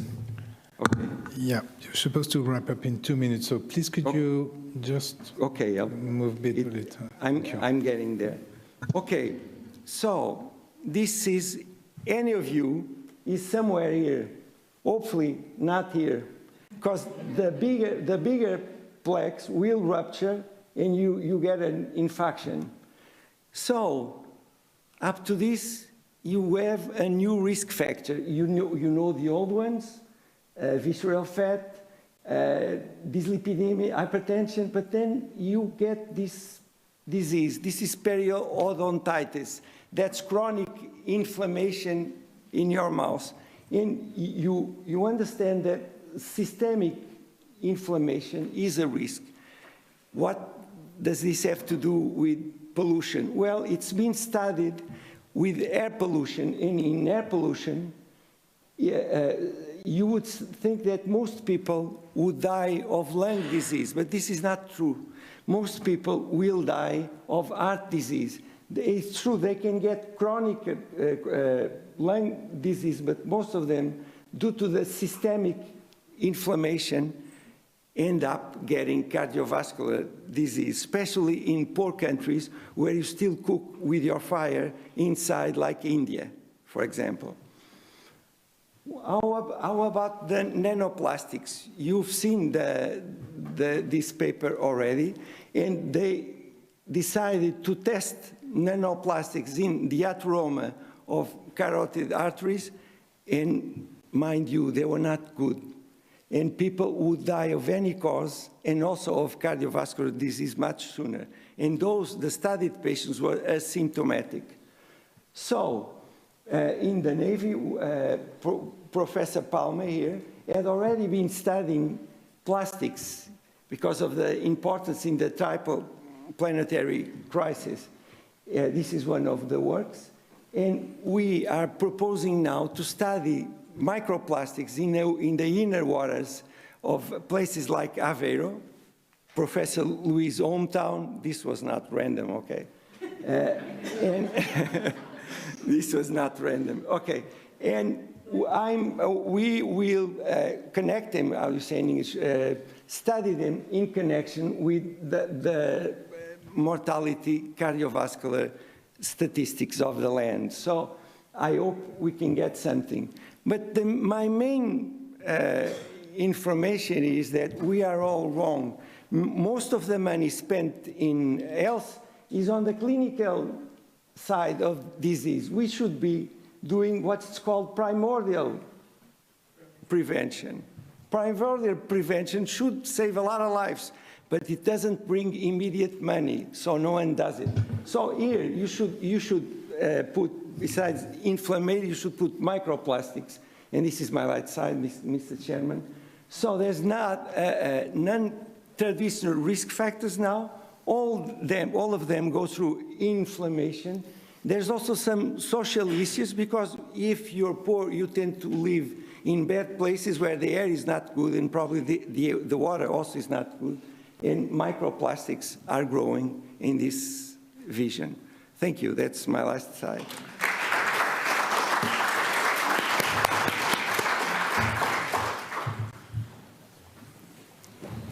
Thank you. Yeah. Okay. Okay. No, last speaker is Professor Ute Enschmel-Umeda. She is a professor of marine symbiosis at GeoMar in Kiel, and she will speak about emerging marine diseases. You have the floor. Hello to the audience. I hope you can see and hear me all right. Right, so I am happy to speak about emerging marine diseases under the umbrella of ocean risks to human health. And I would like to start out by saying that there has always a risk for humans from the ocean. And one example that was already introduced is cholera. That is actually a bacterium that resides in the oceans, and amphipods typically, and that has led to major epidemics such as in northern Germany some 150 years ago. This is a past disease, but we also have contemporary present diseases. And the one example that I would like to bring to the table is that of bird flu, a virus-mediated epidemic, maybe the biggest one currently rampant in Europe, that is caused by migratory birds, and that will affect both wild stock and domesticated birds alike, yielding in millions and millions of birds needing to be killed. And actually, if the keen observer will see simply birds dropping from the sky. It's a very sad thing to see. There is potentially also emerging diseases. And the one example that I would like to bring is a new disease in cockles and other clams, and that is a cancer that would spread like a lymphoma cancer inside the soft tissues of a clam. And on top, that cancer has been shown to be contagious to other clams and even to other clam species. But I should also say it is not contagious to humans.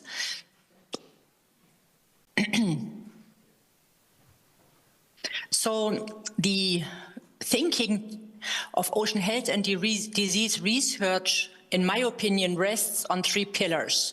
And the one recognition is that epidemics matter. We have been caught by the coronavirus, the world has been caught by the coronavirus, and we have all learned what a single snippet of 22 base pairs of sequence can do to us. The other pillar, the second recognition, is that the role of the microbiomes for human health, for plant health, for animal health has really been paradigm shifting, as we know how our gut, our skin, a lot what we do and take in is indeed affected by microbes. And the third recognition is that compared to our massive knowledge on health and disease on land animals, including human, we just know so little about such processes in the ocean. Life has evolved in the sea, and all life forms have always, through evolutionary time, but also throughout their entire lifespan, be surrounded by microbes. And just the tip of my small finger each milliliter contains about 6 million microbes, not 1 milliliter in the ocean, but every milliliter in the entire ocean. It's a very large number of microbes that surrounds life. Now, we all know the ocean is changing. We all know about global warming. We've seen slides earlier on, but also acidification, deoxygenation, increasing stratification, overfishing, and as we've learned from Mr. Moore, pollution is changing the ocean in unprecedented ways. We know that in consequence of increased temperature, the reefs, the coral reefs, are becoming more and more stressed. That's the red line. And what we are wanting to know and that needs to be still statistically proven, whether diseases spread along with increasing temperatures. And this is truly still a research question. Now I'm having a couple of examples. For example, there's a new discovery of viral phages, viruses that reside within viruses of certain single-celled algae called prasinophytes. And the effect of such viruses, much like a Russian doll resting in other viruses, will affect phytoplankton blooms in the bottom right picture that can be seen from outer space. So indeed, satellite mapping would be a very useful tool to link the tiniest of all actions to global ocean patterns. A second example is a rampant coral tissue loss disease in the Caribbean that has only been caught and now understood by the very careful, diligent data collections on the Florida reefs. It was only reported some 11 years ago. I should say the disease is entirely unknown. Might it be a virus? Might it be a pathogen? Might it be a combination of temperature and a contagious pathogen? It is unknown. What is known, it's quickly spreading, high mortality, up to 65% of the infected corals will die. And it is known as possibly the most deadly disturbance on the reefs ever recorded. I think we don't have to be quantum physics scientists to realize that temperature matters in such processes. Now, the diseases that affect sea stars and sponges and corals, one could say we don't care as humans, but I think this audience, and I don't need to be preaching to the converted, understands entirely that ocean and human health are entirely connected. Not only sea star wasting disease, but many diseases affect commercial shrimp or oysters or lobsters, things that we like to eat that are a sustenance for food for a growing population. But it also affects, for example, seagrasses that are blue carbon storage sinks. I want to also say that we should not only look at ocean diseases through our own human eyes in an anthropogenic perspective, but we should also take a system understanding approach. And we can then ask, how much disease does a healthy ocean really need? Because an ocean full of sea stars also wouldn't be helpful. So disease is indeed a regulating element. It controls populations that would otherwise be massive. It is a measure of diversity, and thus, in a somewhat contrary way, disease is also a measure of ocean health. My last slide, I'm here to propose ocean and human health, or ocean health and disease, no matter how you want to frame it, as an engaging research field that indeed should bring together researchers across disciplines, but importantly, should reach out to communities, to stakeholders, to the engaged public, and so that we arrive at a holistic understanding. I will close by pointing out some research questions that are in need of deeper understanding. Thank you so much.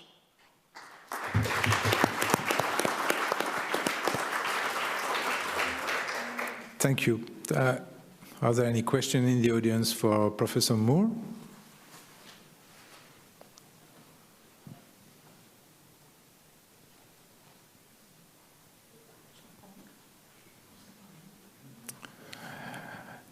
Yes. Thank you very much for the presentation, Professor Moore.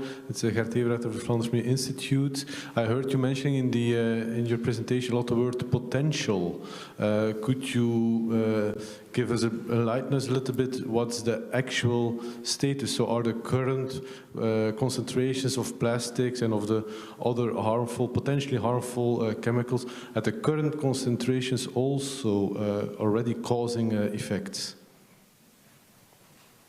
I believe that the current concentrations in seafood certainly are causing problems.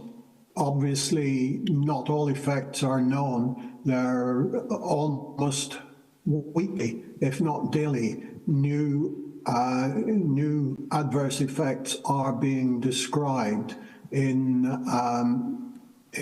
humans and in test animals such as rats. exposed to these things. So obviously the word potential has a lot of scope for future implications, but there are already a lot of effects which have been documented, and given other types of exposures to humans, atmospheric exposures, some of which is going to come from sea spray as well, because nano droplets of seawater can carry up to 100 kilometers inland, and people are going to inhale those, and they won't. Less likely to affect the lungs, more likely to associate with bronchial mucus, which is then passed into the digestive tract. So anything that is in that cells, largely in the small intestine, by the mechanisms, the endocytotic mechanisms, which I showed, and from there passed into the bloodstream and going to the liver and other organ systems, and also to the lymphatic cells in the lymph nodes. So obviously still a lot of uncertainties, but more evidence is emerging all the time, basically. I hope that answers your question. Yes, thank you very much. Thank you, Professor Moore. Are there any questions for Professor Bronze? I just would like to ask one question to Dr. Luís Bronze. I'm not sure if I correctly understood, but if I understood correctly, the effect of microplastics in causing cardiovascular diseases, it means that if microplastics or nanoplastics are in the bloodstream, the organism treats it like a threat and therefore creates an infection, and this is what is going to cause the thrombosis? It's an exogenous particle, and like I showed the example with air pollution, it's the same, and it increases the inflammatory status, and all this adds to the other risk factors, the classic risk factors, and the core that holds the lipids is prone to rupture, and if you rupture, you have the thrombus, and then you have either a stroke or a myocardial infarction. Thank you. Sorry, I have a question for you as well. Okay. You were citing the Marfella paper, even if there are some controversies in that paper. It's the second time it was cited today. Due to the measurements of microplastics, and any studies measuring microplastics in the human bodies for now have the same quality control issues for now, but that will improve over time probably. But as a cardiologist, I have a question. Do you think the microplastic is a point of origin of the plaque, or that it is trapped by the trapped in the plaque by the blood flow? Do you think, is it the origin, or is it the egg or the chicken? It's hard to say, but my opinion, my personal opinion, I think that's it. That's what you want. It's trapped by the same inflammatory mechanism that I explained. It's phagocytized, I think that's the word, into the plaque, and that adds to the plaque inflammation. But you could clearly state that all other lipids or all other agents, even the stock of some inflammatory agents like some virus, can do the same. Anything that adds to inflammation will turn the plaque unstable. And all of us in this room have plaques, or otherwise we wouldn't be alive. So everyone has atherosclerosis. The way you deal with the atherosclerosis, and I clearly enjoyed the question posed today, I couldn't see who was, shouldn't we turn vegetarian? Probably the climate would change for the better, and our health would also change. And my advice usually is to keep thin, to keep like yourself. Don't get overweight. Microplastics or not, don't get overweight. But I had no time to go into this. There's now a trend in medicine that connects the environment hazard with the social conditions of the people, and you do studies like with people, we would breathe the same amount of particles, and those who are poor have to die more. And probably because the other risk factors also account. So if you, my opinion is that if you want to address pollutions in general and microplastics in particular, you have to address, we've been talking all morning about this, you should address the general issue of the social difference and what we are doing with the planet. Plus, even in my country, we used to have a very good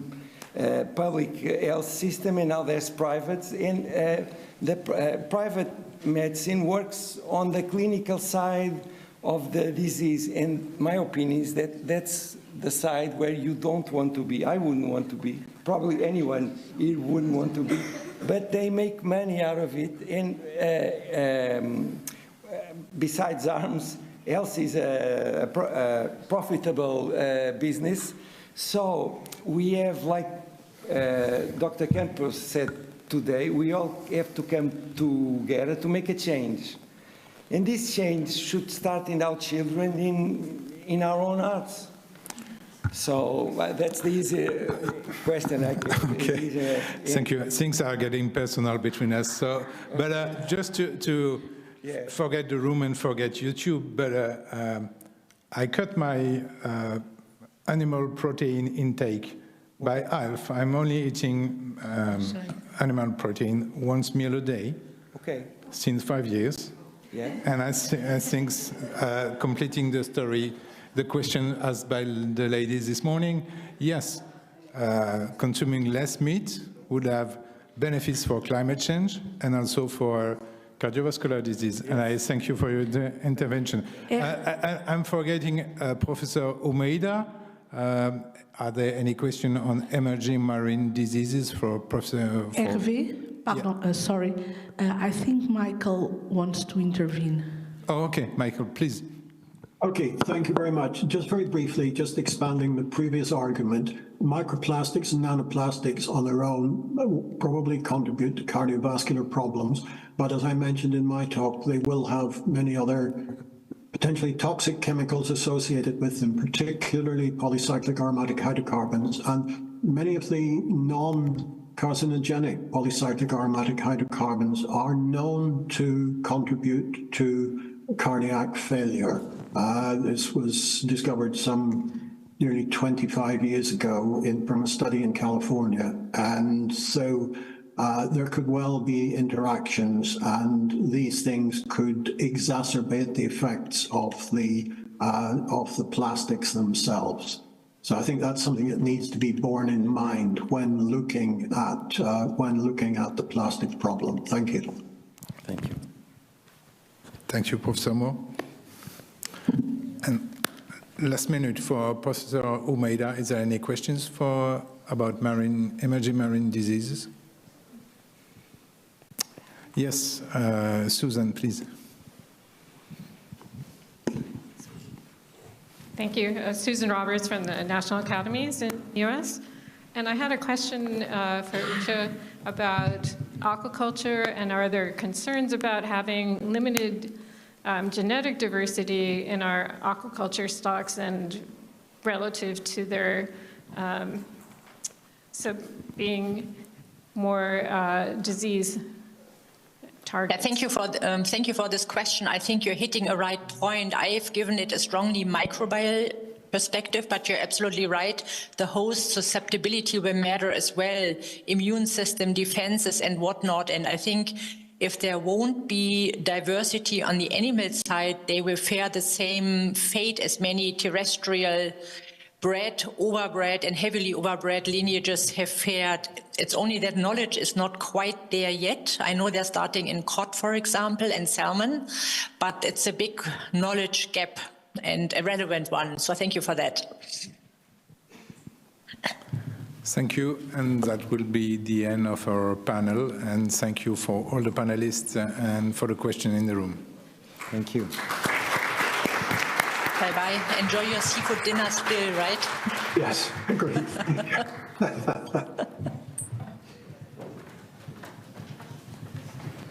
Okay, just a very brief announcement. I'm not going to take your time for coffee. We are going just for coffee, but I just wanted to mention to some of you, in case you are not aware of it, we are organizing an optional dinner with Fado, particularly for our visiting friends. But anyway, everyone is welcome. So if any of you is interested, of course, we cannot pay for that, as you may imagine. But the person that is organizing everything is Joanna here, so she's around. So if anyone wants to go, please talk to her, okay? Thank you so much. And enjoy our coffee, and we should reconvene at 10 past. Okay, we can maybe make 15 past, okay? Thank you. Please.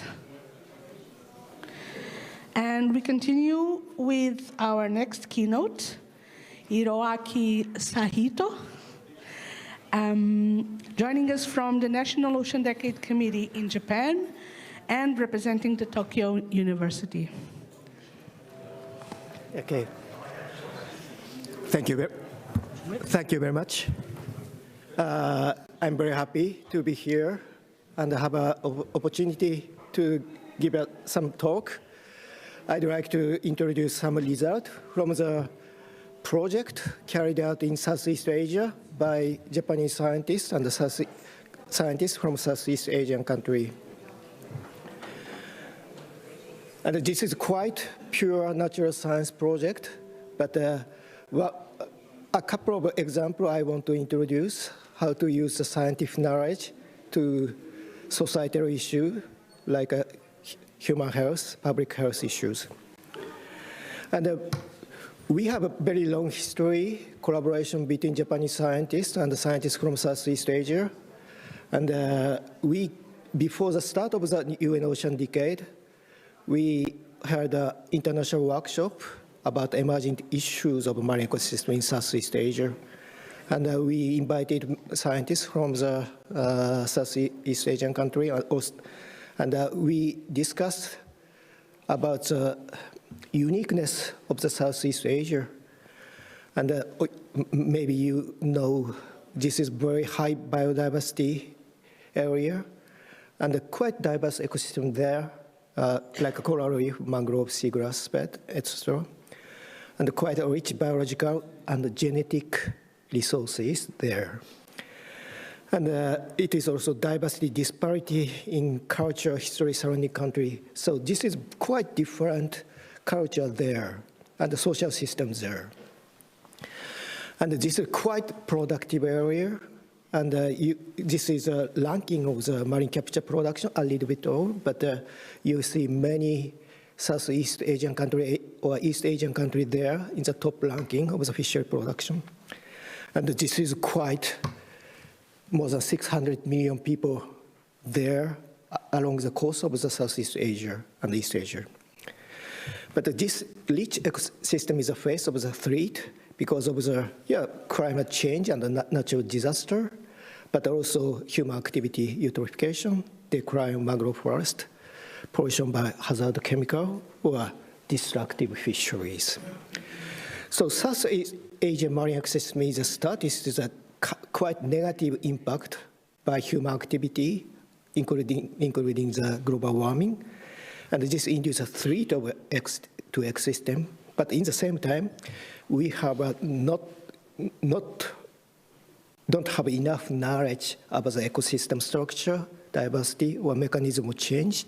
So knowledge gap is also induced a threat of ecosystem because of we don't have a very good strategy to best managing strategy or decision making. So in the meeting, we developed a recommendation of the emerging scientific issue for sustainable use of marine ecosystem services in Southeast Asia. This is used for the explanation of what is the threat of the marine ecosystem, and each member country, scientists return to each country and use this document to get funding or importance of the coming UN Ocean Decade activity. It was 2020.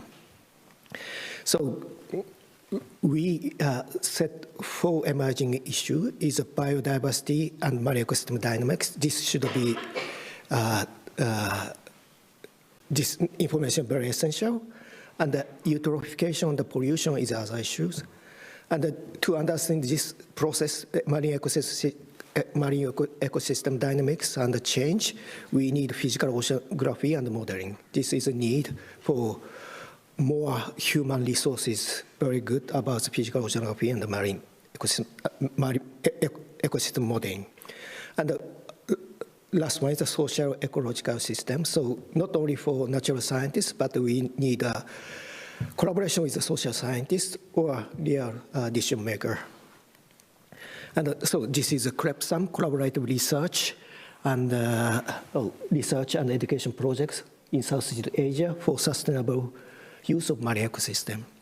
So this is quite natural science-oriented program. We published many papers, but in the same time, we published some field guide, identification guide, like a fish or jellyfish or mollusca or pufferfish. And I'd like to introduce some examples of the result, how to use the knowledge, scientific knowledge for resources. This is led by Professor Matsura and Motomura. They're quite serious taxonomists of fish, and they carry out very nice work along the all over Japan and Southeast Asian country. And this is a kind of identification guide of the pufferfish. Oh, this is quite natural science. But you know, pufferfish are very toxic, and tetrodotoxin is a quite strong toxin. We had a very nice presentation this morning about this one. And so this is a neurotoxin, you know, and there is some liver or ovary is a very toxic in most cases, and some species have a toxic in skin or muscle. And the toxicity varies greatly depending on the part, individual, and the season. But in Japanese species, this species is the most popular in Japan because of the very tasty. So, is there anyone? Did you have already enjoyed the pufferfish dish in Japan? No? It's a very, oh, you did.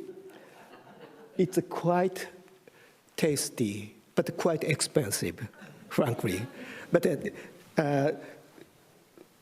so every restaurant or shop requested to have a license how to separate edible part and the toxic part. Like this. This is a toxic. No, I can see. Okay, this is a edible part, and this is a toxic part. So quite skilled technique required for safety.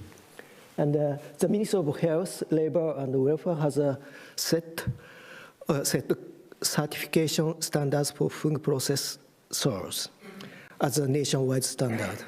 So every restaurant, if you come to Japan and go to pufferfish restaurant, every cook has a license to serve safely. So you can enjoy this pufferfish.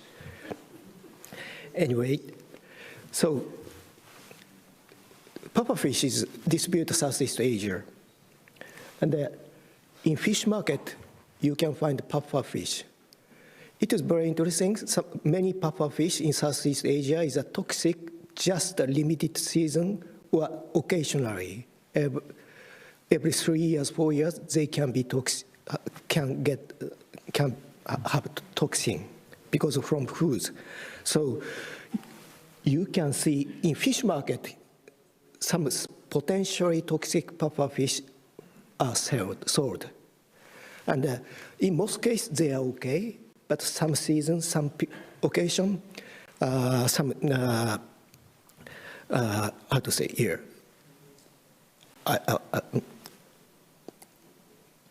later food poisoning incident happened. but many people have already enjoyed the taste. So fish market people want to sell. It's a good price. But so this field guide we publish are being distributed to the health official and fish market manager seller to warn them of the fish species may be poisoning. So this book is not just for identification, but for the human health issue. And yeah, this is a very useful book in the fish market in Vietnam and Malaysia. Next is harmful jellyfish, and this is led by the Professor Eileen Tan of Malaysia.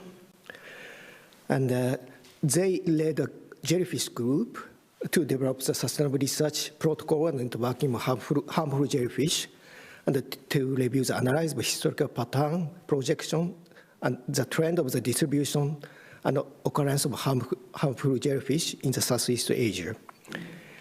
And they carried out some workshop of a sampling protocol and data analysis of jellyfish, and the workshop on jellyfish identification. Jellyfish identification is not very easy because of very soft body and some special skill or sampling technique need. And there are very limited number of experts of jellyfish identification. So we carry out online workshop during the period of COVID. And so some expert from Japan give some workshop lecture, and many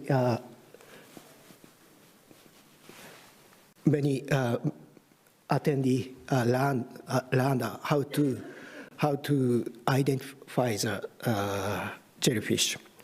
And also the other workshop is spawning and polyp identification. And in the program, we also carried some outreach program, and one is a press release to local newspaper or website, how to treat some kind of first aid guide, and or awareness of the how dangerous the box jelly or other toxic jellyfish for health and during swimming. And this is very important because of the tourism is a very important industry in this area. But once jellyfish, toxic jellyfish occurred, it's very, very big influence for the local economy. And also we carry out some emergency training at the toxic jellyfish stings with collaboration with the medical doctors or public health authorities. And we also publish field guide to the jellyfish in the area, also identification of the jellyfish and first aid of the stings. So this book including the how to identify the jellyfish as well as how to carry out some first aid guide. And this is distributed to the some hotels or tourist area to know the what species are dangerous or for tourists. And the other activities are some encourage citizen science. This is a collaboration with Malaysia and French ambassador France Malaysia. And this is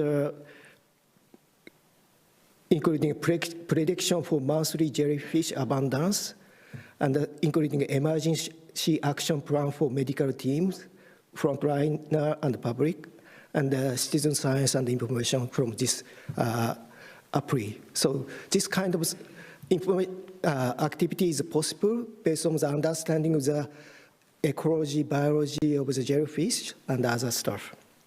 So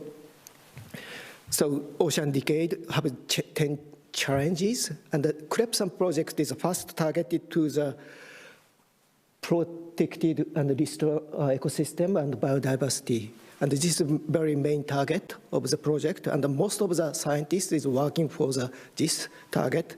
But in the same time, we also contribute to the increasing community resilience to ocean and coastal risks, including the stings of jellyfish or pufferfish poisoning, and the skill, knowledge, technology, and participation for all. We are very serious about the transfer of the marine science technology and from expert to other scientists or local authority or public health people. And I think this is a kind of a successful example of the Challenge 10, restore society's relationship with the ocean. Understanding more about the ocean or marine ecosystem, we can use wisely about the ecosystem services, and we can enjoy some services or from marine ecosystem. Okay, thank you very much.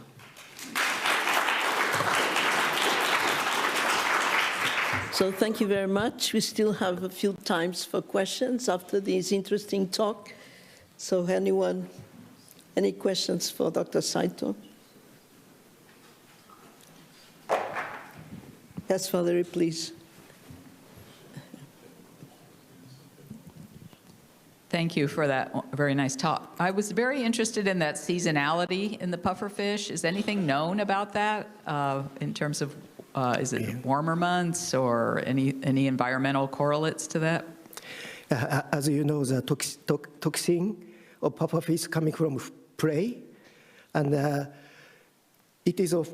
I'm not quite familiar with prey, and but some change of the prey species or prey abundance may induce the toxicity of the pufferfish. In Japan, every pufferfish have very toxic. But in Southeast Asia, maybe prey species composition is very different, or sometimes very basic species, basic organism, pufferfish feed on can be toxic, maybe induced by change of the environment or temperature, or you may be very familiar with that, yeah. But so anyway, in Southeast Asia, pufferfish can be toxic very limited time. And this is makes the problem very difficult. So, yeah. Any other question? So how can they still be in the market when they have of course, no legislation at all? Fish market people now know, but still they have experience, they enjoy pufferfish, so yeah, it's a problem. Yep. Hi, there's another question. The question over there. Thank you for your presentation. My name is Pedro Costa. I also work with marine toxins here in Portugal. And although we don't have so many issues with TTX, it may happen in some gastropods and also in pufferfish. Pufferfish in Portugal is not allowed to be placed in the market, but is now a concern in bivalve mollusks. And my question to you is, once you have TTX in pufferfish in Japan, don't you have any problem with bivalve mollusks? And do you have any regulatory limit or safety limit for consumption of seafood regarding TTX? Thank you. Tetrodotoxin was not observed from shellfish in Japan, I believe in. But shellfish, some harmful algal bloom or some dinoflagellate is a potential source of the toxicity of shellfish. And so we monitoring the toxicity of the shellfish, because shellfish is very important in Japan, economically and culture. And it is quite often that shellfish selling is stopped by the public health authority because of we monitoring the toxin level from dinoflagellate. And because of the warming event, often induce toxic event of shellfish. But this is not tetrodotoxin, but toxin from dinoflagellate in Japanese case. And any other questions? Okay, thank you very much.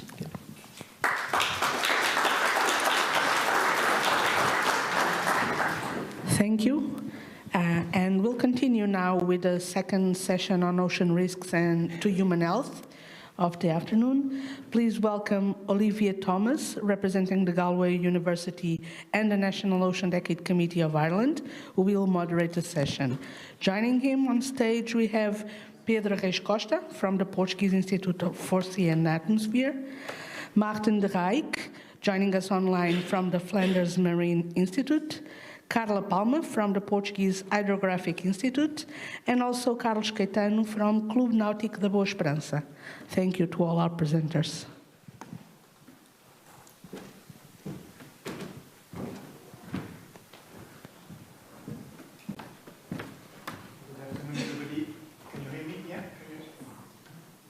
Yeah, okay.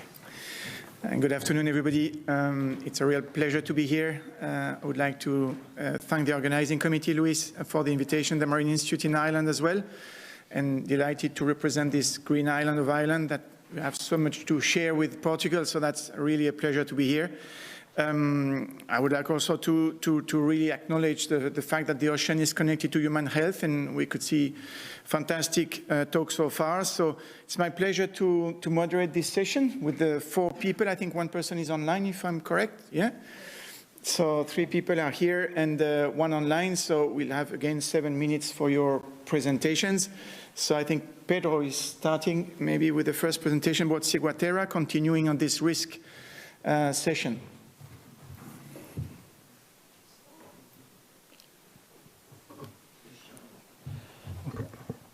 Okay, good afternoon, everybody. My name is Pedro Costa. I'm a researcher from the Portuguese Institute of the Sea and Atmosphere. And first of all, it's green. First of all, I want to express my gratitude to the organizers of this fantastic and so interesting conference. And thank you very much for allowing me to share the work we are doing at IPMA. So you may all know what harmful algal blooms are. They probably are the most severe ecological marine problem in Portugal, as well as in many other countries. And what you see in this aerial photography is a bloom of a toxic dinoflagellate, Lingulax polyedra. And this bloom occurred in the Portuguese south coast in 2019. This bloom is associated with the production of yesotoxins, and these toxins may accumulate in shellfish and affect human consumption. And what I want to show you with this photography is that here you can see this bloom, but most of the time the blooms occur without being visible to the human eye.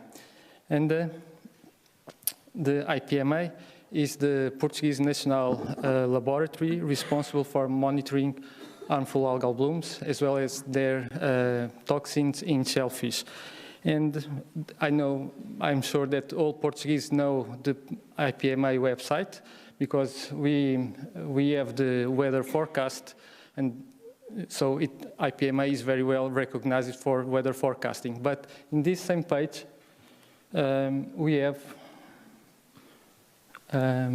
we also have information about the current status of toxic phytoplankton in seawater and the shellfish contamination. So if you want to know more, we have here the results of a monitoring program. And monitoring is important. IPMA wants to have a continued environmental monitoring and surveillance with the goal of preventing harm rather than responding to crisis, in this case in terms of seafood safety crisis. And what happened in 2008 was one of these crises.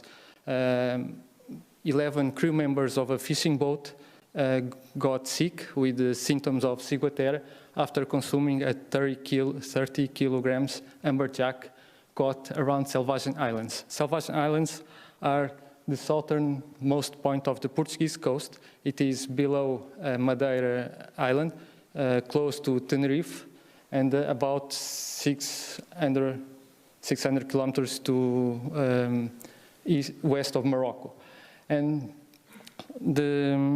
the first poisoning with ciguatera was here in 2008. And I don't know what we know about ciguatera. This slide to briefly explain that ciguatera is one of the most common foodborne poisonings related to fish consumption. And fish that have accumulated toxins, ciguatoxins, that come from a toxic dinoflagellate, in this case, Gambiardiscus. The dinoflagellates live attached to seaweed, herbivorous. It's difficult to me to say this word. Herbivorous fish eat seaweeds, and the toxins are transferred in the food web. And well, this illustration from Woodsole explains very well the trophic transfer from dinoflagellate to top predators. And what we know about ciguatera. Ciguatera was traditionally known in tropical or subtropical areas from Pacific and West Indian Ocean and the Caribbean. But since 2004 in Spain and 2008 in Portugal, it also occurs in our coasts. In terms of impact to the human health, what we know, it is an intoxication that causes too many symptoms. More than 175 symptoms have been associated with ciguatera. And it includes gastrointestinal symptoms that are the first ones to appear in someone contaminated with fish with ciguatoxins. And after 30 minutes to 24 hours after consuming the fish, nausea, vomiting, diarrhea, and then the illness evolves to neurological disorders and may also include cardiovascular symptoms and psychiatric disorders. And while gastrointestinal may last for 2-3 days, other symptoms, neurological symptoms, may stay longer and affect the person for weeks, months, and even years.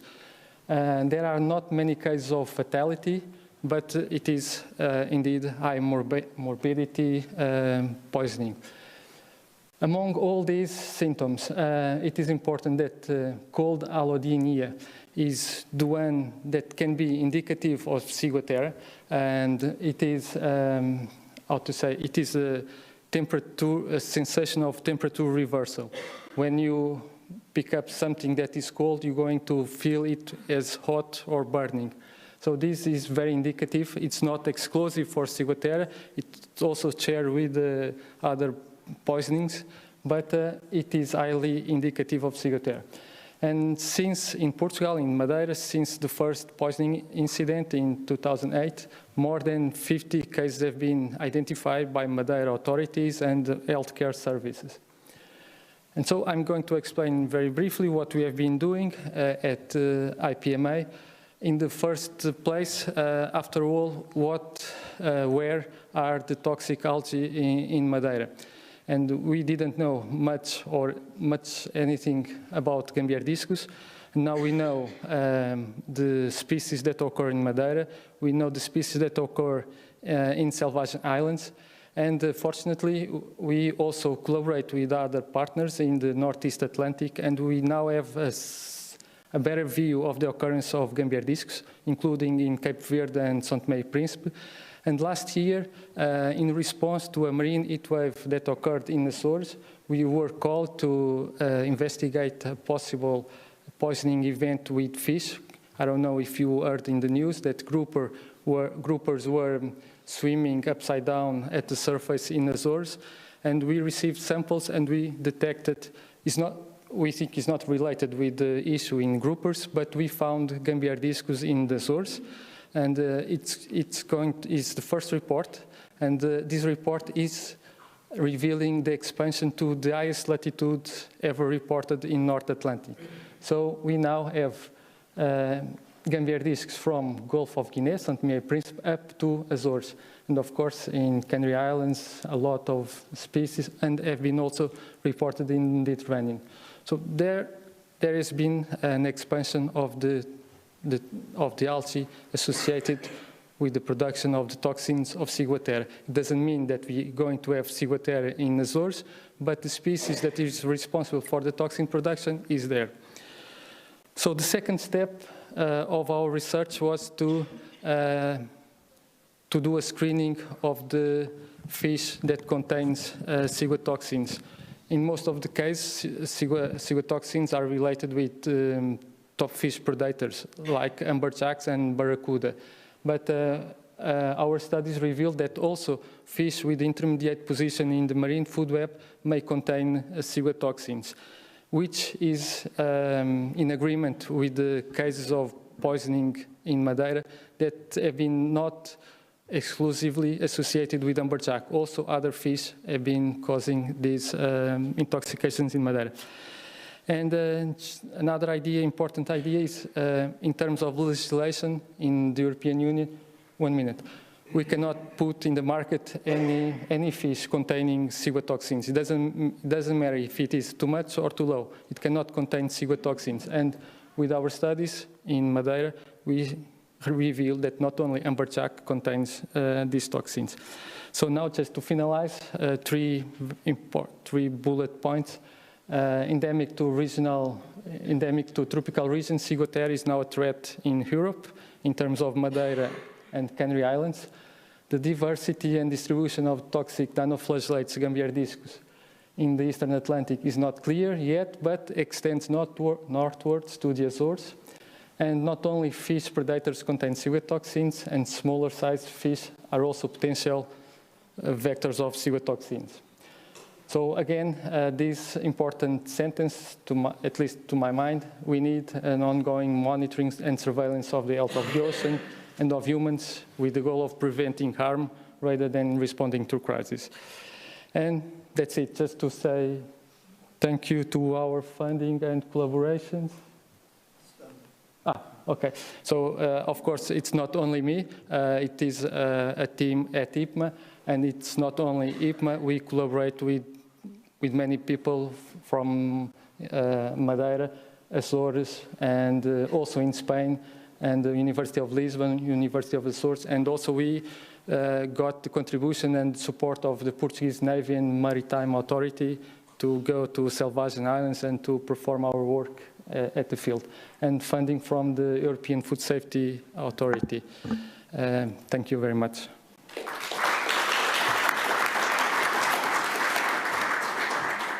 Thank you, Pedro. So now we have Martine. Is she online, I think? You should be able to hear me and see my screen right now. Excellent. We can hear you. Yeah, perfect. So first of all, I want to thank the organizers of the conference, and I want to apologize to everybody in the room. I had a PhD student offending yesterday, so I could not travel to meet you in person. Anyway, without further ado, during COVID, we actually saw that the clinical outcomes were quite improved for people living at the coast, both in Italy as well as the United States. And that, of course, brings up the important question, like, why are these people having better immunity? We have already discussed this morning about various different mechanisms that for sure contribute, but my research at FLIS focuses on, does the exposure to sea air have the capacity to improve our human immunity? Coastal air is quite unique. It contains a mixture of long-distance transported aerosols as well as locally produced sea spray aerosols. Sea spray aerosols, those are essentially little water droplets that contain marine products as well as marine microorganisms. Those can be fungi, viruses, or bacteria. When we breathe coastal air, we inhale these organisms, and they are deposited at various places along our respiratory system, therefore likely provoking a response from our bodies. What makes marine bacteria so unique and interesting is that they have their own unique adaptations to survive the harsh conditions that they live under. If we look at the gram-negative bacteria, which most marine bacteria are, they have unique adaptations, such as different chain lengths for this fatty acid-like acyl chains, which is part of their LPS or endotoxin. This is a common immune regulator for different responses within our bodies. They also have less phosphor groups, as well as often less chains in general. All of this means that they are not so capable of binding to the human receptors that provoke our immune response. And for that reason, they are actually explored within the pharmacological sciences for potential therapeutic use. So they can be used within vaccines or cancer immune therapy or even the treatment of sepsis, where they are antagonists. They are added to stop our bodies from over-responding to certain stimuli. A brief overview or a reminder: human immunity typically starts with microbial exposure. They have certain patterns that are recognized by our bodies. In the case of bacteria, this is done by toll-like receptors. When these toll-like receptors are activated, you get signaling cascades which trigger transcription factors. Those will cause the release of cytokines, and those cytokines attract the immune cells, the white blood cells, etc. Ideally, this is done in a mild manner and you have the clearing of the pathogen within your body, but in certain cases, we can have overactive responses, which can lead to autoimmune diseases and chronic inflammation. To be clear, the research that I'm showing you today is only focused on the left side. So what did we do in Belgium? We collected seawater for a whole year to try and understand which bacteria live in the surf zone, which is the source of the sea spray aerosols. A year later, we also collected sea spray aerosols, and then all of these samples were sequenced to try and see what the microbial diversity might be. Unsurprising, this is in line with literature. Most of the bacteria that we found year-round belong to the alpha and the gamma proteobacteria. These are the gram-negatives. We also find a reasonable contribution by Actinobacteriota. Those are gram-positive. But together, these four groups that I marked, they are 95% of all bacteria year-round. If we look at bacteria that are airborne, here comes the effect of that long-distance transport as well as the local production. On the bottom, you see some samples are marked in orange. Those are samples where the wind was predominantly coming from land, and then at the end, across the ocean a bit before our sampling station. You have sample stations marked in green, which is a mix 50-50 ocean and land, and you have a samples marked in blue, which is exclusively wind coming directly over the sea for the past 72 hours. You see on the right hand, if we look at the contribution, so on the y-axis, it's the percentage of marine bacteria that are found in these air samples. You see that in the blue samples. Those are mostly dominated up to 50% by local marine bacteria, except when the wind speeds are very low. So the crucial factor for producing sea spray aerosols is roughly a cutoff wind speed of 4 meters per second. One group which was super abundant in the previous slide was the alpha proteobacteria. That has pretty much vanished. So the aerosolization process is not a one-on-one reflection of what's living in the surf zone. There is species-dependent aerosolization of bacteria happening, and that will change the bacterial communities that we are inhaling. Now, what does it do to the human body? We collected aerosols at the coast, as well as created them artificially using this marine aerosol reference tank. We fill it with natural seawater, it creates waves, and it has essentially highly concentrated sea spray aerosols, which we can collect. The total bacterial concentrations range from thousands until millions. So thousands, that would be similar to what you find in an urban environment, what you are experiencing right now in a busy indoor setting, as well as what you would find at the coast or in a forest, whereas millions, that would be more akin to an industrial agricultural setting. We placed those on human reporter cells, and we looked at the activation of certain toll-like receptors as well as transcription factors. So you see here an overview of the results. The first two plots on the top are toll-like receptor 4, which responds to gram-negative bacteria, toll-like receptor 2,6, which responds to gram-positive bacteria, and then NF-kappa B and induction factor IRF. Those are those transcription factors that would lead to cytokine production. The Top figures are total bacteria on the x-axis. The bottom figures are the endotoxin concentrations on the x-axis. You see that in most cases we find a strong linear response based on the exposure that we did. This means that our human immune system is triggered by these marine bacteria as expected. However, why am I talking about immune benefits in a risk session? The question is whether this immune stimulation causes a tangible benefit. What we did next is we took the same samples, we took the same cells, and we either first exposed those cells to a blank treatment or to the sea spray aerosols, and then we followed up with E. coli LPS. E. coli LPS is a very strong trigger for immune responses. So we then look, is that immune response either attenuated or actually enhanced by this prior exposure to the sea spray aerosols. The figure on the right, the way we calculate our effect, this immune priming effect, if it's higher than 0, it means that the immune response is actually enhanced, which is undesirable. If we have a negative immune priming effect, it means that the response has been inhibited and that the response was much milder, which should be positive. And actually the conclusion is it's not a straightforward answer. Sometimes we see that the immune system is overstimulated even by natural field samples, the ones in blue, and in other cases it's actually inhibited. So I cannot give you a straight answer whether or not based on this. This is a help or a downside. So the take-home messages, marine bacteria and their endotoxins, they have interesting pharmaceutical potential. They can modulate immune responses. This has been shown by the pharmacological sciences already. Coastal air is dominated by local seawater bacteria if wind speeds exceed a certain threshold and it's coming from the right direction. And those airborne marine bacteria can mildly activate our human immune receptors, leading to the production of transcription. Potentially would inhibit excessive immune responses, but much more follow-up research is needed to make such bold claims.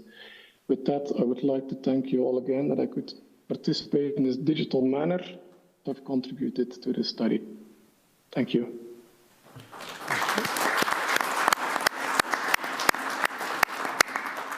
So our third speaker now is Kada.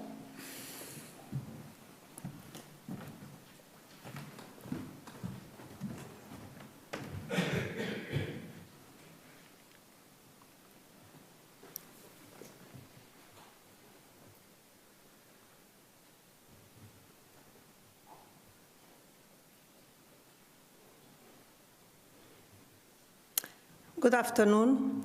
First, I would like to thank Professor Luís Menezes Pinheiro for the possibility to be here and to present the work of Hydrographic Institute. And I'm going to speak about the quality of the data, the importance of to have the quality in the data that we have in our results.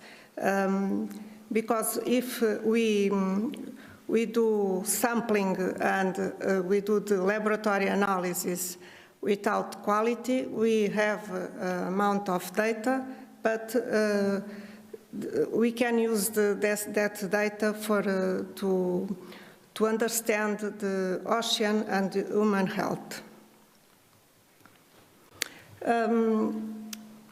About the marine pollution assessment, all of us know that monitoring is essential to assessing the environmental quality, and to do that we collect the samples and we analyze the concentration of the chemical components. And it is also important to do the assessment of trends, to do the comparison of concentration over time. But when we have these results, it is important that the uncertainty associated must be known. However, it is generally omitted from the studies, and the influence of the sampling is generally unknown. And in marine systems, that is what we are speaking today, there are a greater natural heterogeneity, The samples that we collect must be representative, and the dispersion of the results associated with the sampling, with the point where we sample, must be known. Then the information that is necessary to decide how to regulate contamination sources more adequately, it is important to know the uncertainty associated. To show our results and how you put the uncertainty in the results, I have here some results related with microplastics. All of us know that the presence of the large amount of plastics in the aquatic environment are well recognized, as we see during today. And it is important to understand this type of contamination. The smaller plastic particles are typically obtained from the fragmentation of large pieces, and they are the vehicle for the accumulation in the food chain of plastic components. And another important point is the absorption of the chemical contaminants that are absorbed to these particles, and they are, after ingestion by small organisms, they came to all of us and to the marine environment. Then it is important to do the monitoring of microplastics, to understand the sources and the physical-chemical properties of this type of contamination. Then I have some results of our work. The microplastic contamination in sediments from Portuguese inland waters with the physical and chemical characterization and distribution. We collect samples from 4 different areas: Rio de Aveiro, Mondego River, Mira River, and Rio Formosa. And in this table we have the different results related with the sample campaigns. We have done 3 campaigns in Rio de Aveiro and the other ones. And the microparticles that we found, it was 1,065, but only 4,023 was microplastics. We analyzed in these figures, you have the different type of particles that we have in this table. We have the physical characteristics, the size, the color, and the shape of the particles, and with the identification of the type of polymer. We have to the characterization. In this example are the samples collected in Rio de Aveiro, and we can see the different type of polymers in the different points. And what we have here, it's only a number associated with the sample collected in the different point.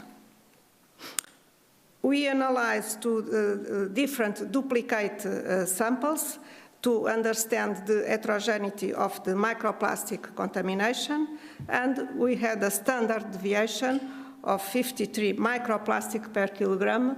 Then it is important, this is another point to understand that this is important to know the uncertainty associated with this type of analysis. Then to quantify the uncertainty, it is important to quantify the different components of this uncertainty, the geographical coordinates of the sampling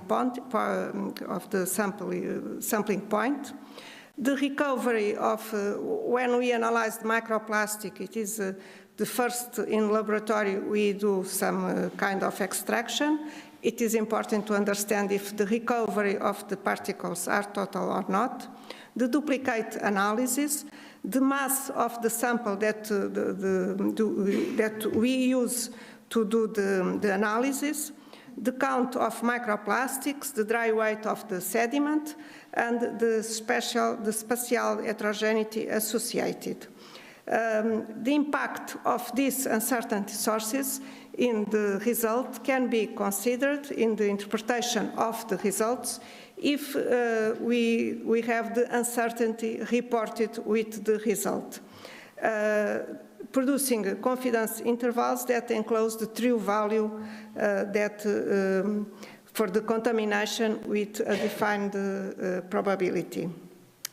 We do this work with the same samples that we collected. Here we have the example for the Mira River, and we found this is the different station in the Mira River, and then we found this value that is the more probably concentration of microplastic, and the lower and upper value are the probability, are done with a 99% of probability, the lower and higher value. And this is the total microplastics, the PP and PET microplastics, and these results are different from the one that I presented before. We have a value, but this value are between these two values. Then we have an objective comparison, the samples from same campaign, samples from same geographical coordinates, and we observe the mean contamination in the campaigns. We can also analyze the equivalence between the samples, between the number of microplastics, the concentration of microplastics, and in this table we can see that most of the samples has equivalent concentration, but these two sample points have lower concentration than the S01 that we can see here. S02 and S03 is lower concentration than this one, and this station SR7 have bigger concentration than SR2 and SR3s.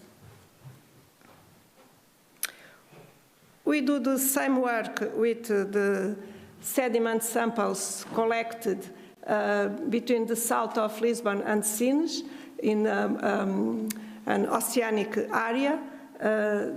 Here are represented the point where we collected the samples, and we did the same study. And this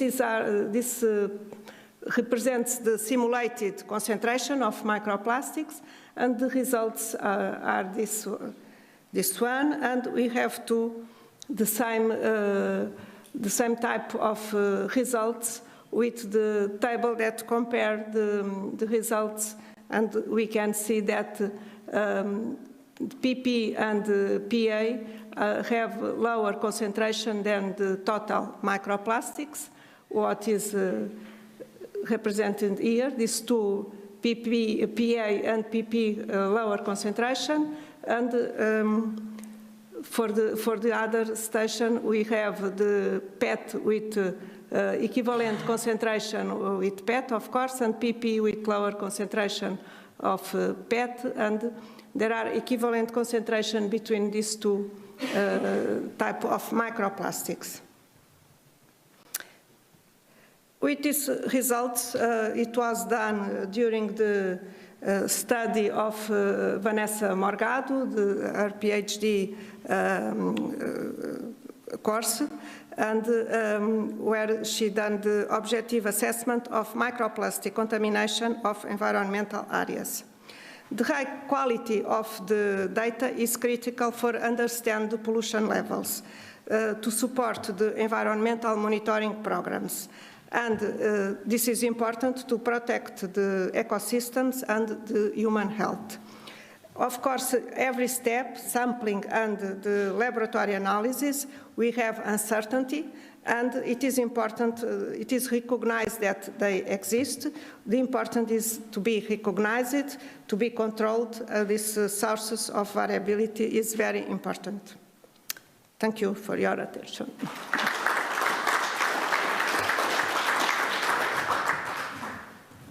And our last speaker, Carlos.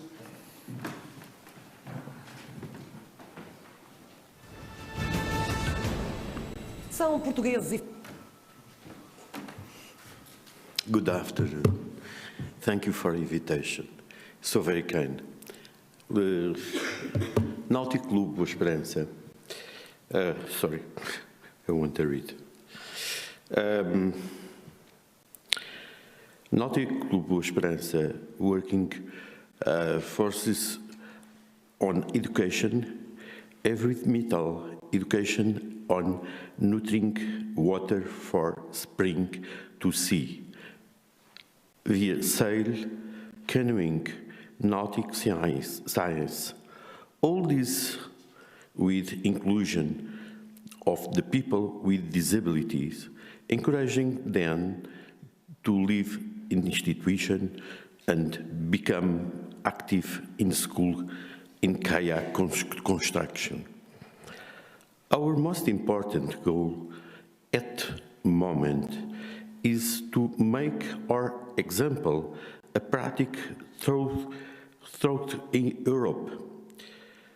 We also want to present the first kayak made and driving by blind person, making this practice fundamental for regain the balance and the only water alone through constant application. This is our work is for the children and teach in the school to give a good examples from to bring the experience of the science. This is our club in this moment change the sailing, and I think have the news, good news. I think 2 months ago, 2 months or in February or March begin our working. But right now I can show only this work because when the sailing we must stop it. We go to see our working with the handicapped people. Can you show, please? Fizeram o que muitos pensariam ser improvável. 6 homens com paralisia cerebral são construtores de barcos à vela.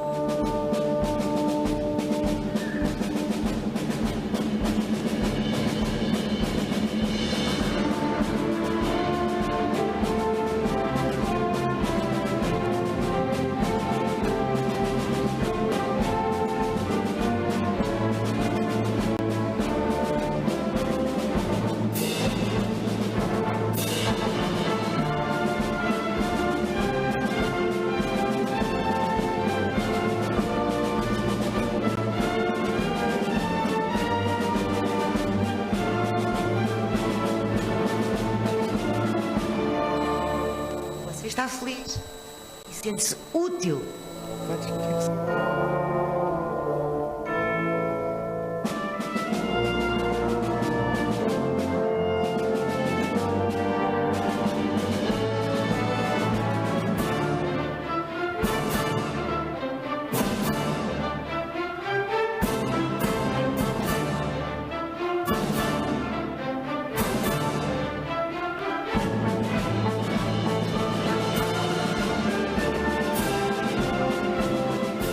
Para mim é uma adrenalina fantástica que, por menos, mostra aquilo que a gente somos capazes de fazer e mostramos a outras pessoas que a gente conseguimos fazer coisas fantásticas, como barcos à vela, para os putos poderem andar, para toda a malta.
Okay, so we have more or less 10 minutes maybe to discuss about these diverse presentations.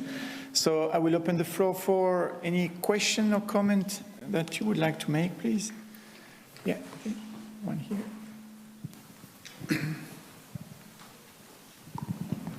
Thank you. Very nice presentations, diverse, but all of them make a lot of sense. My question is to Pedro Costa about the toxin. You mentioned that, as far as I understood, you were expecting that the drop predators were having the highest or the presence of the toxin rather than the smaller ones. To be honest, I was expecting the contrary, that the smaller ones that will feed on the cyanobacteria would have more. But my question is, do you know if this toxin is just bioaccumulative or if it also biomagnifies in the trophic chain? Yes, this was a presentation in 7 minutes, and in 7 minutes you cannot say much, and this is a complex issue. You cannot think of ciguatera as the common toxins in the Portuguese mainland coast. These ones are what we see, or the compounds that we see in the microalgae, the dinoflagellates of the genus Gambiariscus. These compounds are not the ones that we see in the fish. They are the result of metabolic transformation in fish. And this metabolic transformation is not completely clear. And so for your question about magnification, well, I think I already said, there is this transformation, but they are very potent, and these potency makes them very strong even in small amounts. And these small amounts are also an issue because they are difficult to detect in the tissue of the fish, either in the muscle or in the viscera where they accumulate more.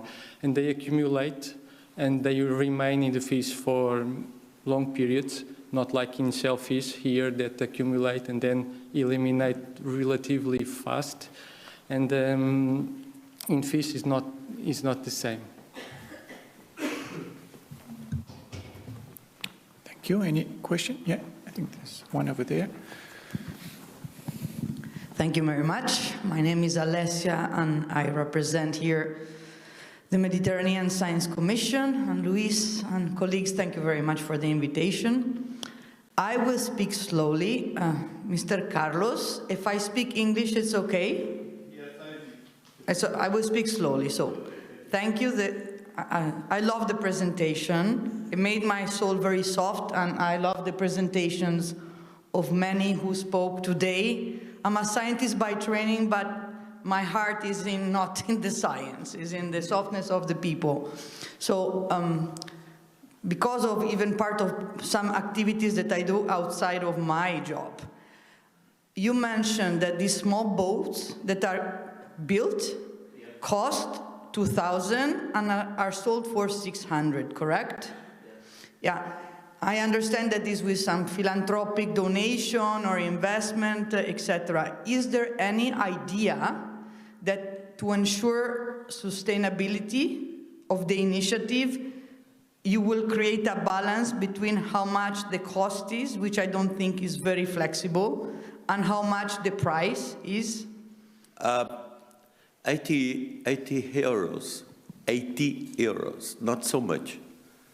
So the each kayak, 80 euros, not so much. Okay, now one moment. 80. 80? 80. Pero cost 80? ¿Cuesta 80? Yes. Yo entendí 2,000. Bueno, ahora tiene sentido. Thank you very much. Obrigada. Each kayak. Okay, each kayak, 80 euros. And you sell for 600? No, I don't send anything. I don't sell anything. The kayaks.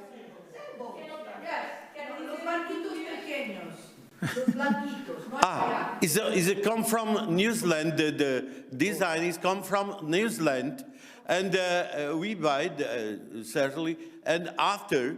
Building the boats. It's so simple with handicapped people from the cerebral paralysis. With these the first moments we try, but after we learn with this. We discover the moments. Don't do it. We go to that. No, we discover. It's the first time I have many things to do it, but now we change the sailing. We need to stop. But after, I think the March or April, I have the good news.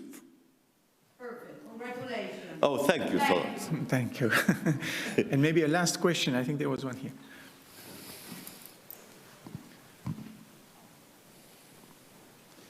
Thank you. My question is to Pedro Costa. Is there a way to prove the relation between the intoxication by ciguatera in human, or is only a clinical suspicion, or is there a way to prove this relationship? That is the first question. The second is, do you think that it should be obligatory to declare this disease?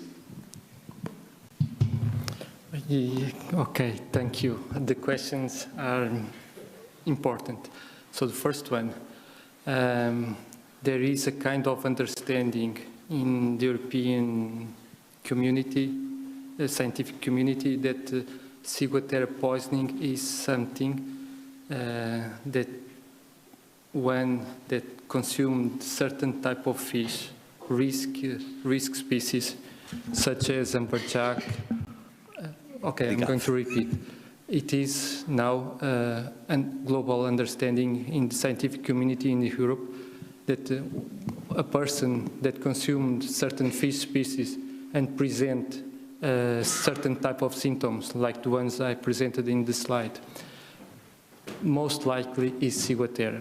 At this moment, there are no methods to detect the ciguatoxins in human tissue, or it's difficult to detect it. And it is also difficult to detect in the fish. And there is a lot of knowledge about the determination of these toxins in the Pacific Ocean, where the toxins are a little bit different from the Atlantic ones. And in the Atlantic ones, we don't have standards for ciguatoxins. Ciguatoxins are divided in terms of name: ciguatoxins of the Caribbean, ciguatoxins of the Pacific, and ciguatoxins of the Indic Ocean. And ones that we have here in Portugal and Spain are called ciguatoxins of the Caribbean. Ciguatoxins of the Caribbean 1 is the most common in our fish. And at this moment, there is no company producing standards for this toxin, which makes extremely difficult to have methods, harmonized methods. So, as I said, symptoms and fish consumed is what we rely now. Second question, in my opinion, would be very important to promote the science, to obtain more data and to better understand. In that sense, would be very, very important. I said we have about 55 cases of intoxication in Madeira, but this is after talking and a lot discussing with the healthcare professionals over there.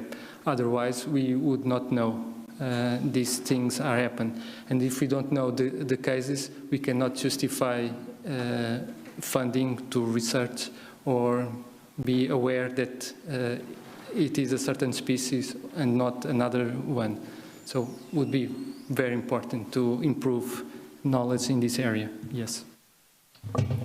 Okay, thank you very much again. I think we will close the session now. So thank you again for all the people who attended.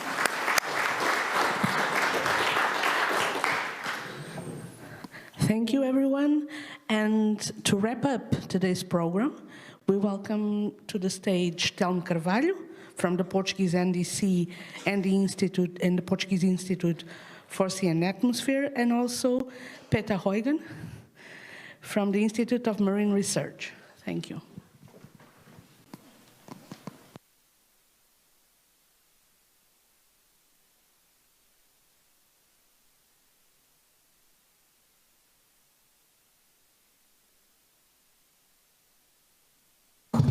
Good afternoon, everybody.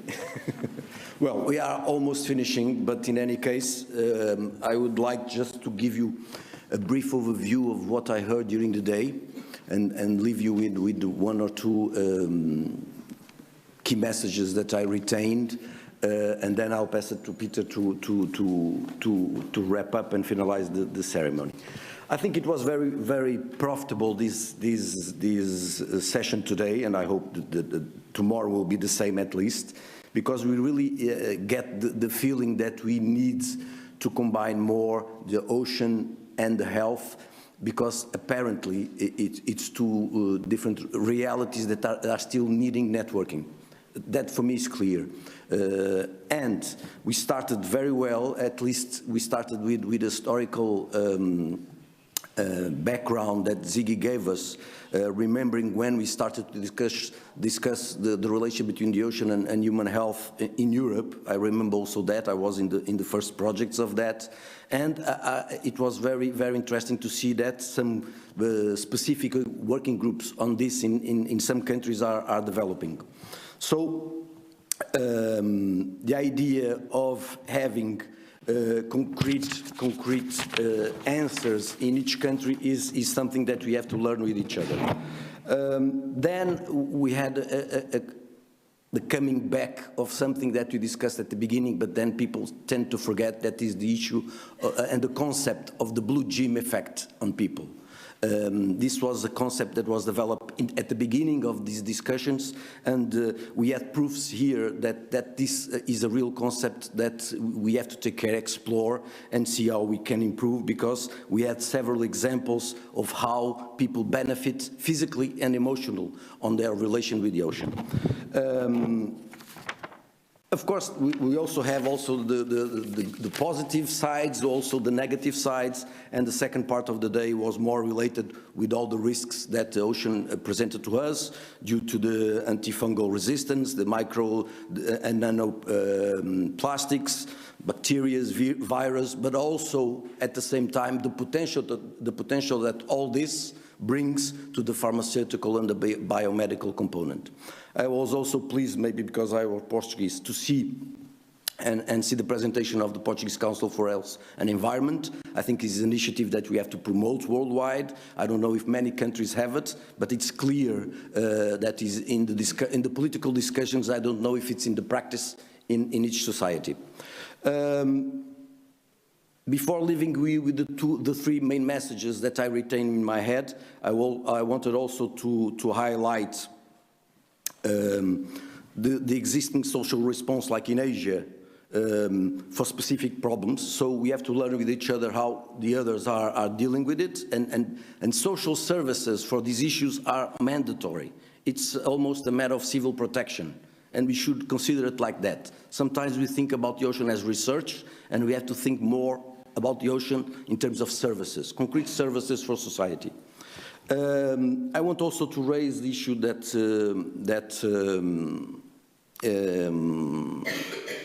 Michael Moore brought. It's an old idea, but I think it needs to be refreshed, the idea of having an intergovernmental panel on ocean and human health, similar to IPCC. I think we need to work on this and bring it to life again and give it more body. And I finalize, before passing to Peter, with three messages that I retained during the day. Let me go back to my papers. I spend a lot of time making notes.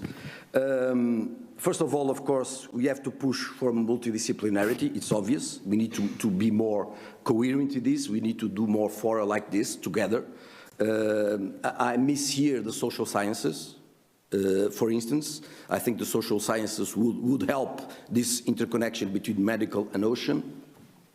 Another message that I retained from the doctor's perspective is doctors have to prescribe more the ocean. I think this is a good message, and we have to take it out. It's a good buzzword. Maybe it should be the motto for one of our meetings, okay? And finally, because I think it's really what arouses from different parts of the sessions, we have to push the science and the symbolism of the sea simultaneously, okay? Because sometimes we tend to forget that the symbolic of the ocean helps us to go further. And the symbolic of the ocean is also it also brings us to a healing process. So these two together probably is the best way. Thank you, and I pass it to Peter. Thank you. This has indeed been a very rich day with many presentations. So I think you have to live with having two sort of comments at the end. There's been enough material for more of us. But to keep on maybe where you left off, Telmo, there, if I understand correctly, the President of Portugal in his intervention this morning said that he had gone swimming in the sea every day for so and so many years. Now, that's not a statistically significant scientific observation that he is doing well from that. But I think it's quite important that people with his visibility say those kind of things because it gives attention to the ocean. So it was a very good start. I think here this has been set up and we often talk about the risks or threats versus benefits, or you could say opportunities. And in food system, we talk about contaminants, and we talk about nutrition. We're used to it here. What I noticed, if I understood correctly, that while we have these things in food, some are positive, some are negative, the people who talked about mental health only could register positive effects. There was nobody talking about, people being afraid of the ocean. Maybe 100, 200 years ago, we were afraid of the ocean because people were losing lives, you could have disasters. But the mental health effects of ocean seem to be positive and staying close to the sea, which is quite interesting. And I think to stay on the positive side, opportunities for engagement and positive life experiences. We heard about ranging from surfing, both using and making waves was what they talked about, and groups with disabilities or requiring assistance for some reason can get really benefit from the ocean. And then I think there are some things that emerged to me, is things that are specific to the ocean, which are different from things on land. All life is much exposed to microbiology, more in the ocean than on land. Diseases are less well known, and sometimes regulations and recommendations on contaminants are partly missing, or they are not consistent internationally. So this would also, maybe not so much talked about, but this would require some action on regulatory mandates and capacity, both nationally and internationally. So that's also a takeaway from me. And finally, coming back to the decade, we have a challenge in the decade, which used to be to contribute to feeding the world. It was changed last year to nurture the world, which is sort of more content in that one.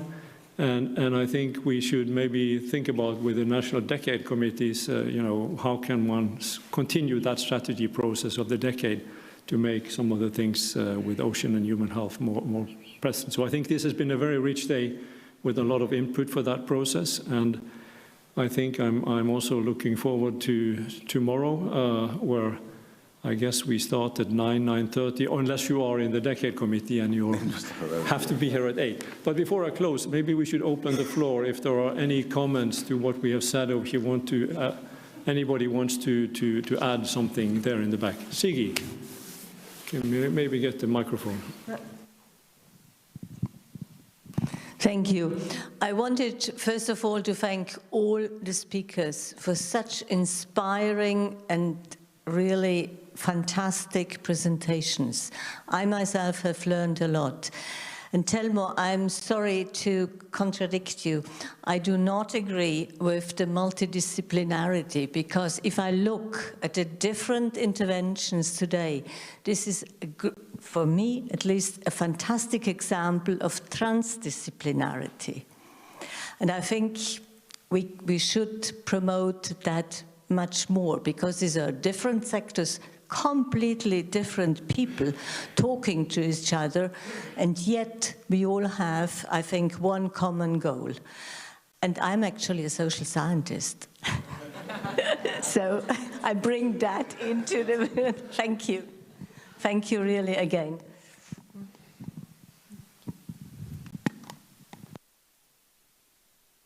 Anybody else, or should we close for the day? We'll continue tomorrow. We continue tomorrow, don't worry, and be inspired and be back and be active, unless, yeah.